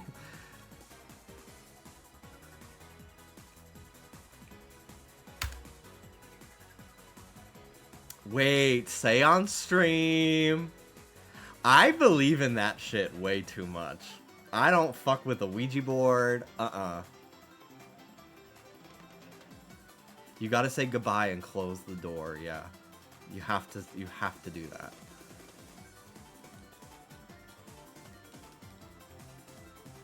Or bet 317. God, I want to do that. I want to do that so many times when I'm editing the podcast, because just like a piece of dust will like fly across the screen.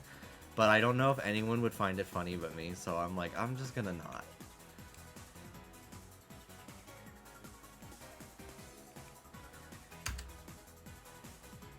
Can you imagine you and Dallas and Ruby doing a seance in your office and then all of a sudden Judy levitates off your wall? I think it would be Lois. If any of them, I think it would be Lois. I literally tried resurrection shit when I lost my cat. Damn. Peanut. Peanut.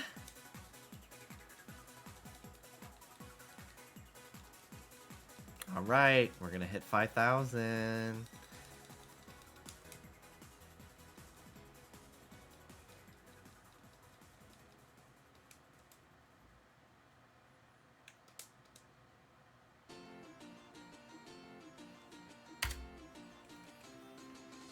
That one picture of Lois jumping down the stairs like this is so funny.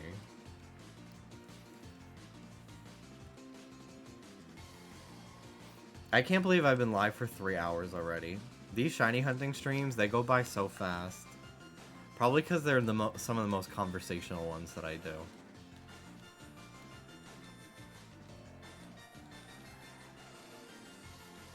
I dare you to find a non-humorous still image of Lois Griffin. Right? It's hard.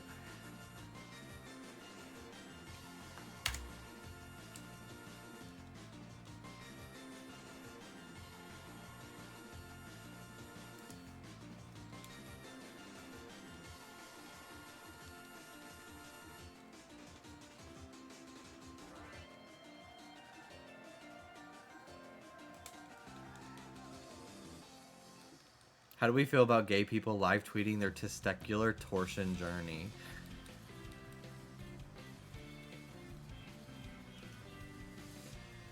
Someone's got to do it, I guess. Are you planning something?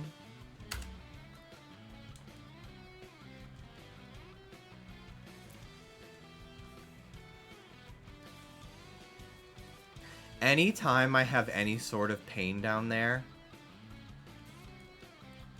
I'm convinced that that's what's happening, and I spiral.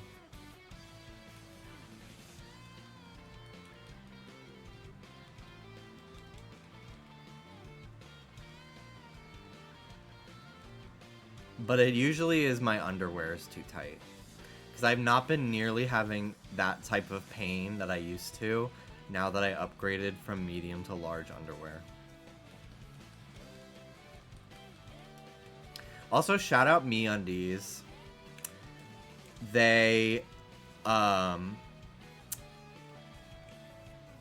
updating their website, I guess. And they've changed my... I've had MeUndies shipped to this address here in California, like, every month for the last year. And randomly, they changed my address back to my old Florida address for December. So I reached out to them. I was like, hi, what the hell? And they were like, we're so sorry. Like, we'll give you a brand new pair free of charge. Let us know whatever you want. So they very quickly made good on it. And they refunded me for the old pair. So I basically got a month for free.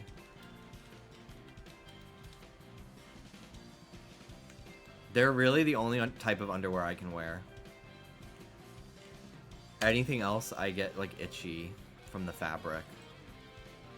Because I sweat a lot. I'm taking notes of who's an ally and who isn't.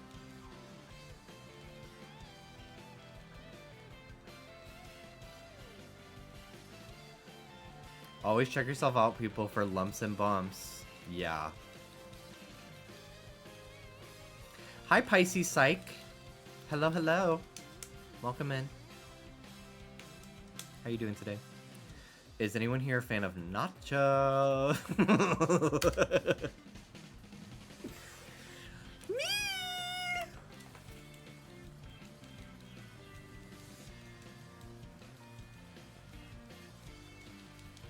I have been hearing rumblings. Probably just people fully pulling shit out of their ass. But I have been seeing a lot more conversation about a Sonic Heroes remake recently. And that idea makes me so happy. Because that game needs it. Sonic Heroes is more frustrating than fun.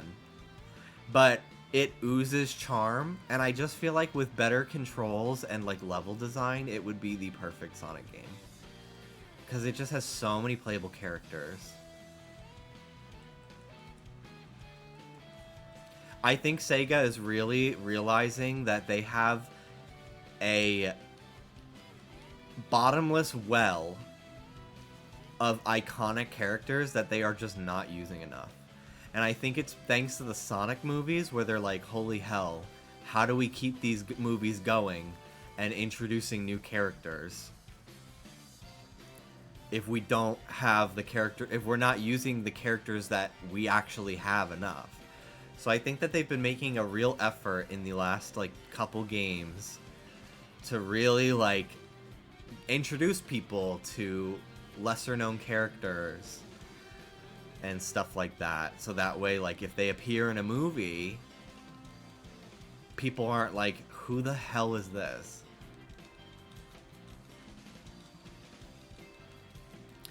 I feel like I'm at the point now where we can talk about Sonic 3 with spoilers. I feel like enough of us that care about spoilers have seen it.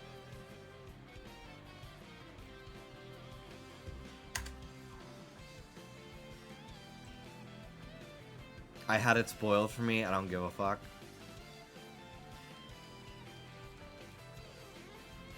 Alright, if you care about Sonic 3 spoilers, leave for like 5 minutes. Because I imagine it won't be that long of a discussion. Honestly, I don't have that much to say.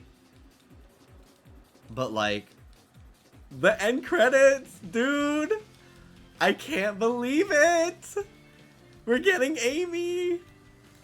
At first, when they only showed Metal Sonic, I was like, you have got to be kidding me that they are going to add a robot before they add a female character to this franchise.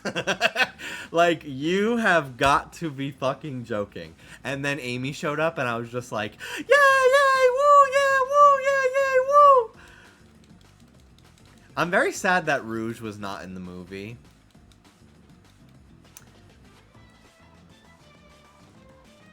But we shall see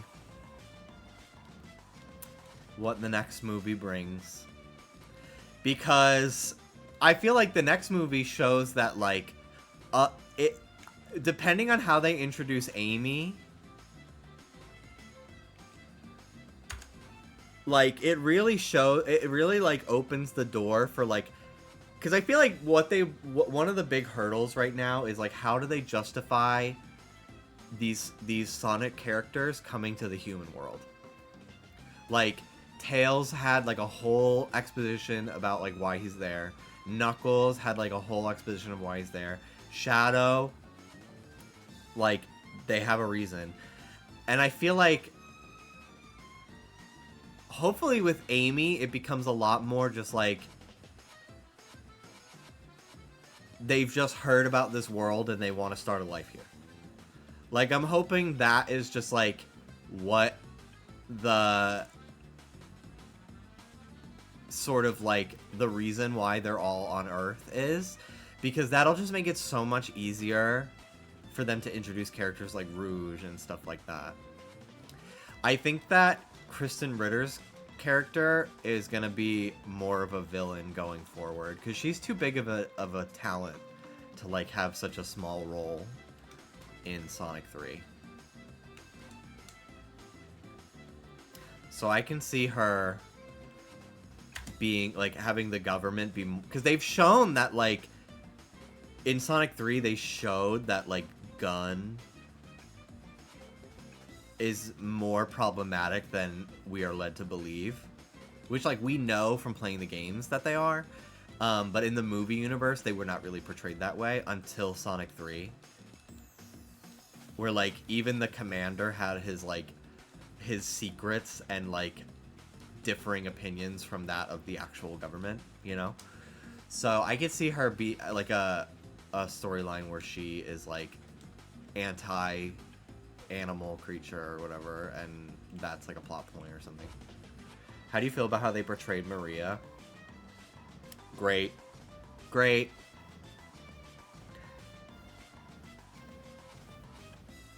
I saw Ashley Tisdale rumors for Amy. I would die. That's actually, like, perfect casting. I'm still pushing for Liz Gillies as Rouge. I will once again pull up the edit that I made on TikTok that flopped so hard. Oh, it got like 10,000 views. That's actually better than I remember. I should repost it. This is audio from her as Catwoman that I put over clips of Rouge from Sonic X. Darling, you're even more gorgeous in person. Multiple countries have warrants out for your arrest. I'm popular. I thought this was supposed to be a party. My kind of party. I did not sign up for this. Did you sign up for this? You really have to think about that? Prepare to get your ass kicked. Don't make me fight dirty. Darling, I love your costume. Darling, you're... Like, it's perfect casting. It is perfect casting. And no one wants to listen to me.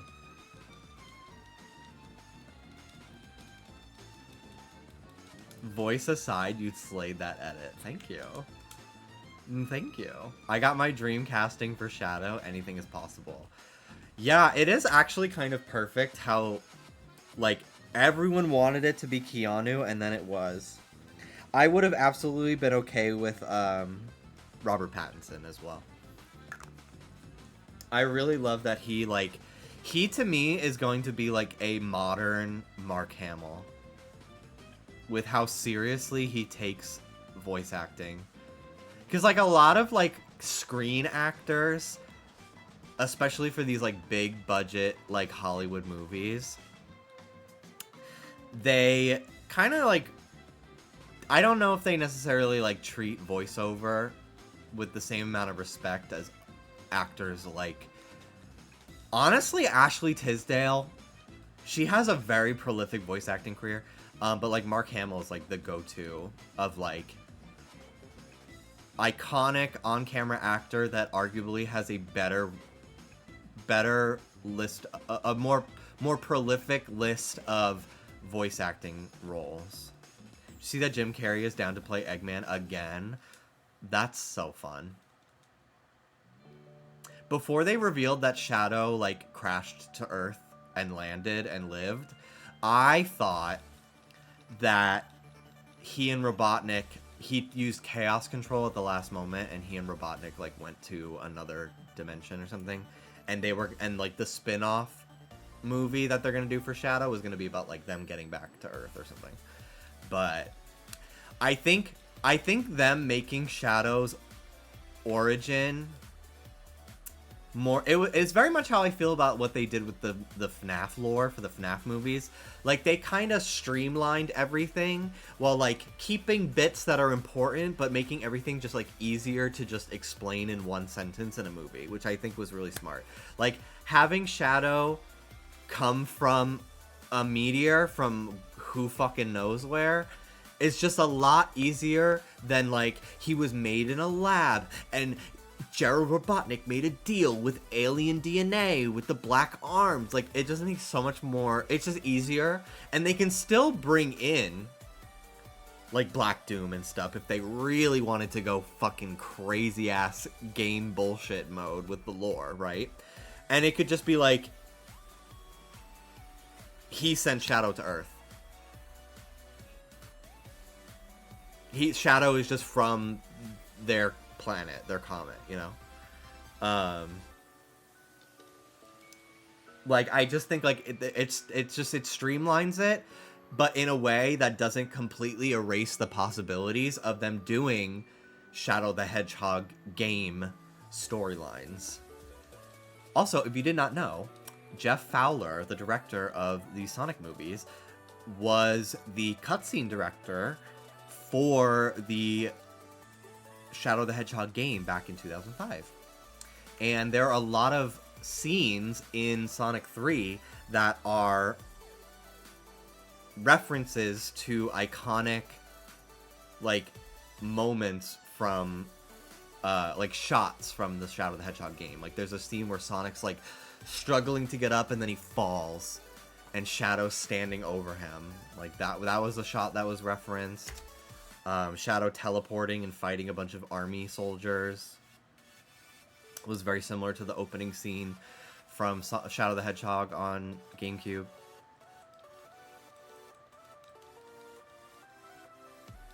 And all that was intentional, because they did an interview recently, And we're like, yeah, all that, these were references that I did. Isn't that cool? And I was like, yeah, it's really cool. Does he pump a rifle? No, but he does have a gun in the movie. It's like a laser, like a stun gun. Which I'm fine with. As fucking crazy as hell as, like, Shadow having an actual machine gun is as, like, a meme, I actually think him using non-lethal guns just fits better, like, in universe for the Sonic games. Although, sometimes they use bullets.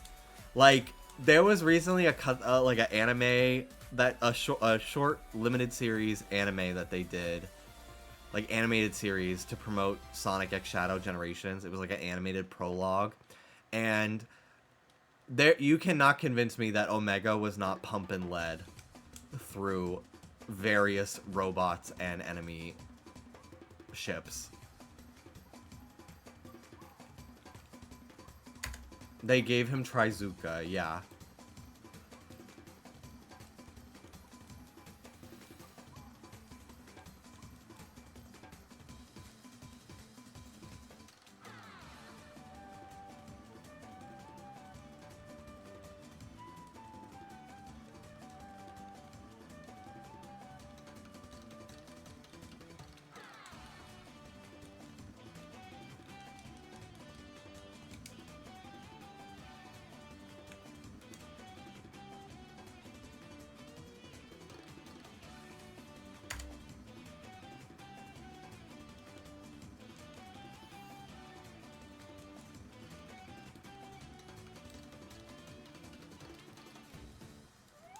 I am excited to rent.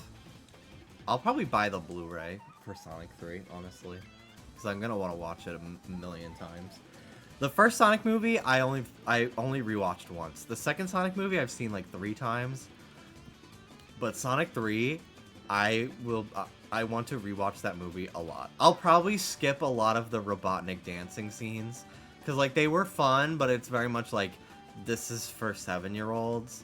And I'm not going to complain because I'm in the theater for a Sonic the Hedgehog movie. Like, I know the target demo. I'm not going to say, like, I'm aware. I'm self-aware. But do I want to watch that every single time? No. Did he dance more than once? I don't remember. It is the mandatory dancing. Yeah, I didn't have a problem with it, but it's not necessarily something I need to see more than once.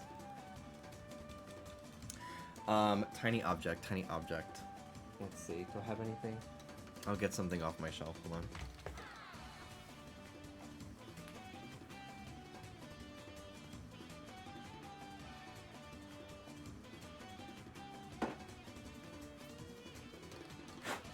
Tiny-ish object.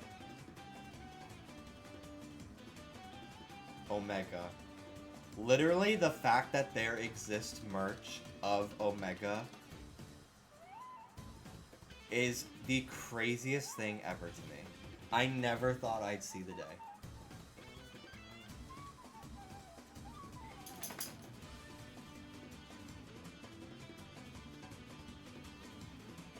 He's pretty rare too. Jack Specific, has not really printed that figure in a few years.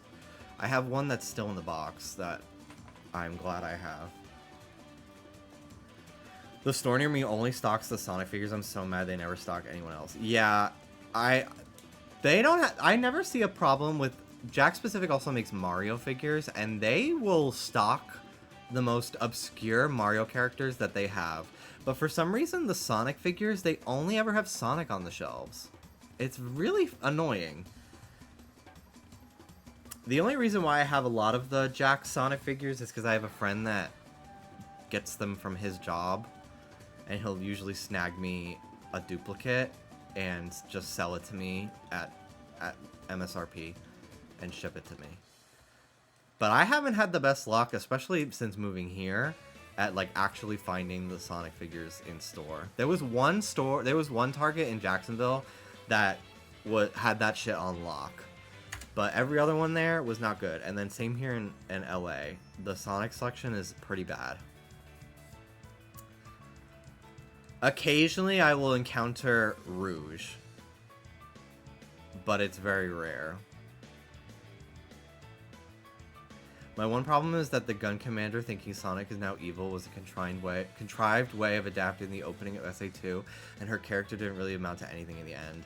Yeah, I think that she's going to be more set up for a future movie. I think that Commander Rockwell, Kristen Ritter's character, is kind of going to be like the fallback if they couldn't get Jim Carrey to return as Eggman, /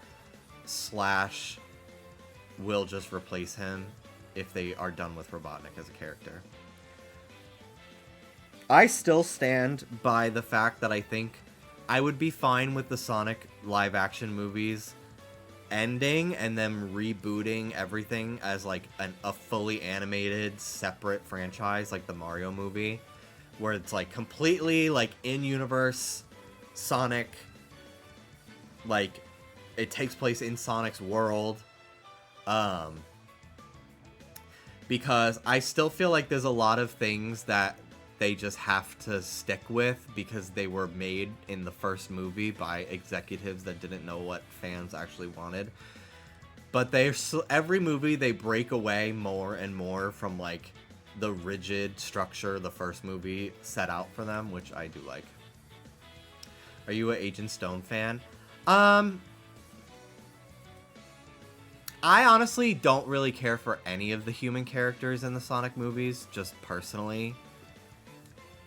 Of all of them, I do think I like him the most.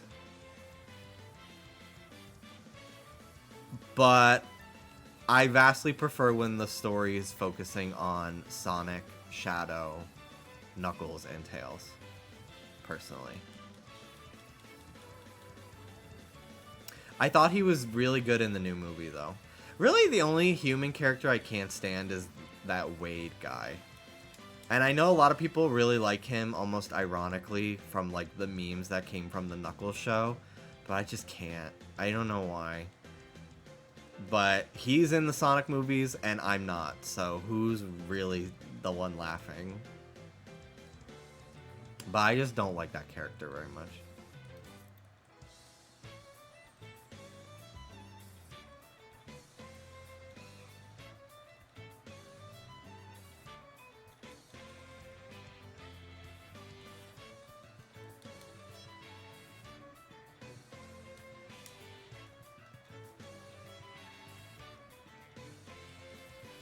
Someone asked who I want to voice Silver.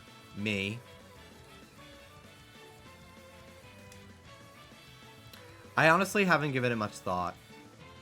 I personally would really like if more of the video game voice actors got a chance to play the characters in the movies. As much as I do love all the movie voice actors, and I think they do a great job,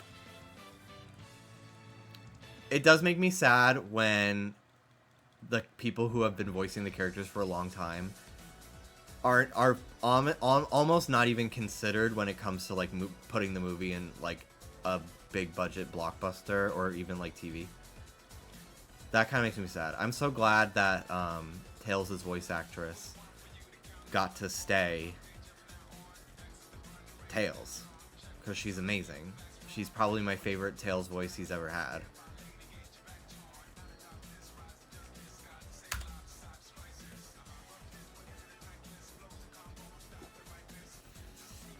Imagine if everyone had ugly Sonic syndrome. I firmly believe that the Sonic movies would not have succeeded if they hadn't redesigned Sonic. Like, that truly is the sole reason why we have the movies we have to today.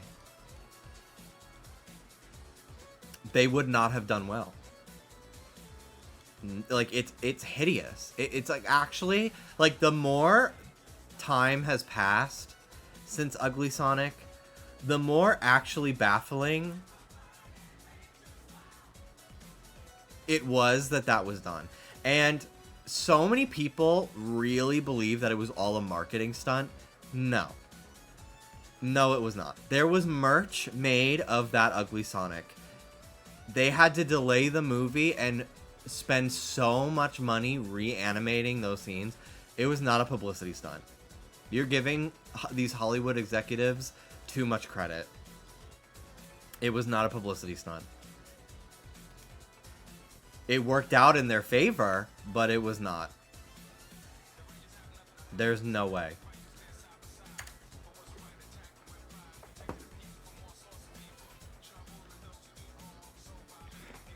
I'm hungry. I have leftovers that I can probably go eat.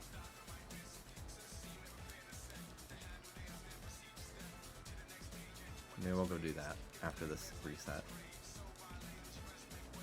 I have more of my rice bowl.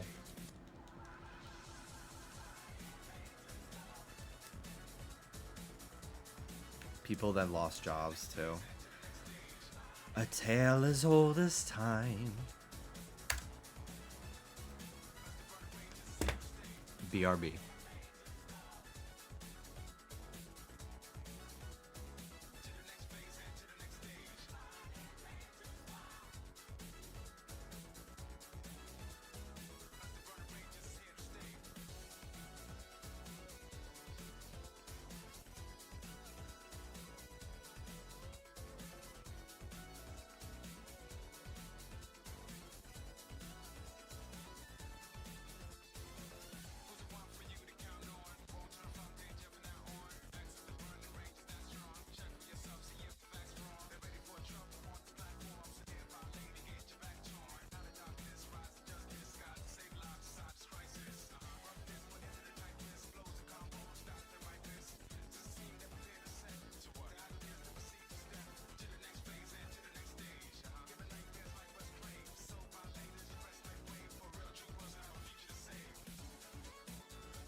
Yeah, I wonder if they're gonna end up still doing Detective Pikachu 2.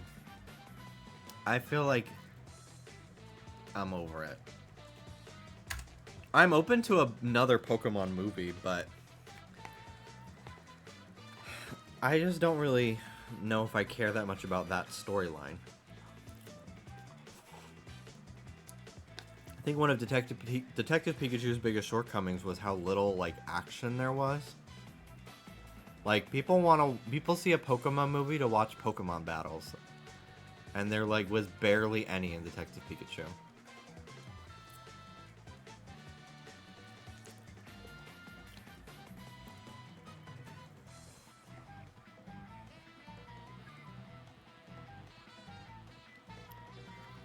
I struggle to come up with a plot line for a Pokemon movie that would do well, though.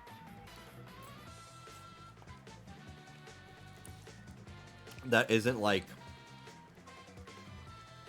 built off of the existing anime. You know?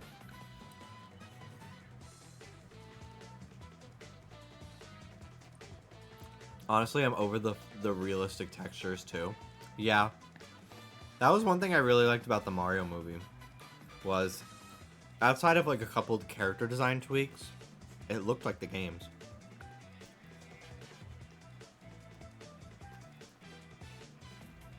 And surprise, surprise, made $1 billion.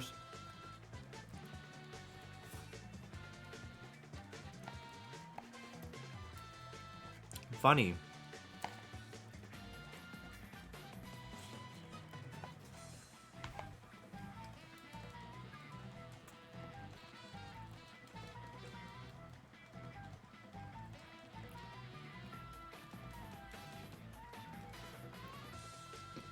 I think of, like, of the three, Sonic, Mario, and Pokemon.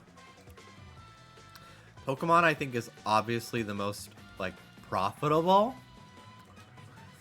But I feel like the hardest to translate to a movie that would be accessible to mainstream audiences. And not be boring.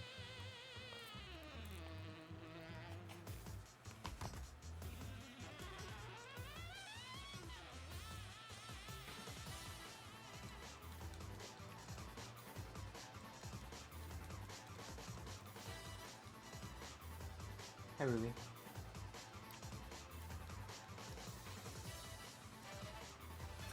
When's that Pokemon Netflix show supposed to come out? That's been in development for a long time. Which is crazy that, like, we know nothing about it.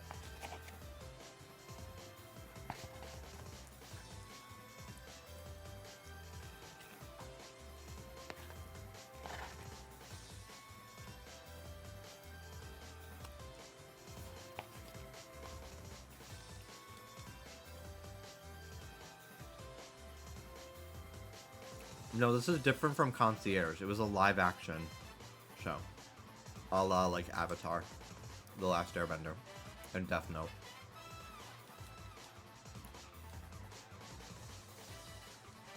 I loved Concierge. I hope they make more. I think they said they are.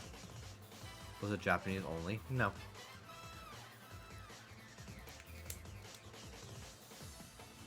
I don't think so. It would be silly if it was.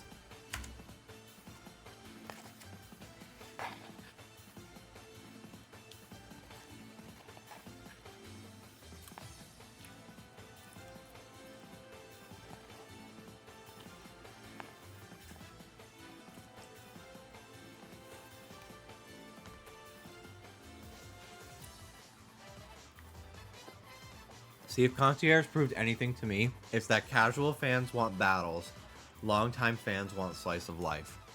I would like both. But it depends on the medium. Like, if I'm going to go see a Pokemon blockbuster with high budget special effects, I want to see a battle.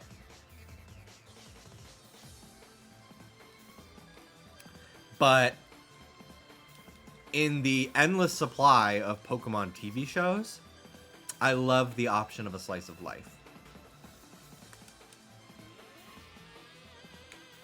I am in both camps. I want more shit like that Black and White 2 promo animation. Those battles ape. Yeah, I really love that they've been doing stuff like that on YouTube with, like, Twilight Wings for Gen 8.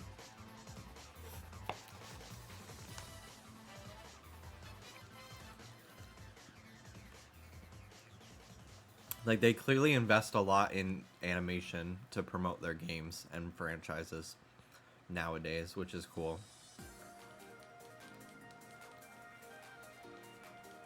I see people complain all the time about filler in the anime, and I'm like, bro, the whole show is filler. Yeah, how is a show supposed to last 3 years in one region without it? Sometimes the filler episodes of Pokemon are some of the most entertaining. Princess versus Princess from the OG show is hilarious. It's a battle competition for girls on like Girls' Day or something, and it's Jessie versus Misty, and there's so many iconic moments.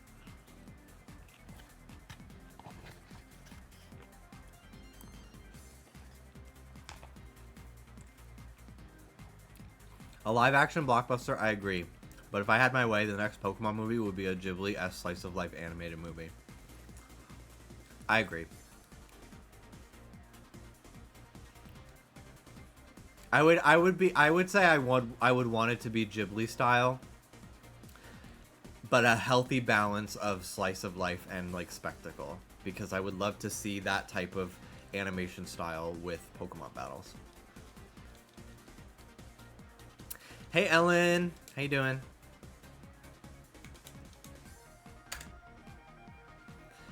What baffles me is the decision that the Zelda movie is going to be not only live action, but also not even with Universal.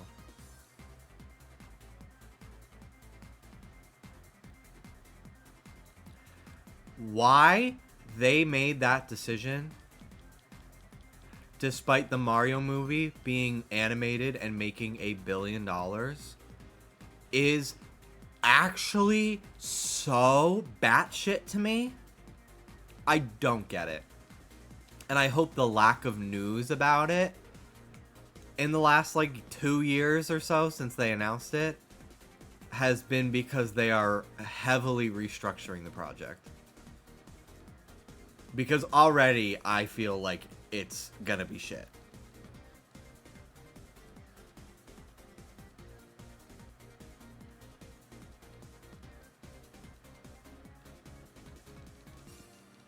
Because I'm sorry,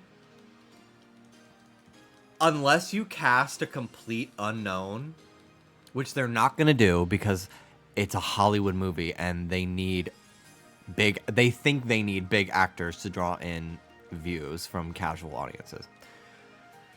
There is no like blockbuster level actor that is going to agree to a movie where they don't talk the whole time. So Link will speak in that movie.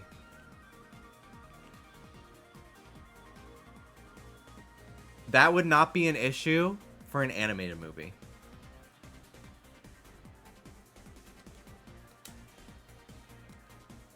It's like how in Marvel movies, none of the characters that like typically in the comics wear masks, they're often very rarely seen with their masks actually on, because the actors want their faces to be seen in the movies. They don't want to be covered up the whole time.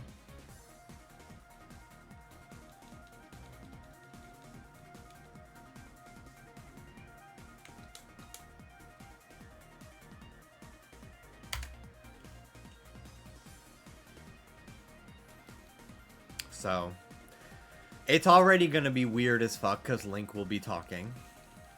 And then it's going to be someone that is, like, going to be like Tom Holland or some type of actor. That it's like, I could see them casting that blonde one from Heartstopper, actually, as Link.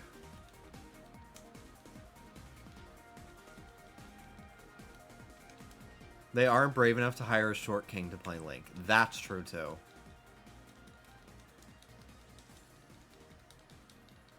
Or a twink.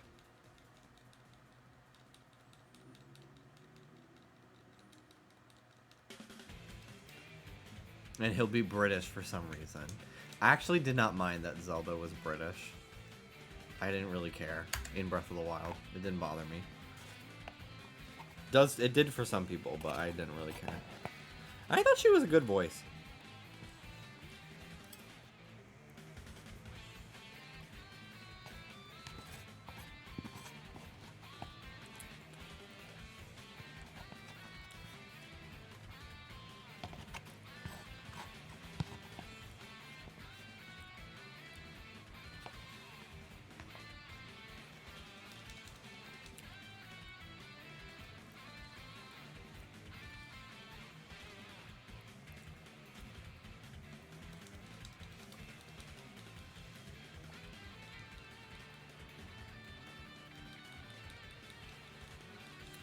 Imagine a Kirby movie. That will never happen.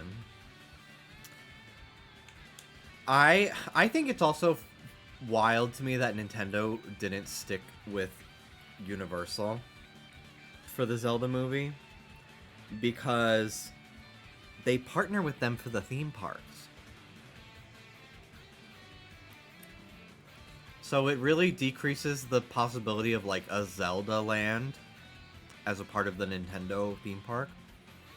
And it also makes it even more difficult for like a Smash Brothers movie, which they would be stupid to not do.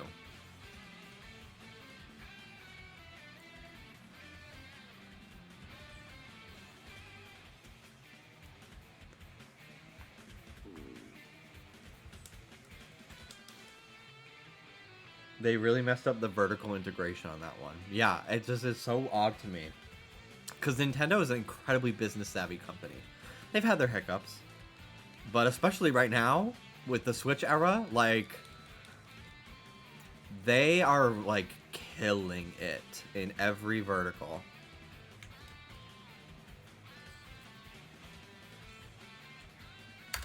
It's going to be a big couple months for Nintendo. I'm really excited for what the next few weeks are going to bring.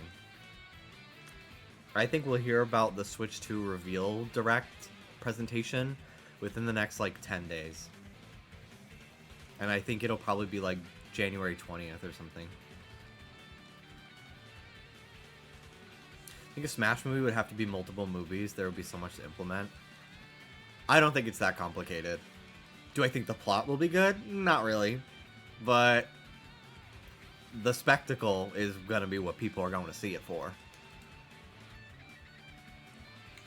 What do you think are going to be some features on the Switch 2?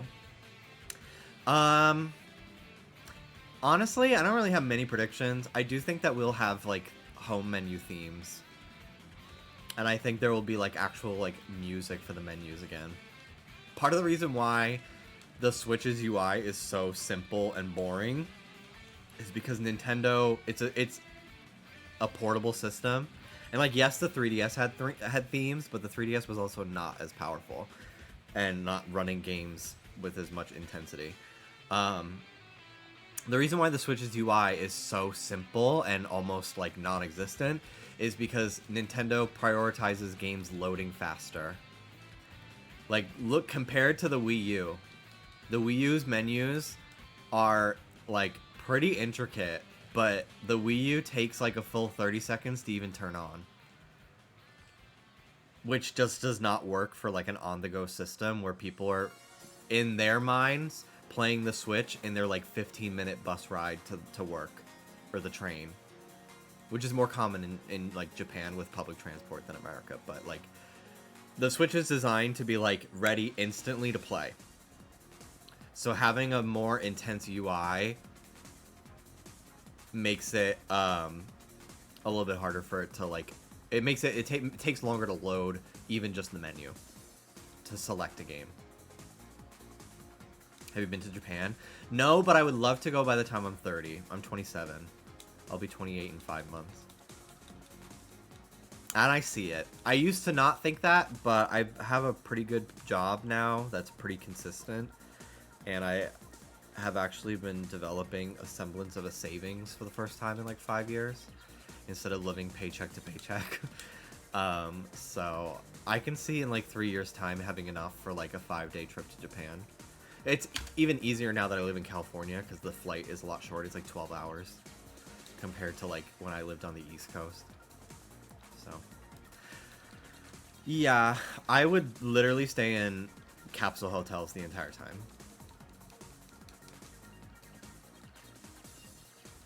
To save money.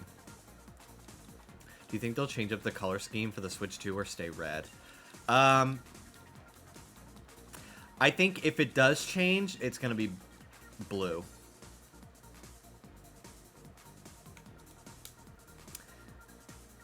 Like, honestly, very similar to, like, the Wii U's blue.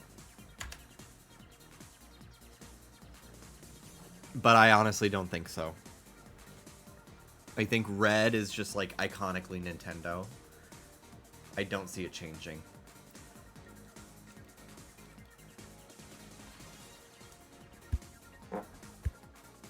Did I even mute my fart? Sorry. I tried to. For the 2 people with a fart kink that lurk in the background, you're welcome. I hope you're at least subscribed. Business hotels are a little more money and you get a private room. They're like a really small hotel rooms.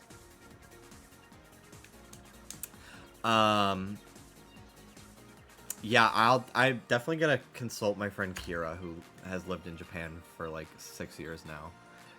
She solo travels a lot for pretty cheap. She's very like good with money and like gets good deals. So I'll definitely, if I ever start planning a trip, I will definitely consult her in the planning process.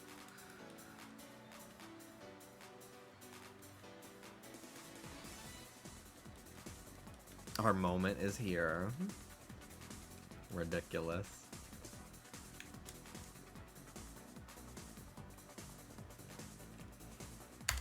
Funny thing about farts, my ex-boyfriend used to get up, lift up his shirt to sniff his butt, and fart into my AC. That's wild. That's so crazy. That's so nuts.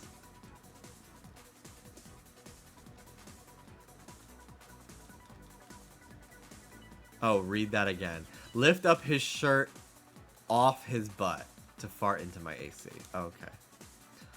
I mean, still bizarre, but not as weird as my inability to read made it seem. What's your favorite sibling rivalry episode? The one where they're on that app that people can call in and that little kid goes, "Are y'all boys or a girl?" I listened to that for the first time while I was on a plane, and I was like actually in tears. I was laughing so hard, and I probably seemed fucking nuts to everyone around me.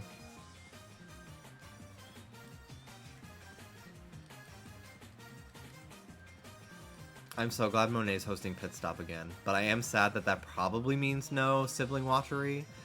But if Bob does first impressions with Thorgy, then it's okay.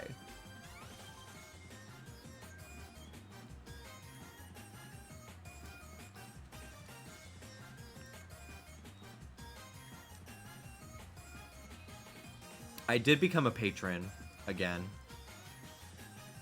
for Watchery.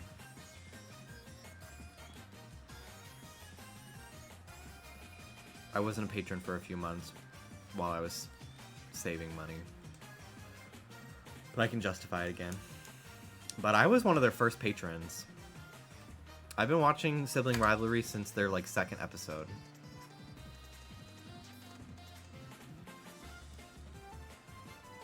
I'm an early adopter.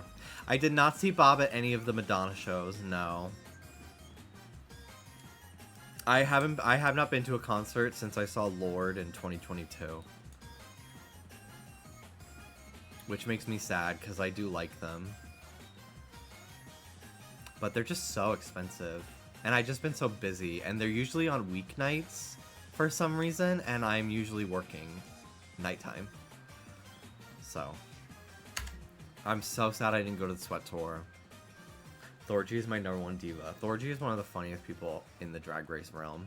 And just in general. I love Thorgy.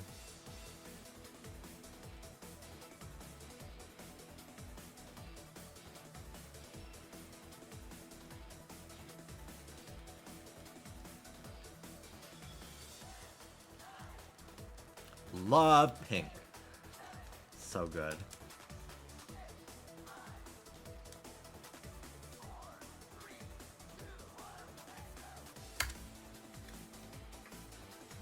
I'm actually gonna watch Traitors this season for Bob. I have not seen any seasons of the Traitors prior to this. I want Trisha on it.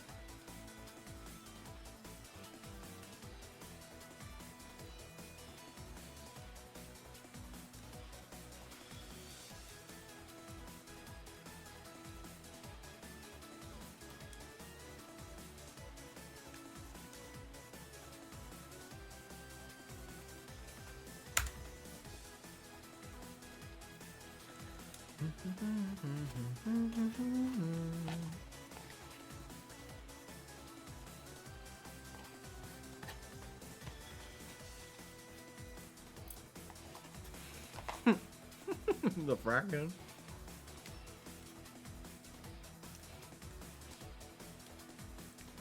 Pink is my dad's favorite artist, which was like, okay, work. So he had no qualms when I wanted to listen to Gaga. My aunt loves Pink. My gay aunt. So, I have a soft spot for Pink because she makes me think of my aunt. Trustful baby. Such a good song.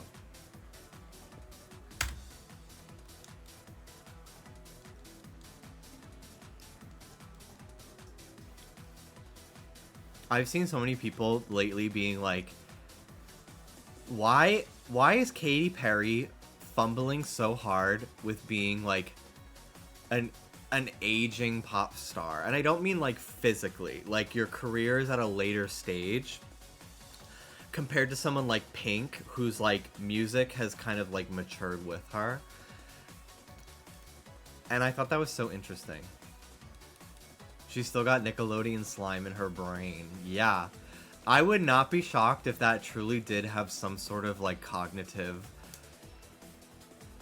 hindrance on her. Like, it's like that literally is blunt force trauma.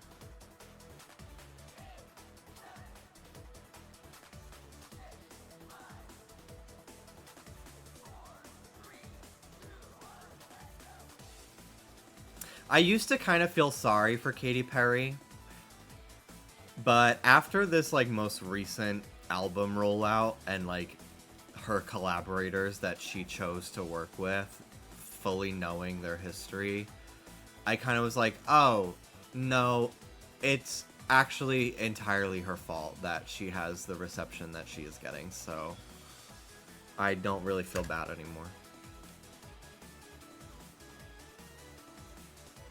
One of the Boys is an incredible album. I still actively listen to that. I try to separate the art from the artist a little bit. I've been doing that with Nicki Minaj all year.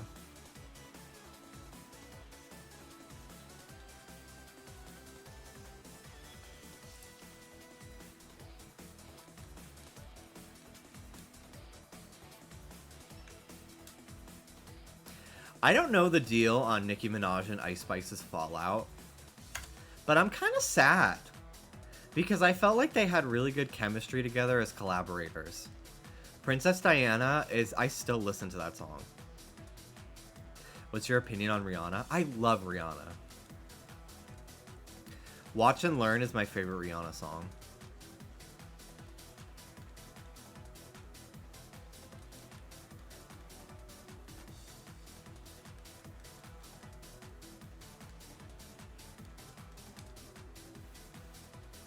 I used to like Ice Spice, but every snippet I hear of her new music just sounds the same.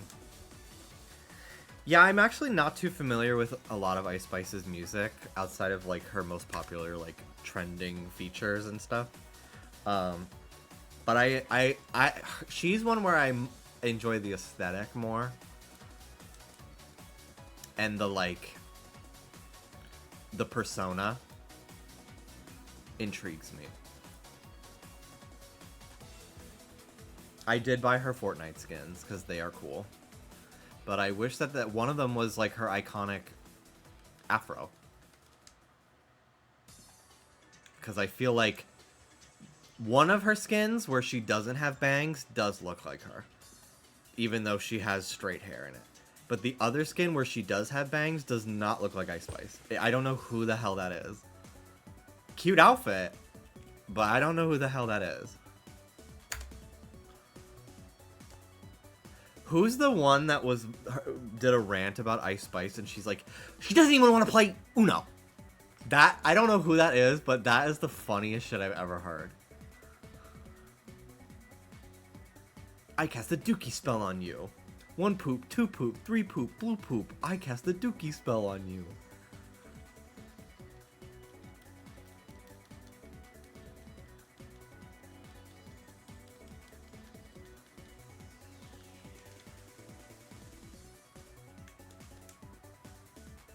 Yeah, there is a lot of poop adjacent lyrics and outwardly poop focused lyrics, which, like, everyone's got their thing. I do not shame, but it is, you know.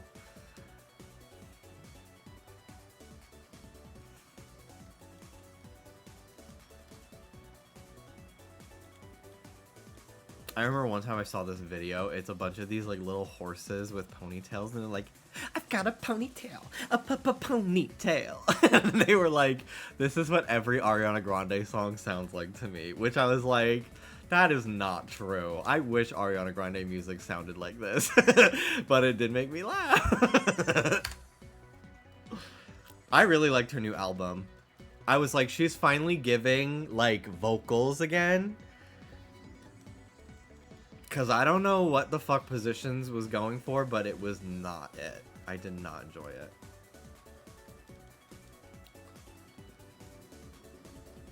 I watched Dochi's Tiny Desk and I'm kind of obsessed. I haven't watched the full thing, but I've seen a lot of clips of it. I listened to 2 Dochi songs the other day and I really like them. They're her like most popular, like the ones that are trending right now. Yucky Blucky Fruitcake and Denial is a River. I really like that she's like tells a story with her lyrics. I've been really appreciating that about like popular music right now, like not just pop music, but like what is on the charts right now. Like the songs have like a point of view and kind of tell you a story, which I value that a lot in songs.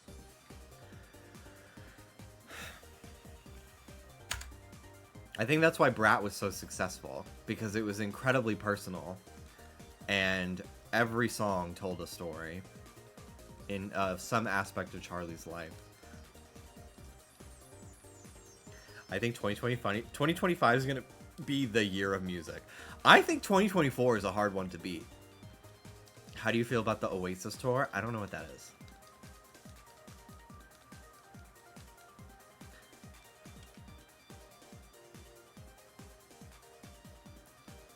I want to listen to Ari's new music, but I'm worried my friends around me are just going to shame me for it.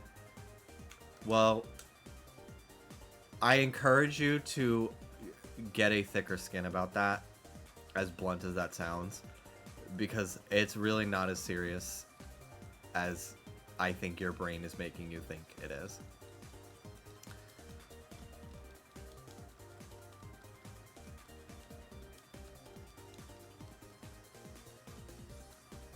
And if it really bothers you that much, I would implore you to get other friends. Easier said than done, but as someone who has had that line of thinking in my past, it's not that serious, really. I think finding more security in yourself and your interests is the work that needs to be done, rather than like really like saying that sentence out loud, like I'm afraid to enjoy music from an artist I like because my friends are gonna tease me about it or like shame me.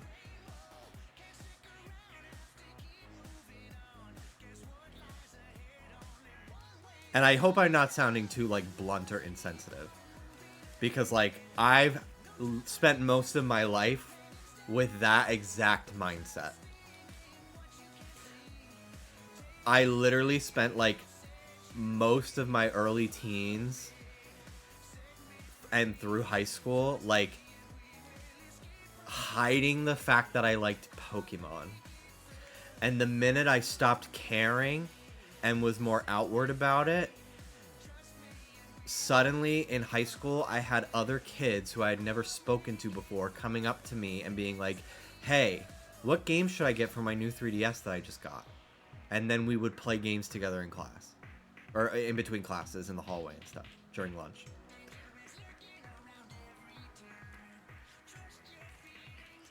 I think, and also like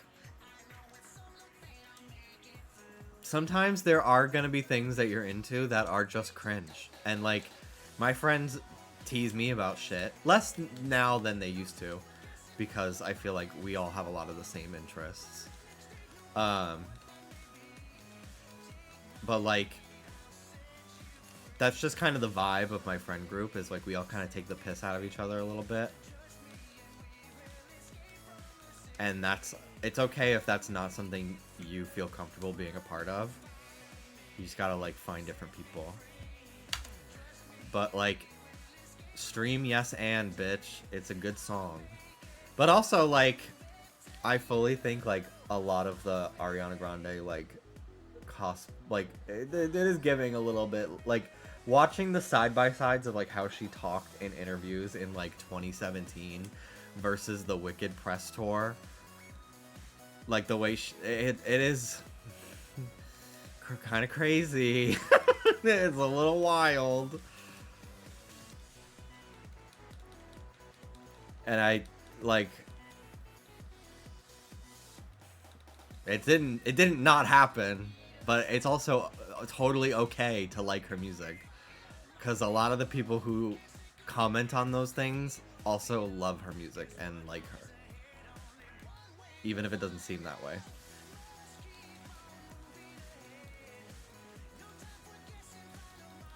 I think it's important to not tie your identity too much to your interests. Which is something that I feel is I guess easier for me to do after a while than others. Like, I always thought it was very crazy when I made YouTube videos, like Yokai Watch or whatever. Like, how many people took, like, me criticizing, like, a game as, like, a personal attack. So I think, like, not assigning so much of, like, your personality and identity to your interests is important. And if they tease you and, like, make fun of you for, like, Ariana Grande, like, and it really bothers you, don't talk to them anymore. But don't let that stop you from enjoying a good album. Like, it's a little... I'm trying to, like, really let you know how irrational of a fear that is. Despite being totally understandable. Because I don't let it limit your enjoyment. Life is too short to care about any of that.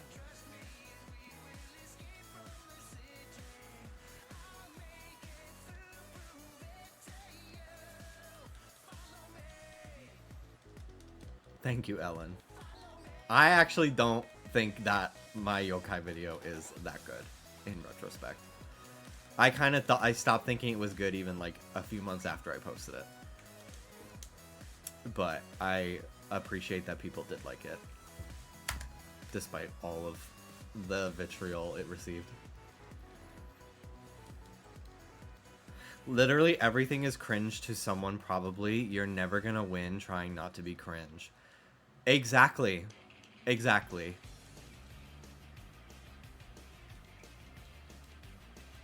I literally even felt like a little embarrassed, even like posting my Sonic the Hedgehog outfit from when I saw the Sonic movie, because I was like, people I went to like middle and high school with that are very normie are gonna see this and probably think it's embarrassing.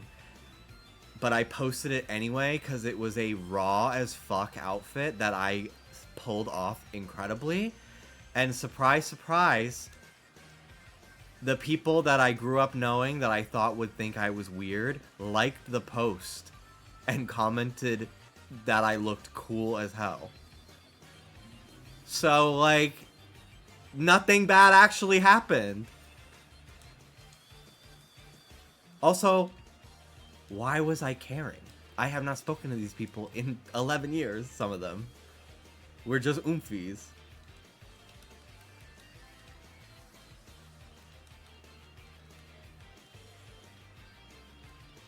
It is truly, I am cringe and I am free.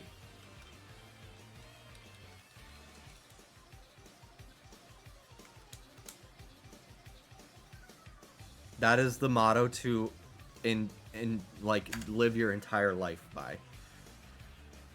Every time I get money on this website, I dance like a fucking moron in front of 100-something people. Every time. Is it embarrassing? Yeah. It's kind of the point. Like, but it's fun as hell to do and entertaining.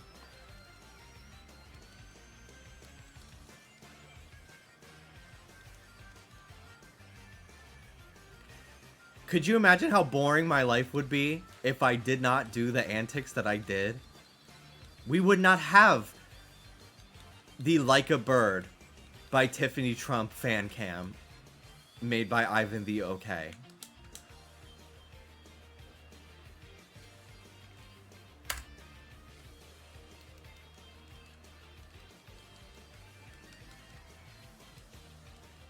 Can you imagine how boring it would be if you never started adding jokes to your videos? I know.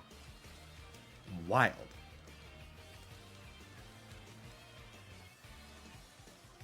Did all of those jokes land? Depends on the person watching it. Can I watch those anymore? Absolutely not. Did it get me to where I am today? Yes, so they were worth doing.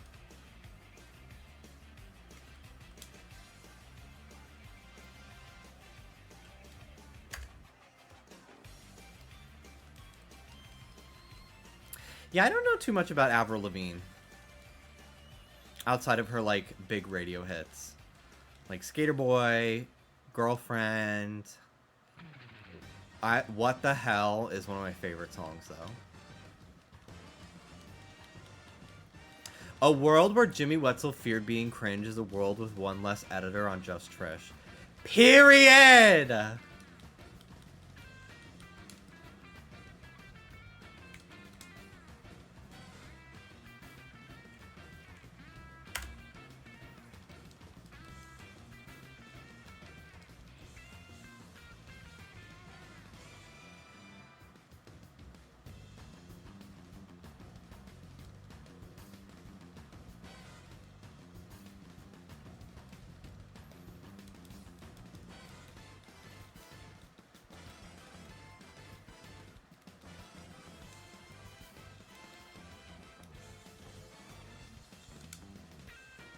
Hello, I cannot believe this is over odds. This is my first hunt in this badge quest that has gotten not only over odds, but over 4 digits, I think. For the most part. Like, pretty much all of my hunts in this badge quest, and I've found like 13 shinies at this point, have been incredibly fast. Not even just the Horde battle ones. But, like, my Riolu was, like, 1,000 encounters on 2 games. Wild encounters. Like, that's amazing. So, I can't complain too much, as tiresome as it is. Although, today has been so much easier now that I have my controller that is not disconnecting. I'm flying through these resets.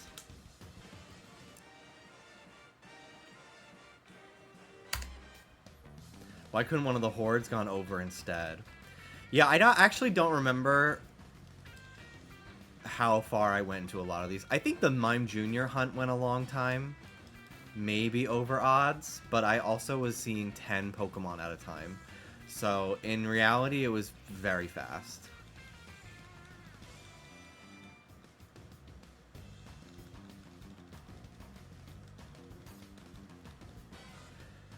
Where do you align in the Waro Peachy versus Danny 64 beef over Sonic Adventure 2? Well, first I would need to know where they even stand.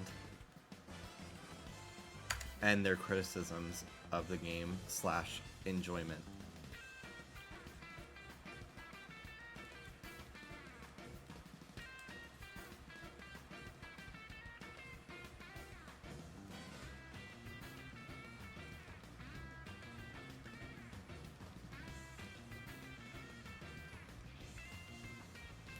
I will say I like Sonic Adventure 2 a lot because I grew up with it and like Sonic.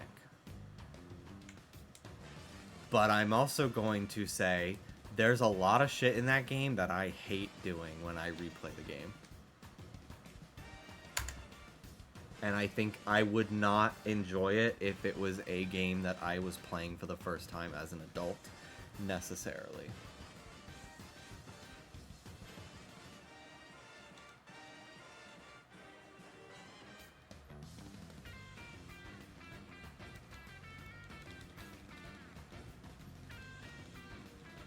Lauren put Sonic Adventure 2 low in her tier list over not enjoying the Knuckles levels, and Danny had beef with that.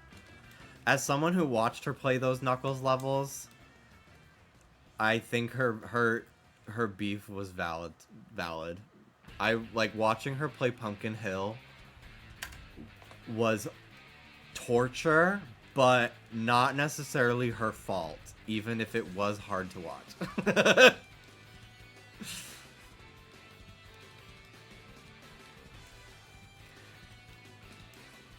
As someone, I will say, as someone who has been, I've had tomatoes thrown at me for a variety of my takes that go against the grain online about certain games and characters from said games that walk on all fours and are made of dough. Let the woman speak. Let her speak her mind. The fact she played it alone is enough for me. Let her rank her tier list. Not Danny trying to silence the opinions of a female on this website. Why don't we unpack that?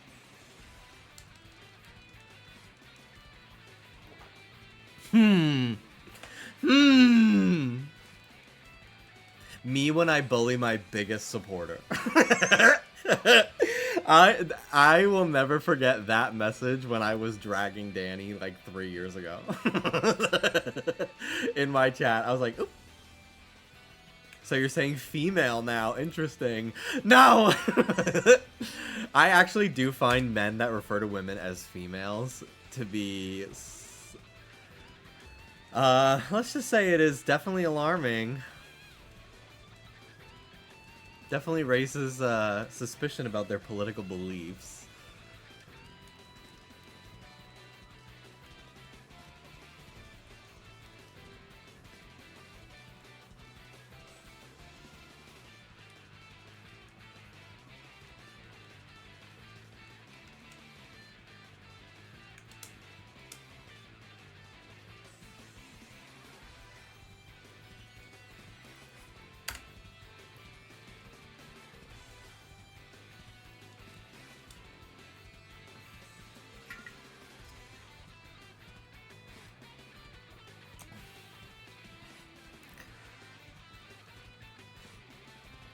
How does the male loneliness epidemic exist in the age of Discord?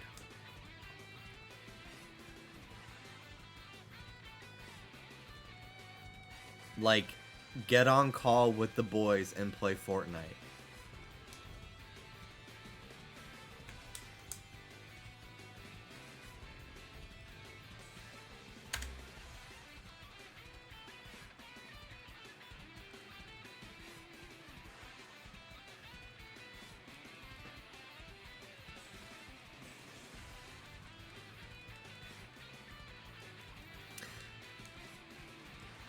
If any problems men, especially straight men, experience in the world are side effects of a system that they themselves set up for themselves.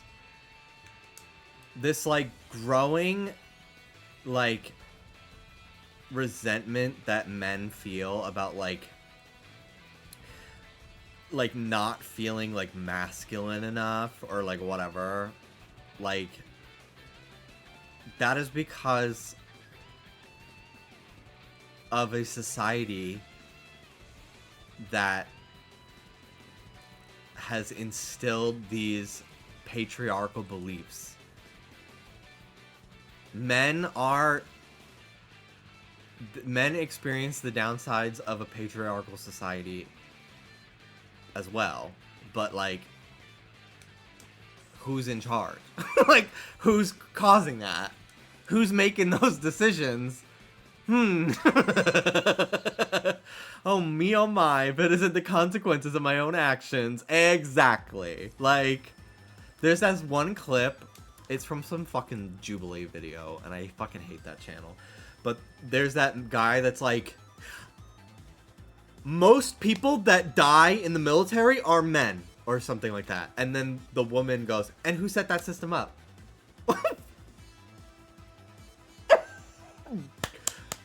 Like, gag him. Like, gag him.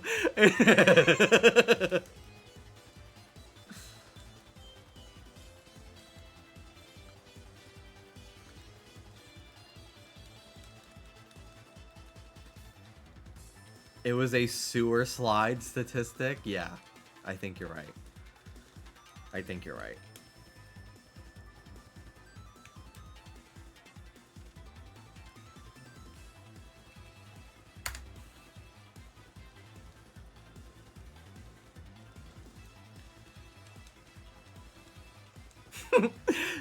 Me. Honestly, men should be free to explore their more, like, feminine, quote-unquote, like, society deemed feminine traits and qualities. And the patriarchy is incredibly limiting and damaging, and blah, blah, blah. Also me. If you are straight, take that damn nail polish off. It's not for you. Take off those acrylics.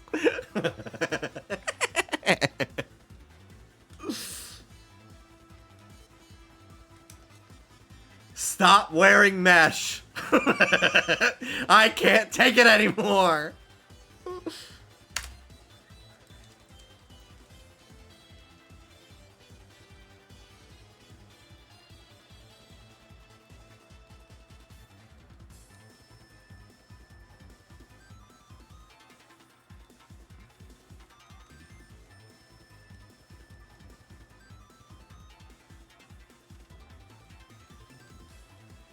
It's not men causing their own loneliness, it's entitled women. If that's a belief that you actually believe, I would recommend you find a different stream.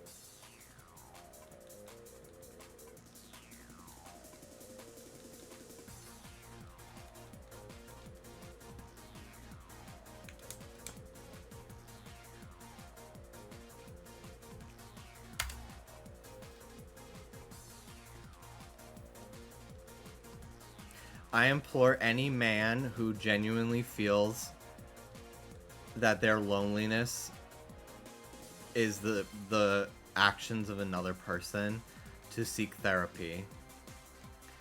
Because that it is either completely untrue and all in their own head,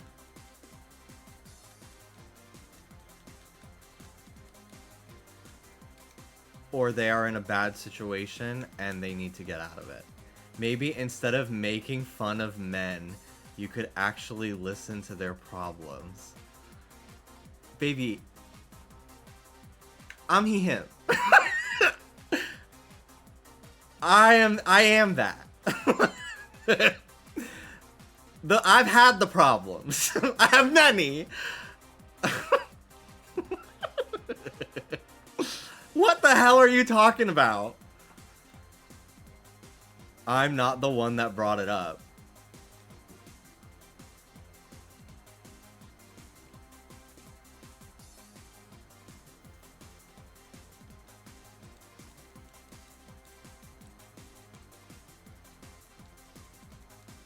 Jimmy, you're gay. You don't count, obviously.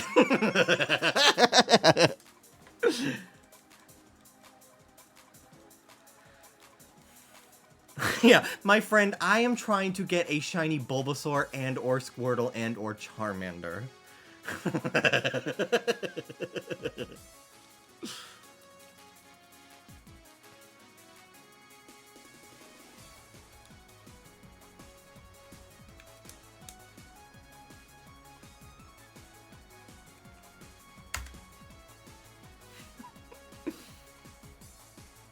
I know about the problems of men.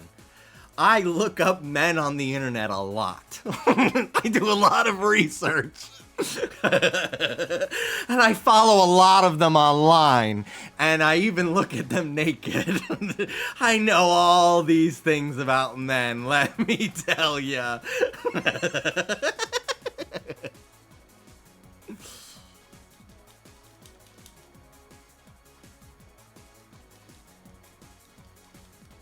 Mommy! That man's looking at almost naked men!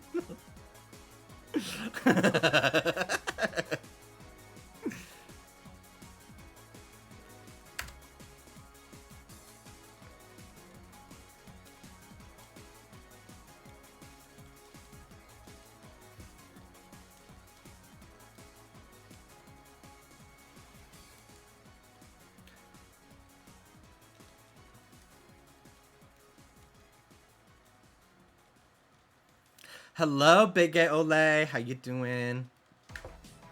Excuse me. Sorry. Hello, hello. Welcome in.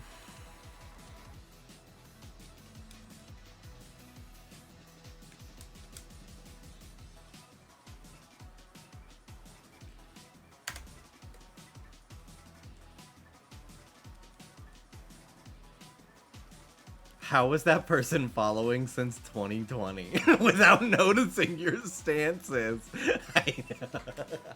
That is the craziest shit to me, isn't it?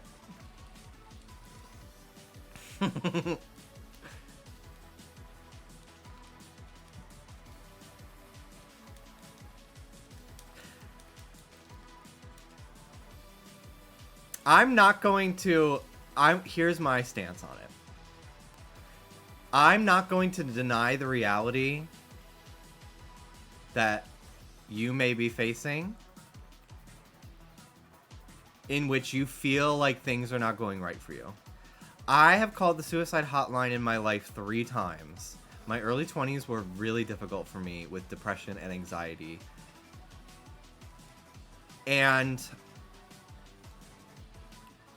they may not I may not have felt like I may not have had misogynistic thoughts about what was causing my loneliness and depression. Like it seems you are having. But I definitely felt like a lot of just the world in general was not on my side for a variety of reasons in my life. And therapy was an incredibly healing process for me. Who said anything about misogyny? You blamed men's loneliness on entitled women. Women are not entitled for putting their own self-worth and safety and quality of life first. That, in my opinion, is a misogynistic point of view.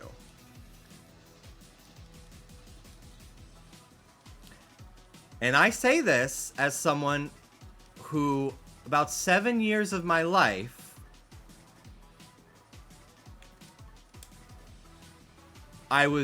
throughout my entire teenage years, I was abused by my stepmother, emotionally and verbally.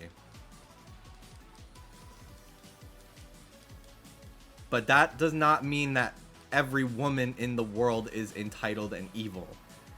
It's the actions of one specific person.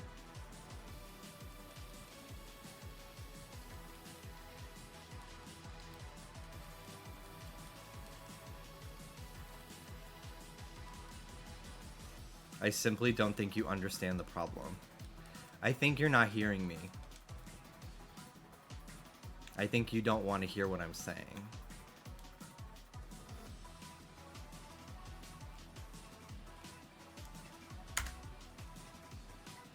then don't say all men generally, because you know it's not true. If I did make the sweeping generalization, I do apologize. I also consider myself a comedian in my own way. I speak in hyperboles for comedic effect. And I usually laugh immediately after saying everything, which should clue you in that it's not the most serious statement I've ever said. But if you truly are of the mindset that the issues facing men are the entitlement of women, that is a delusion not based in reality. Point blank. And I really encourage you or any other man suffering from depression or loneliness to speak to a therapist. There are people that want to help you. You deserve to help yourself by seeking that out.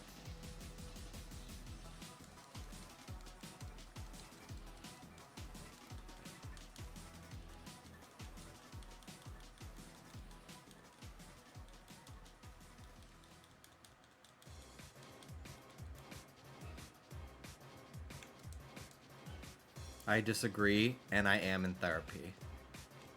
Well,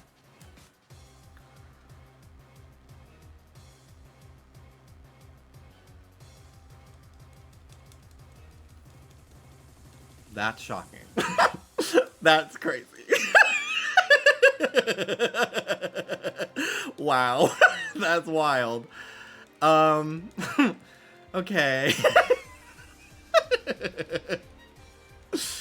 Damn. Well, I hope it's covered by insurance. I'm not arguing, I'm having a discussion. I'm not arguing either. I'm counterpointing your statement that I did not agree with, that I also found was incredibly regressive and insensitive. You claimed that the problems facing men are due to entitled women. I will read your message verbatim to you. It's not men causing their own loneliness, it's entitled women. Which in itself is a sweeping generalization that you accused me of making when I said all men. Which I don't recall saying that, but I also don't recall what I had for lunch yesterday, so I will give you the benefit of the doubt. I maybe made that generalization, and I apologize for that. But sounds to me like you don't really actually want to have a discussion with me. And maybe shame on me for taking this earnestly, trying to have a genuine connection with another human being through the internet. But I really implore you to rethink that worldview, because it's not going to get to the root of the problem. It's only going to push you away from finding a good person in your life, if that is something you're interested in. And also any sort of self-healing.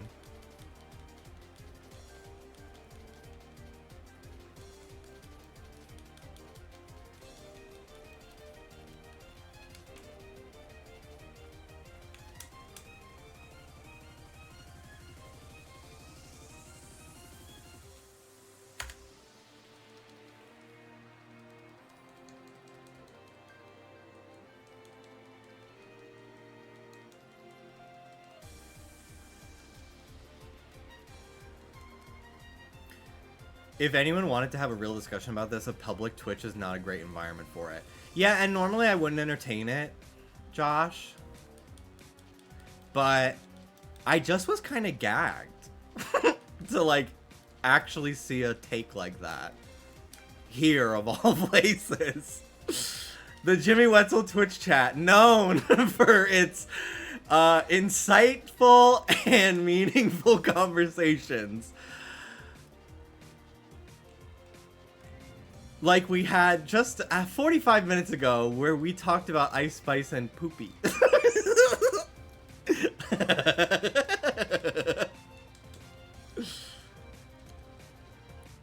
Regardless of sex or gender, if you think your own personal relational issues are anyone's fault other than your own is wild.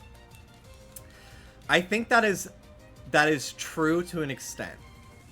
Like, here's what I want to say about that. Because you are responsible for what you say and what you do, right? Some people are not at the point yet where they are aware of why they are the way they are. It could have been their upbringing. It could have been their life experiences, right? That causes you to have these negative communicational skills, right?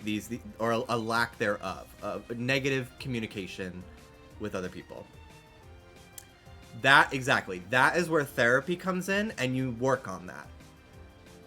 It's like, okay, you didn't know before, but now you do, and it's important to move past that, right? I've had a lot of shit in my life. Lot of shit that could easily have led me down a really dark path of being a nasty, vile, fucked up, mean person. Am I perfect? Absolutely not.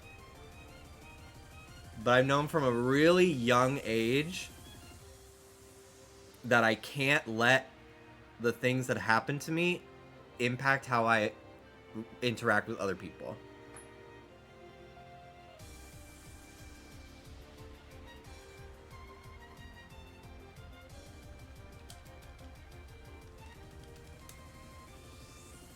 I think they left.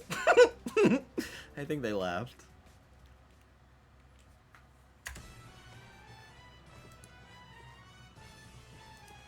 Stupid dog. You made me look bad.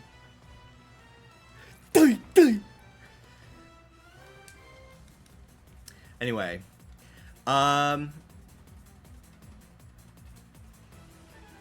Apologize to any of the women watching my stream who were uncomfortable during that discussion. I felt a little bit of responsibility to take the opportunity to try to change what I imagine is another man's mind in this moment. So,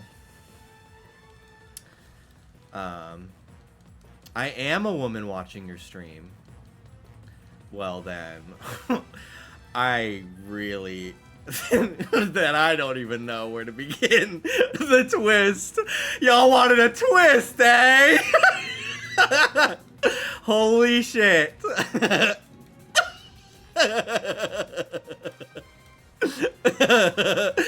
Then I really don't know what to say. Ladies, take it away. Mama, the floor is yours. Holy shit.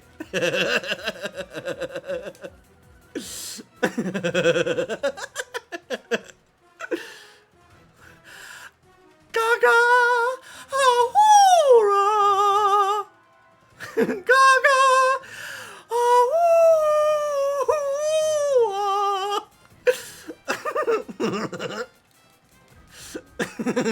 Girl, so confusing. Like, never been a truer statement in my life. That's crazy. I fully thought I was talking to an incel for the last 35 minutes. That is crazy. Oh my god.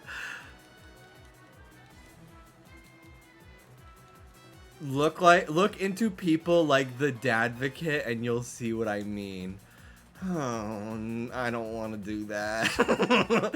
I'm in the middle of Fullmetal Alchemist Brotherhood. I've got enough to watch. Ashley Tisdale, my choice to voice Amy Rose in the Sonic movies. Jimmy, don't be misogynistic. Women can do anything, including being an incel.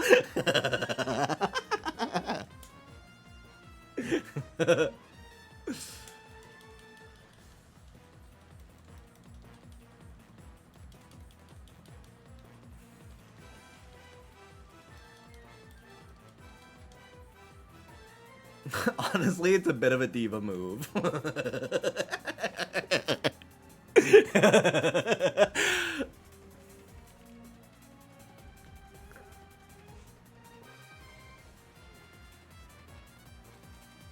What a moment to pop into stream for the first time. Welcome in. Hi, Diva.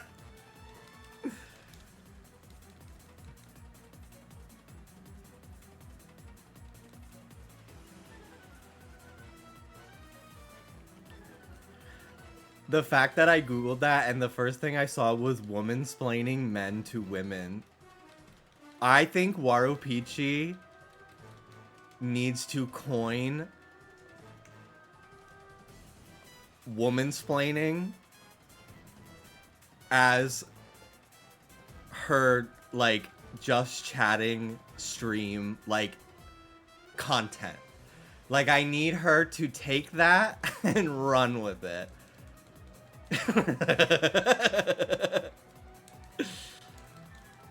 Anyway, ladies, I hope I made you proud, and if not, send me your notes.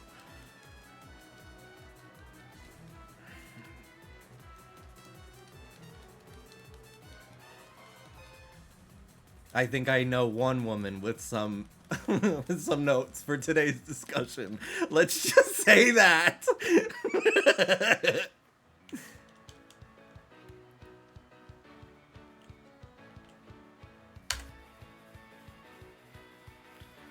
Thank you for being an ally.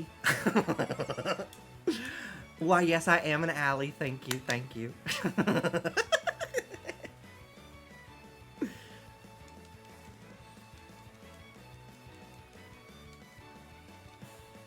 I will not delete this VOD. It will be immortalized on YouTube permanently at some point, whenever Sammy sends it over.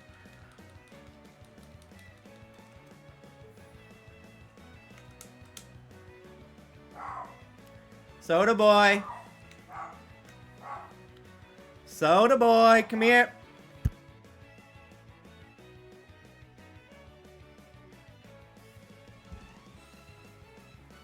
Here he comes.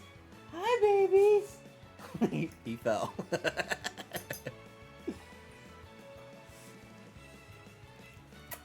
My girl.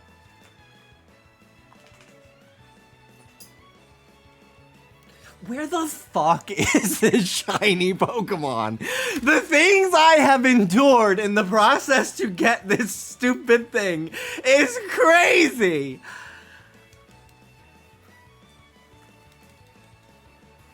Honestly, the real craziest part is the self-restraint that many of you had throughout the entire debacle that just transpired to not gift that person a sub. Because the amount of times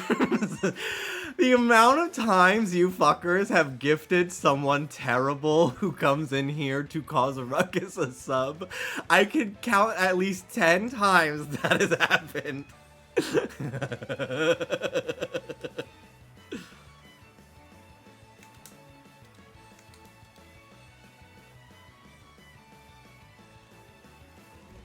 Squiddly diddly, thank you for the streak.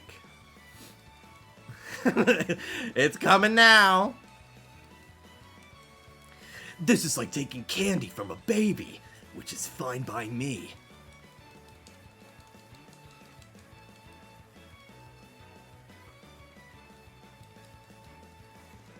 Not gonna lie, saving the Uno reverse until the end of the argument was kind of cunt. Like, that kind of ate. That, like, really? That was kind of everything to me.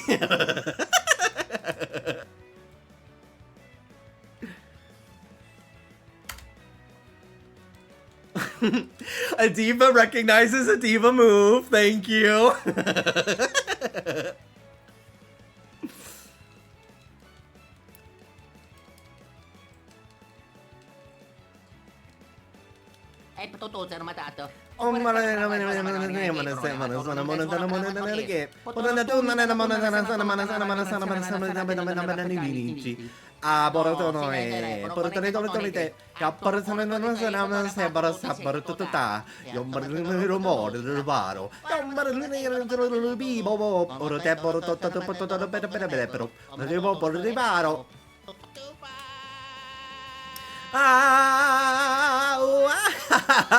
Who's number one now?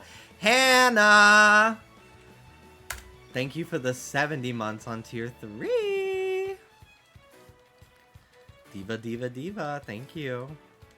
I keep forgetting that you're home, and I have like a panic moment where I'm like, I haven't checked on Kiki in 6 days. And then I'm like, oh, you're home. I don't need to. Like, literally, it was 3 o'clock in the morning last night, and I was like, oh.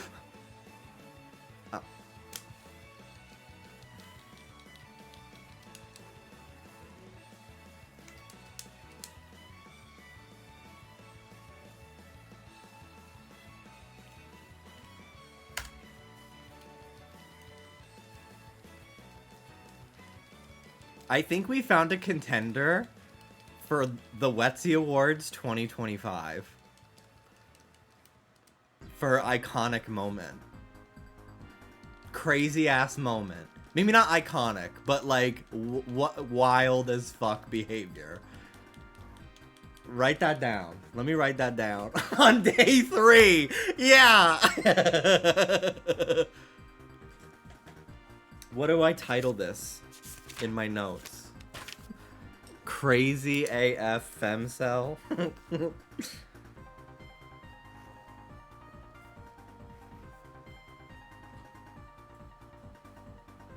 January 3rd, 2025.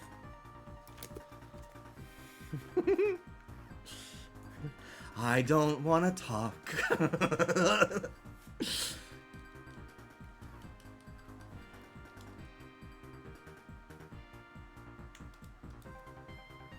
January 3rd is my sister's birthday. My name is Ellen. Oh, okay.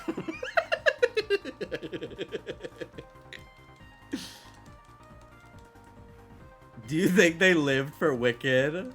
No. I'm gonna say no.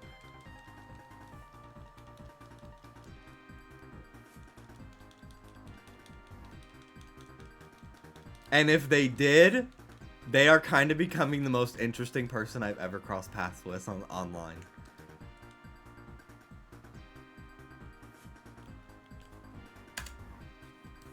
I might have to cop a follow.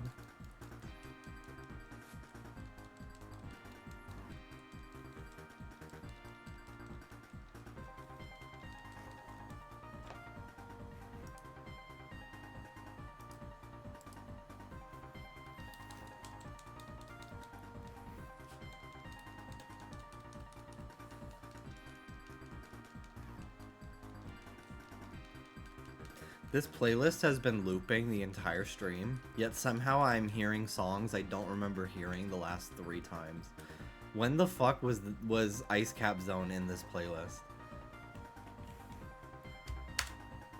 That one oomph who's trad.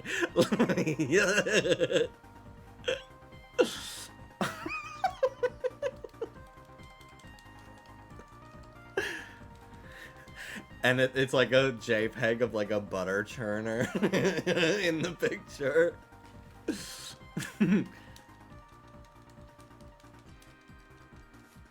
What if that was Nara Smith?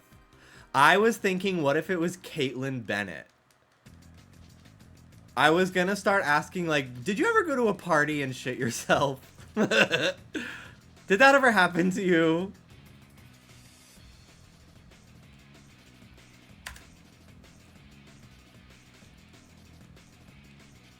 Full circle back to What if it was Caitlyn Jenner? That old ass bitch can't type. Are you nuts?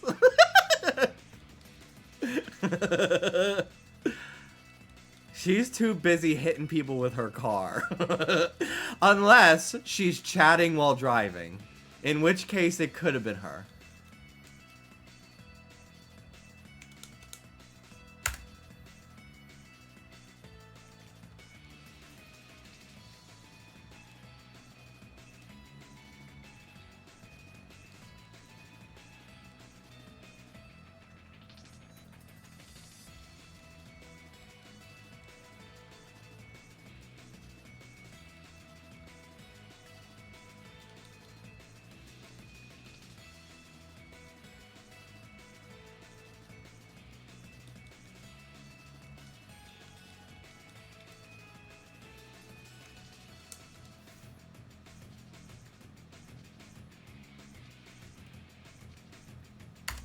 Would you name the shiny male loneliness if you get it in the middle of that debate? I would have come up with something. The character limit might have prevented that, but I would have figured out something. Keeping that on topic on the poop, do you think a femcel can be a bitch who shits? Unfortunately, maybe. Because one is not inherently positive or negative. Girl that poops, bitch that shits. It is just simply a state of being. But I don't know if I'm the one that makes the final call on that.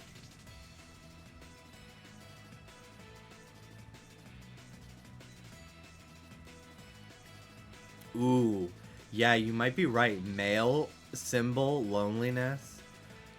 I will gag if it's a shiny female starter too. I think that might be the most like iconic like situation of like RNG I could possibly get.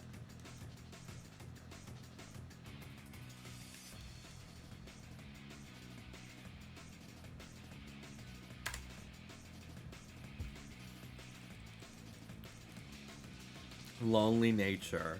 That would be incredible. Is this going on YouTube? Yeah. I don't know when. Probably months from now. But yeah, I'm not taking this VOD down. Absolutely not.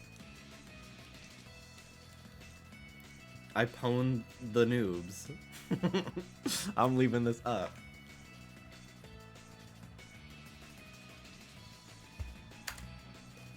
Imagine if that was your first introduction back to YouTube, an edited vid of that. Hey guys! The stream gave me good advice, what do you mean? I'm glad!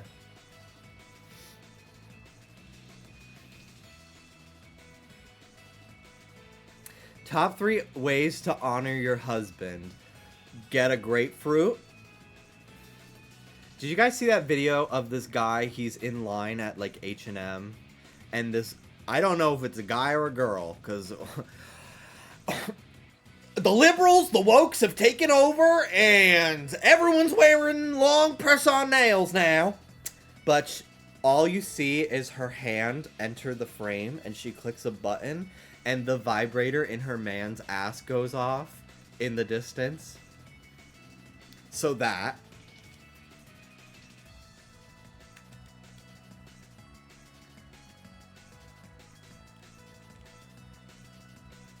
And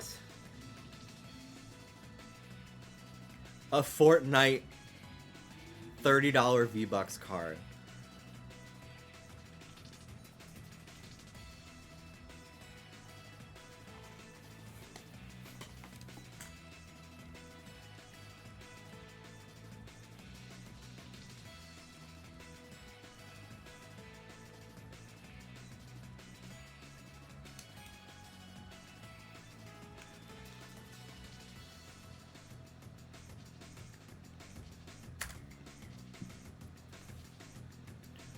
All of the gays responding to that video being like, are the straights okay? As if they have not seen that scenario 800 times.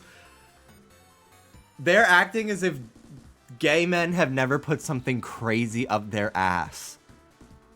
Like, are you nuts?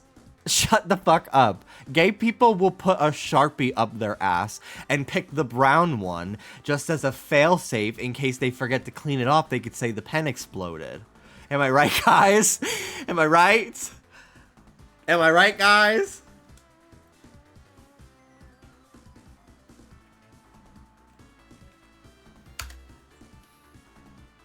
Like, let's chill out about a vibrator being in a man's ass. As if that's an unlikely place for one to be. Am I right, guys?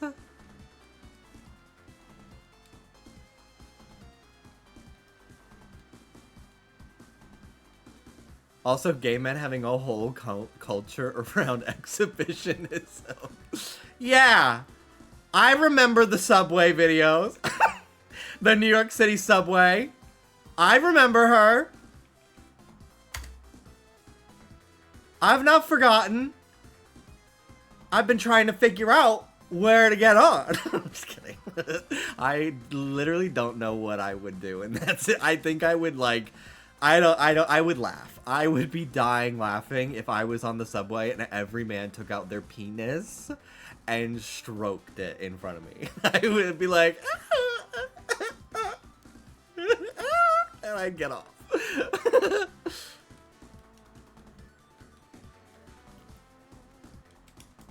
Not the flash mob. Improv everywhere is crazy now. You guys are not gonna believe this shit. Holy cow.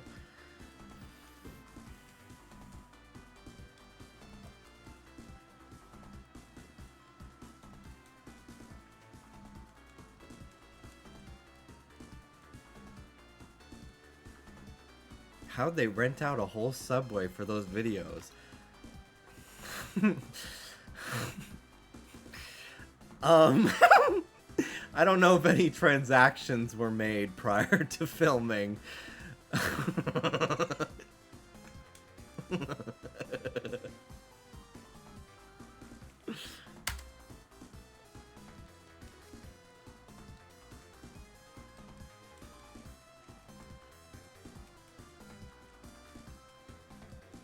Not with money, anyway.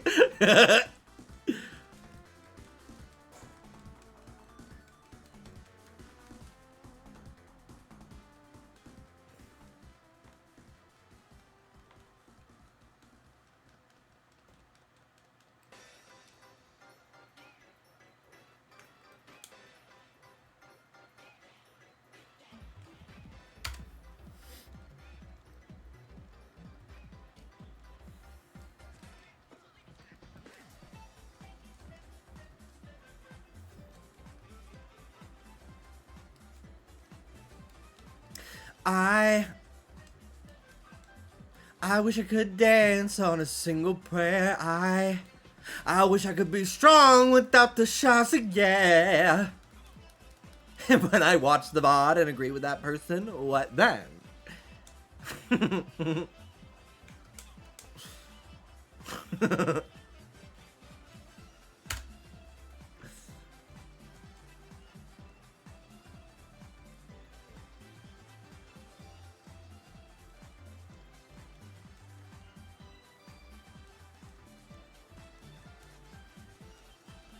When's music video stream?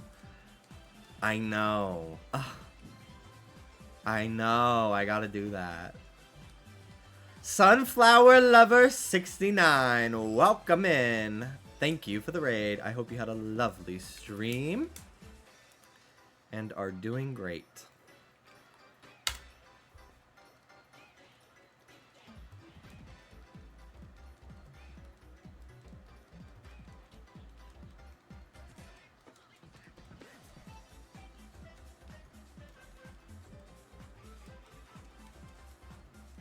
This Bulbasaur game takes so long to load. It is actually annoying as hell.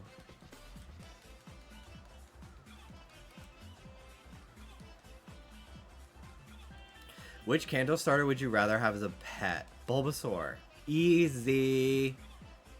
Bulbasaur.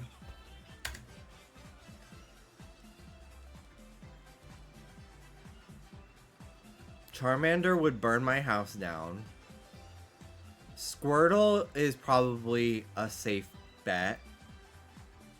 He can help me wash dishes.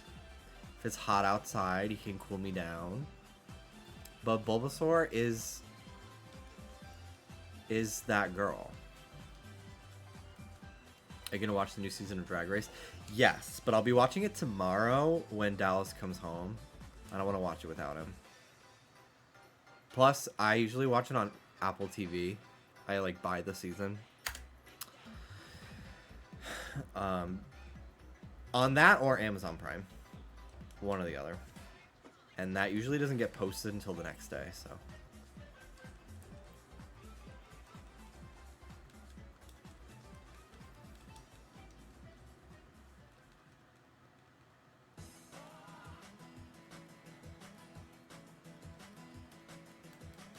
Oh.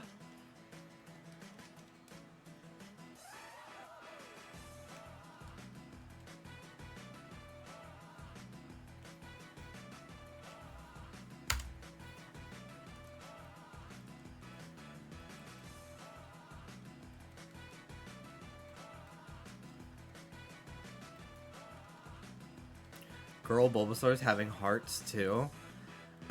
Sadly, that's only May's Bulbasaur. I wish that was a detail in the games. That'd be so cute. Is 2025 Kiki or Booba? It's giving Kiki. Yeah. Yeah. And it's not even because it's an odd number. Because 2023 and 2024 were Booba.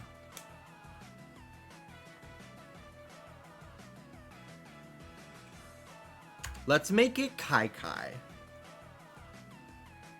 Humans and fish can coexist.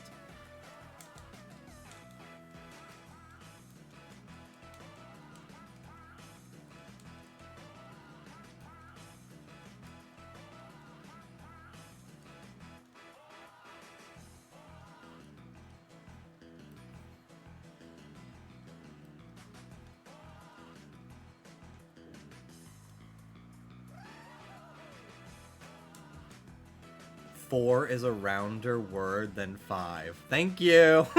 Yes. Yes. Yes. You get it. You get it. Thank you. I couldn't have said it better myself.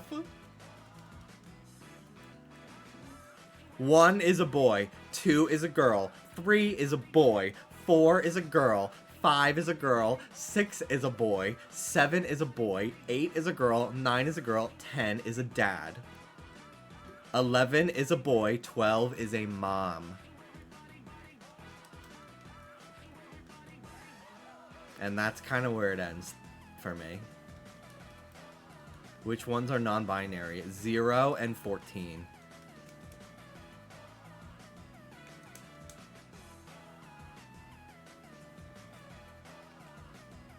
One is boy cause lonely.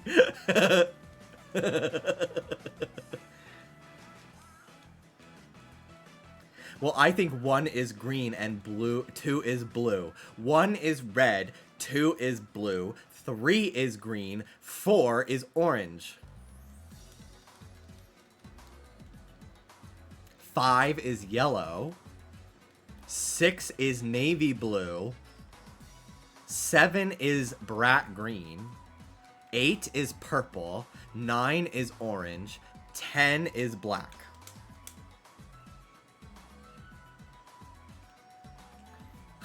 Why are you casting a spell on me? 5 and 9 are both orange. No, 4 and 9. Science is green. Math is blue. English is yellow. Social studies is red. Did you grow up watching Numberjacks? No, I don't know what that is. What color is Tuesday? Blue. And his brother is Thursday, because they both start with T, and they're both blue, but Thursday is darker blue. Wednesday is yellow. Monday is red. Friday is yellow. Saturday is green. Sunday is orange.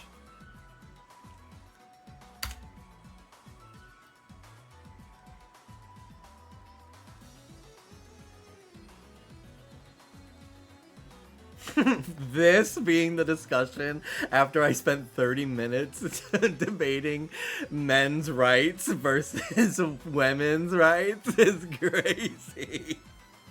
I really do it all. I can really do it all, can't I?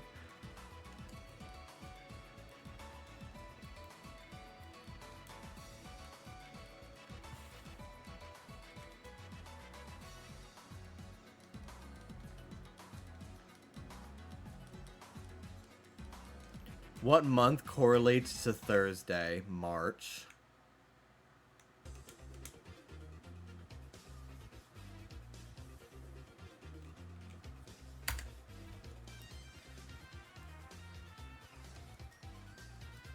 I actually don't have it. I do not think of colors for the alphabet. It's never crossed my mind. Probably because there's too many of them. A does give red vibes though. And B is yellow.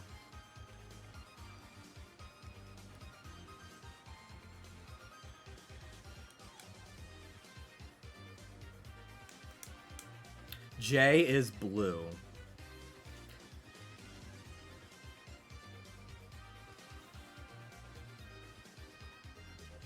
Get out of my head!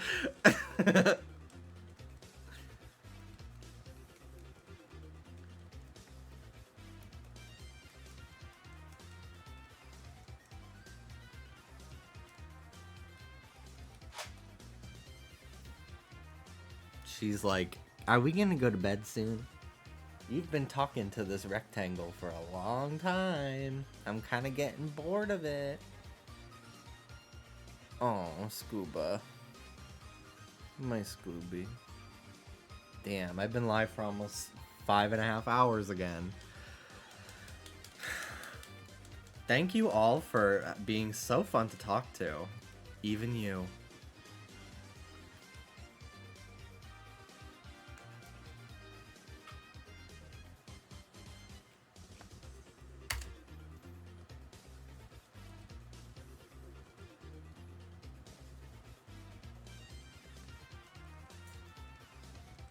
Hi, Scuba. Fourth wall break. That being the fourth wall break, as if I don't spend this entire stream talking to an audience.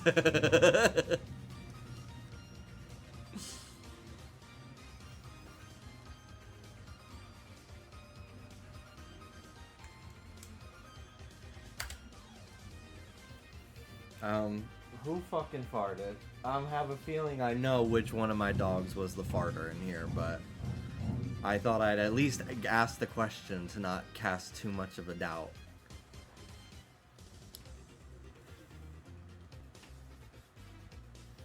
Guys, let's do a poll.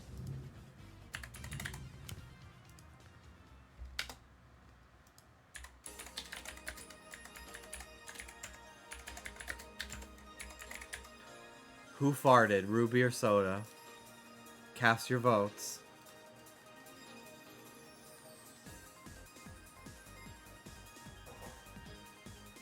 I know the answer. I can tell.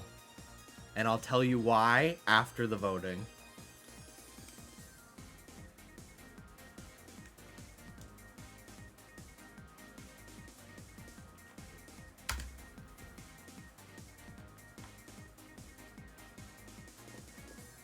If I farted, I would have muted my microphone and leaned. You'd know.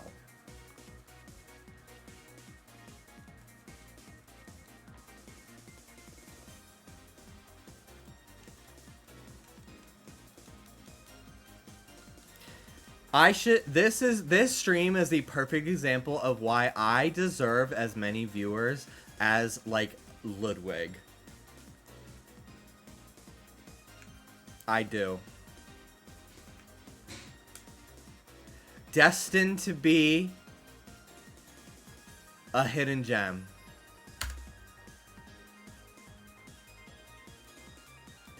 Destined to get snubbed at every streamer awards.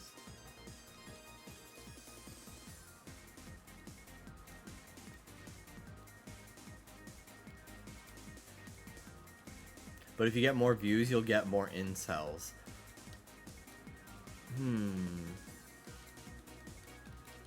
Wasn't he voted in, like, some top streamers in, like, Grindr? Don't fucking piss me off, cause, yeah. I hate that shit. Why are we as gay people not uplifting actual gay people? Or bi people? Unless he is, and I am just unaware of that lore. I don't watch him. Literally the only straight guy I watch is Hassan.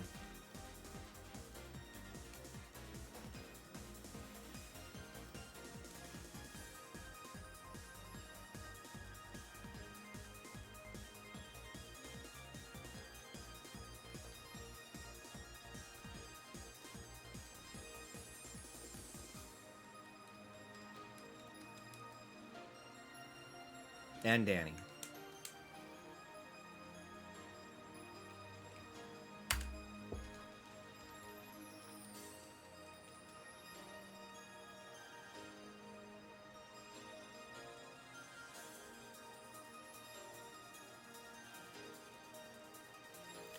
Okay, so it looks as though Ruby is about to win the poll.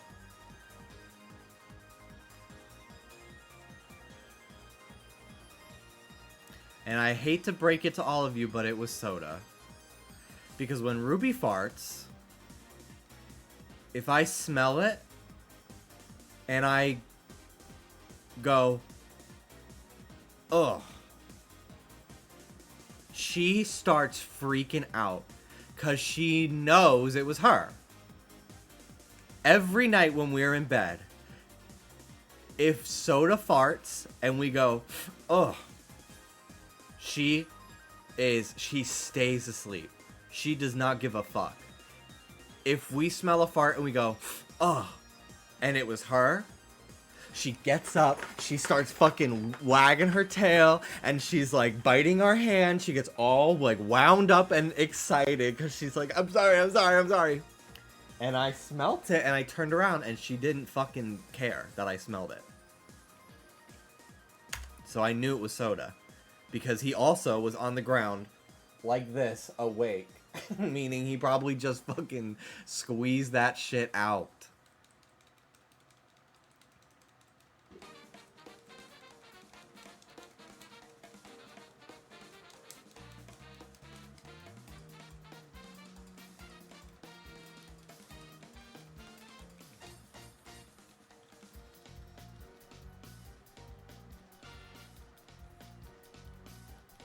Alright. I'm gonna do 3 more, I believe.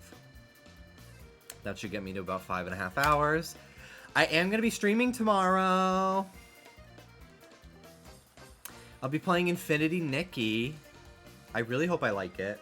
If I don't, I'll play something else. I'll switch to something else.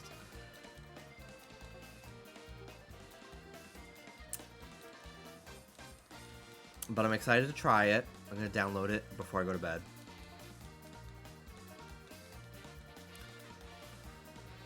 Excuse me. Day 3 asking for a streamer to play Truck Sim. I know. I'm planning to do it. I have bought it.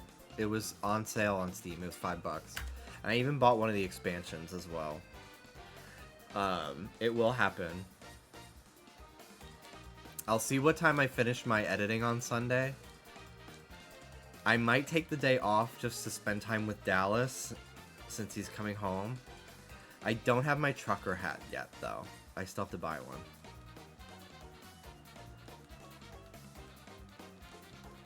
If the shiny happened this stream, this would actually be a contender for a Watch Mojo top 10 video, I swear to God. They snubbed me with that shit too. They did a top 10 game reviewers. My ass was not on there. Homophobia. I'll go to 400. 5,400. I'm so close. I'll do that. I'll keep going. Just a little bit more. It's like 10 more resets.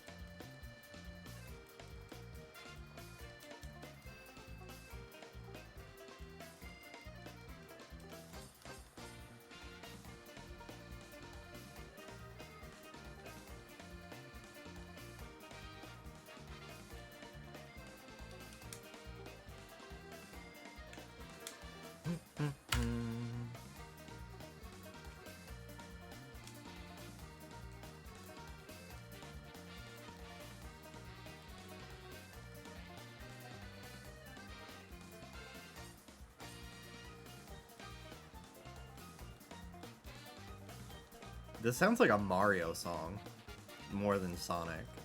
It sounds like new Mario 3D World on Wii U.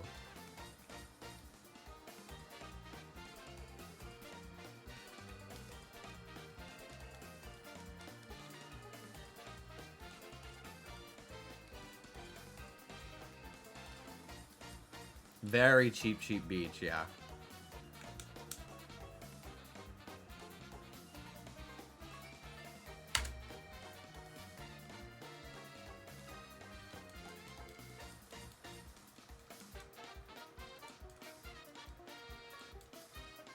Is it from Lost World? Because that game's music is horrid. I think so. I don't think that game's music is that bad. It's definitely not my favorite, but there's some songs I like. I don't like that game, though. I really tried, but the parkour, I hated it so much. I really was, like, speechless. That era of Sonic was so rough. I was so, like, actually so gutted and disappointed at how just bad after bad game they put out for a while there. And Sonic fans will be in denial about a lot of things forever, but I stand firm that like Lost World was not cute.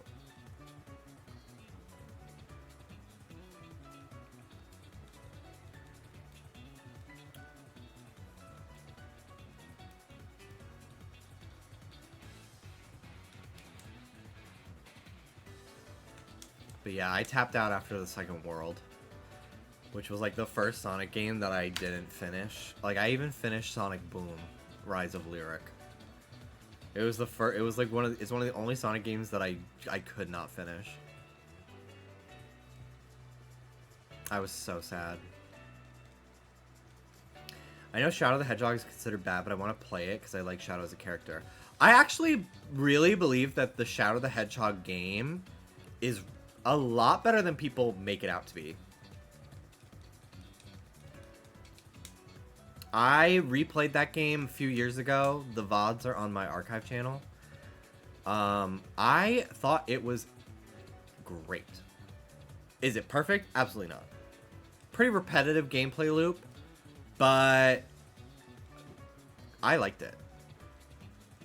Glitches aside, I enjoy Sonic 06. That's becoming a more popular opinion as years have gone on, and I don't understand that at all. Personally. Feels like it's a nostalgia thing. And I played that as a kid and an adult, and I hated it both times. And normally when you're a kid, you just kind of fucking like everything. Shiny Squirtle! We did it! Dude! Oh my god, I'm so glad that I went those extra few encounters. Oh my god. Oh my god! Dude! Let's freaking go, man! Let me save the game. Oh my god. Wow. Wow. Watch Mojo, here I come. Woo! Oh my goodness.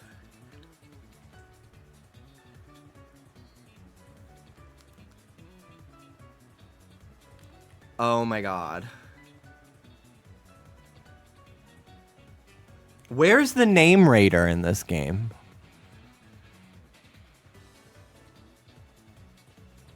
How do I change nicknames in this game?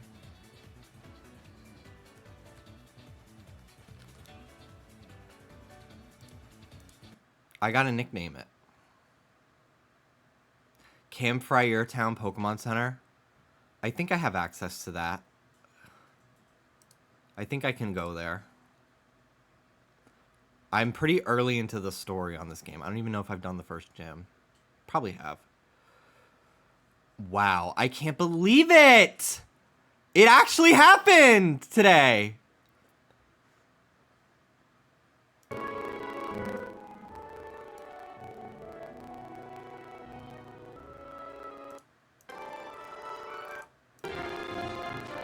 What the hell?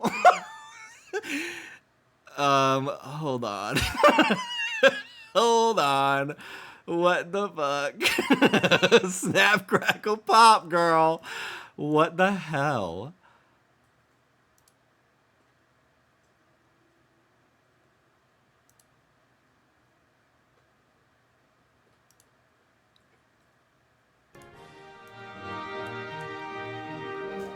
Okay. Fixed it. I don't know what happened here. Hang on.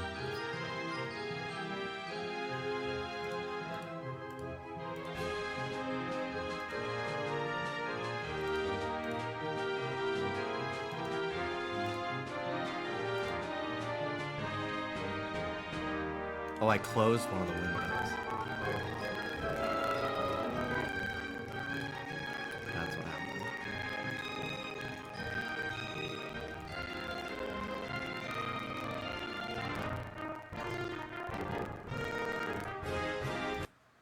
Oop.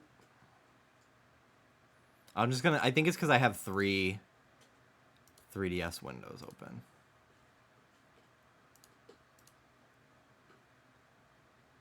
Okay. We'll, let's do this.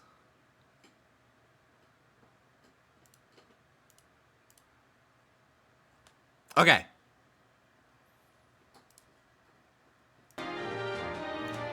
Cool.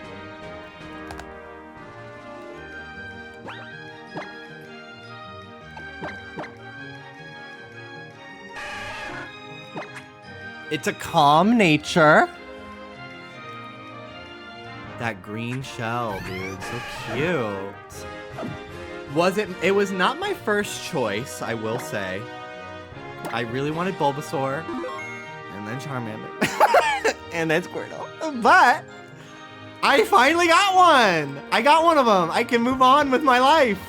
I will probably still hunt Bulbasaur and Charmander at some point.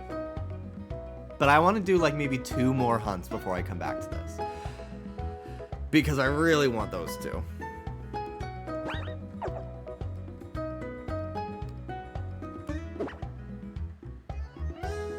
Oh, I gotta do the tutorial for this. Hold on. Okay.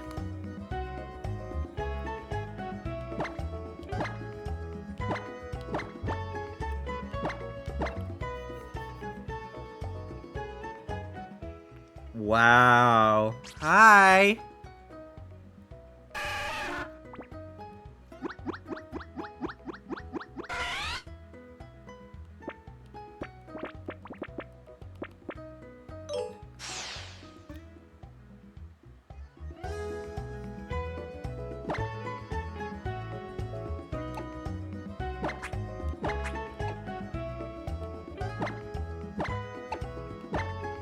I'm probably going to trade this, since this file is not a part of the batch quest. I'm going to probably trade it to either the Bulbasaur or Charmander games, because those are the actual ones I'm doing the quest on.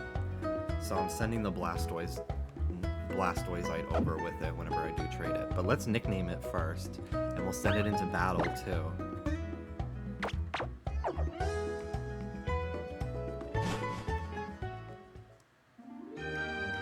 Let me get more Pokemon out of my PC as well.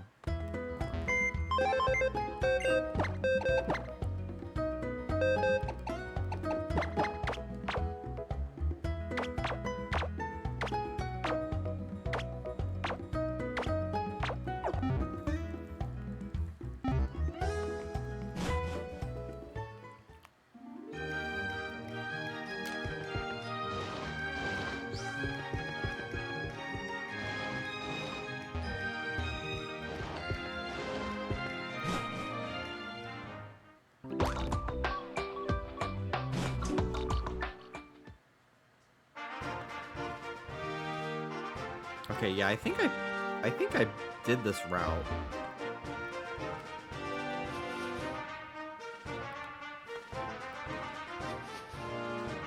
So I can go right to the name raider.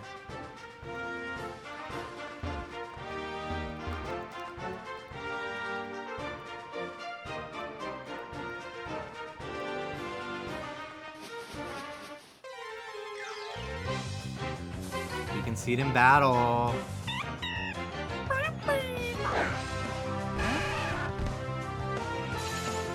Woo! Shiny Squirtle!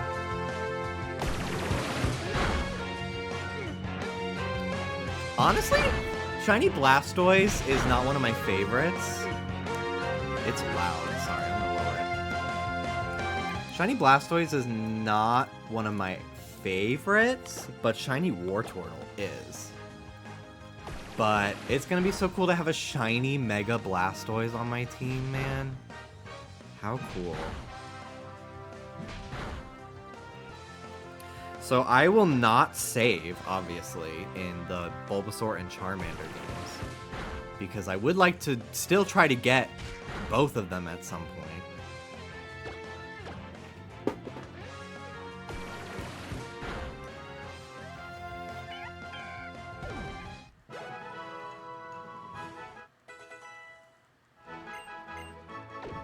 But we got Squirtle, dude. I literally, like, I was gonna end. And I kind of felt like I just gotta keep going. Yes, I will give out those points right now.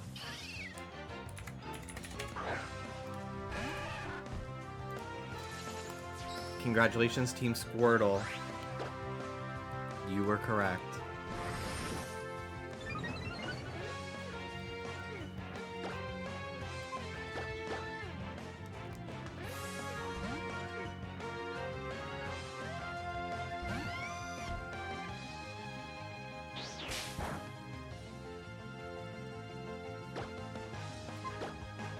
So when do I get to see you squirt?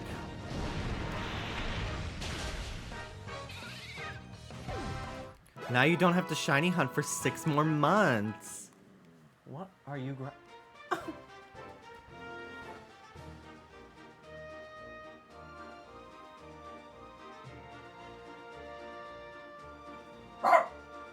He's growling at Scooby-Doo, who he's only just noticed, despite him being in my office every day for the last 2 years.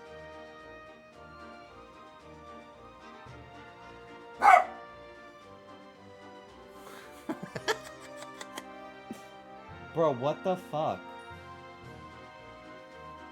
What the fuck? Stupid. He's been in here every day since you've been alive.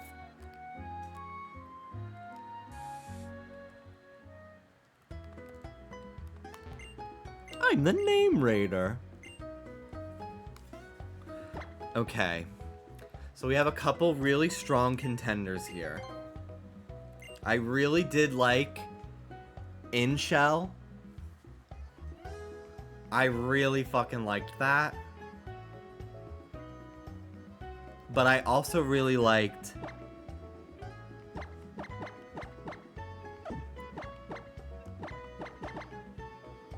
Male Loneliness. So I'm gonna put it up to the poll. We're gonna do a poll here.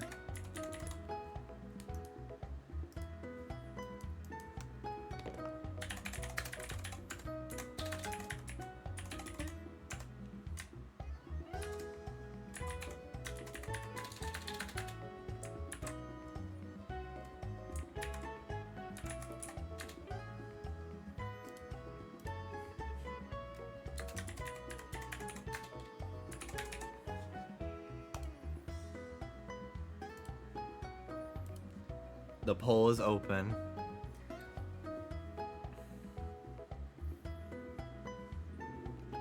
Was this Squirtle a boy or girl? This is a boy Squirtle.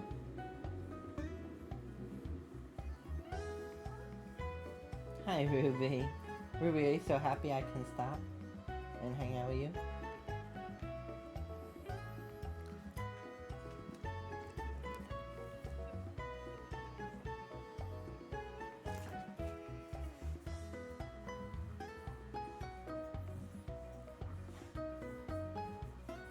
Well, I think we know who's taking this.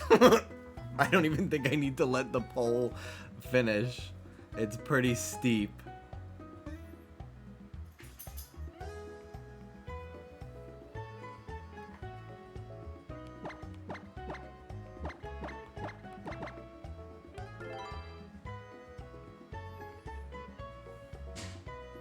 From this point on, male loneliness losing is pretty fitting, though. This Pokemon shall be known as Inshell.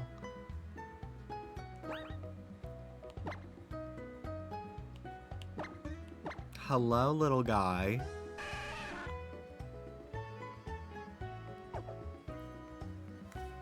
And there you have it. Shiny Squirtle. We got it. Twitch polls being connected through Starlink. Just saying.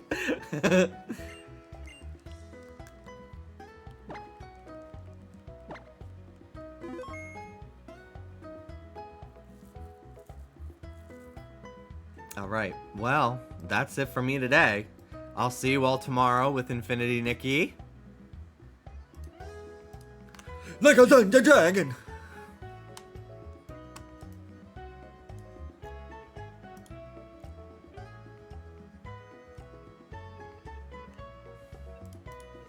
I'm gonna raid my friend Alfred, Paper Box House.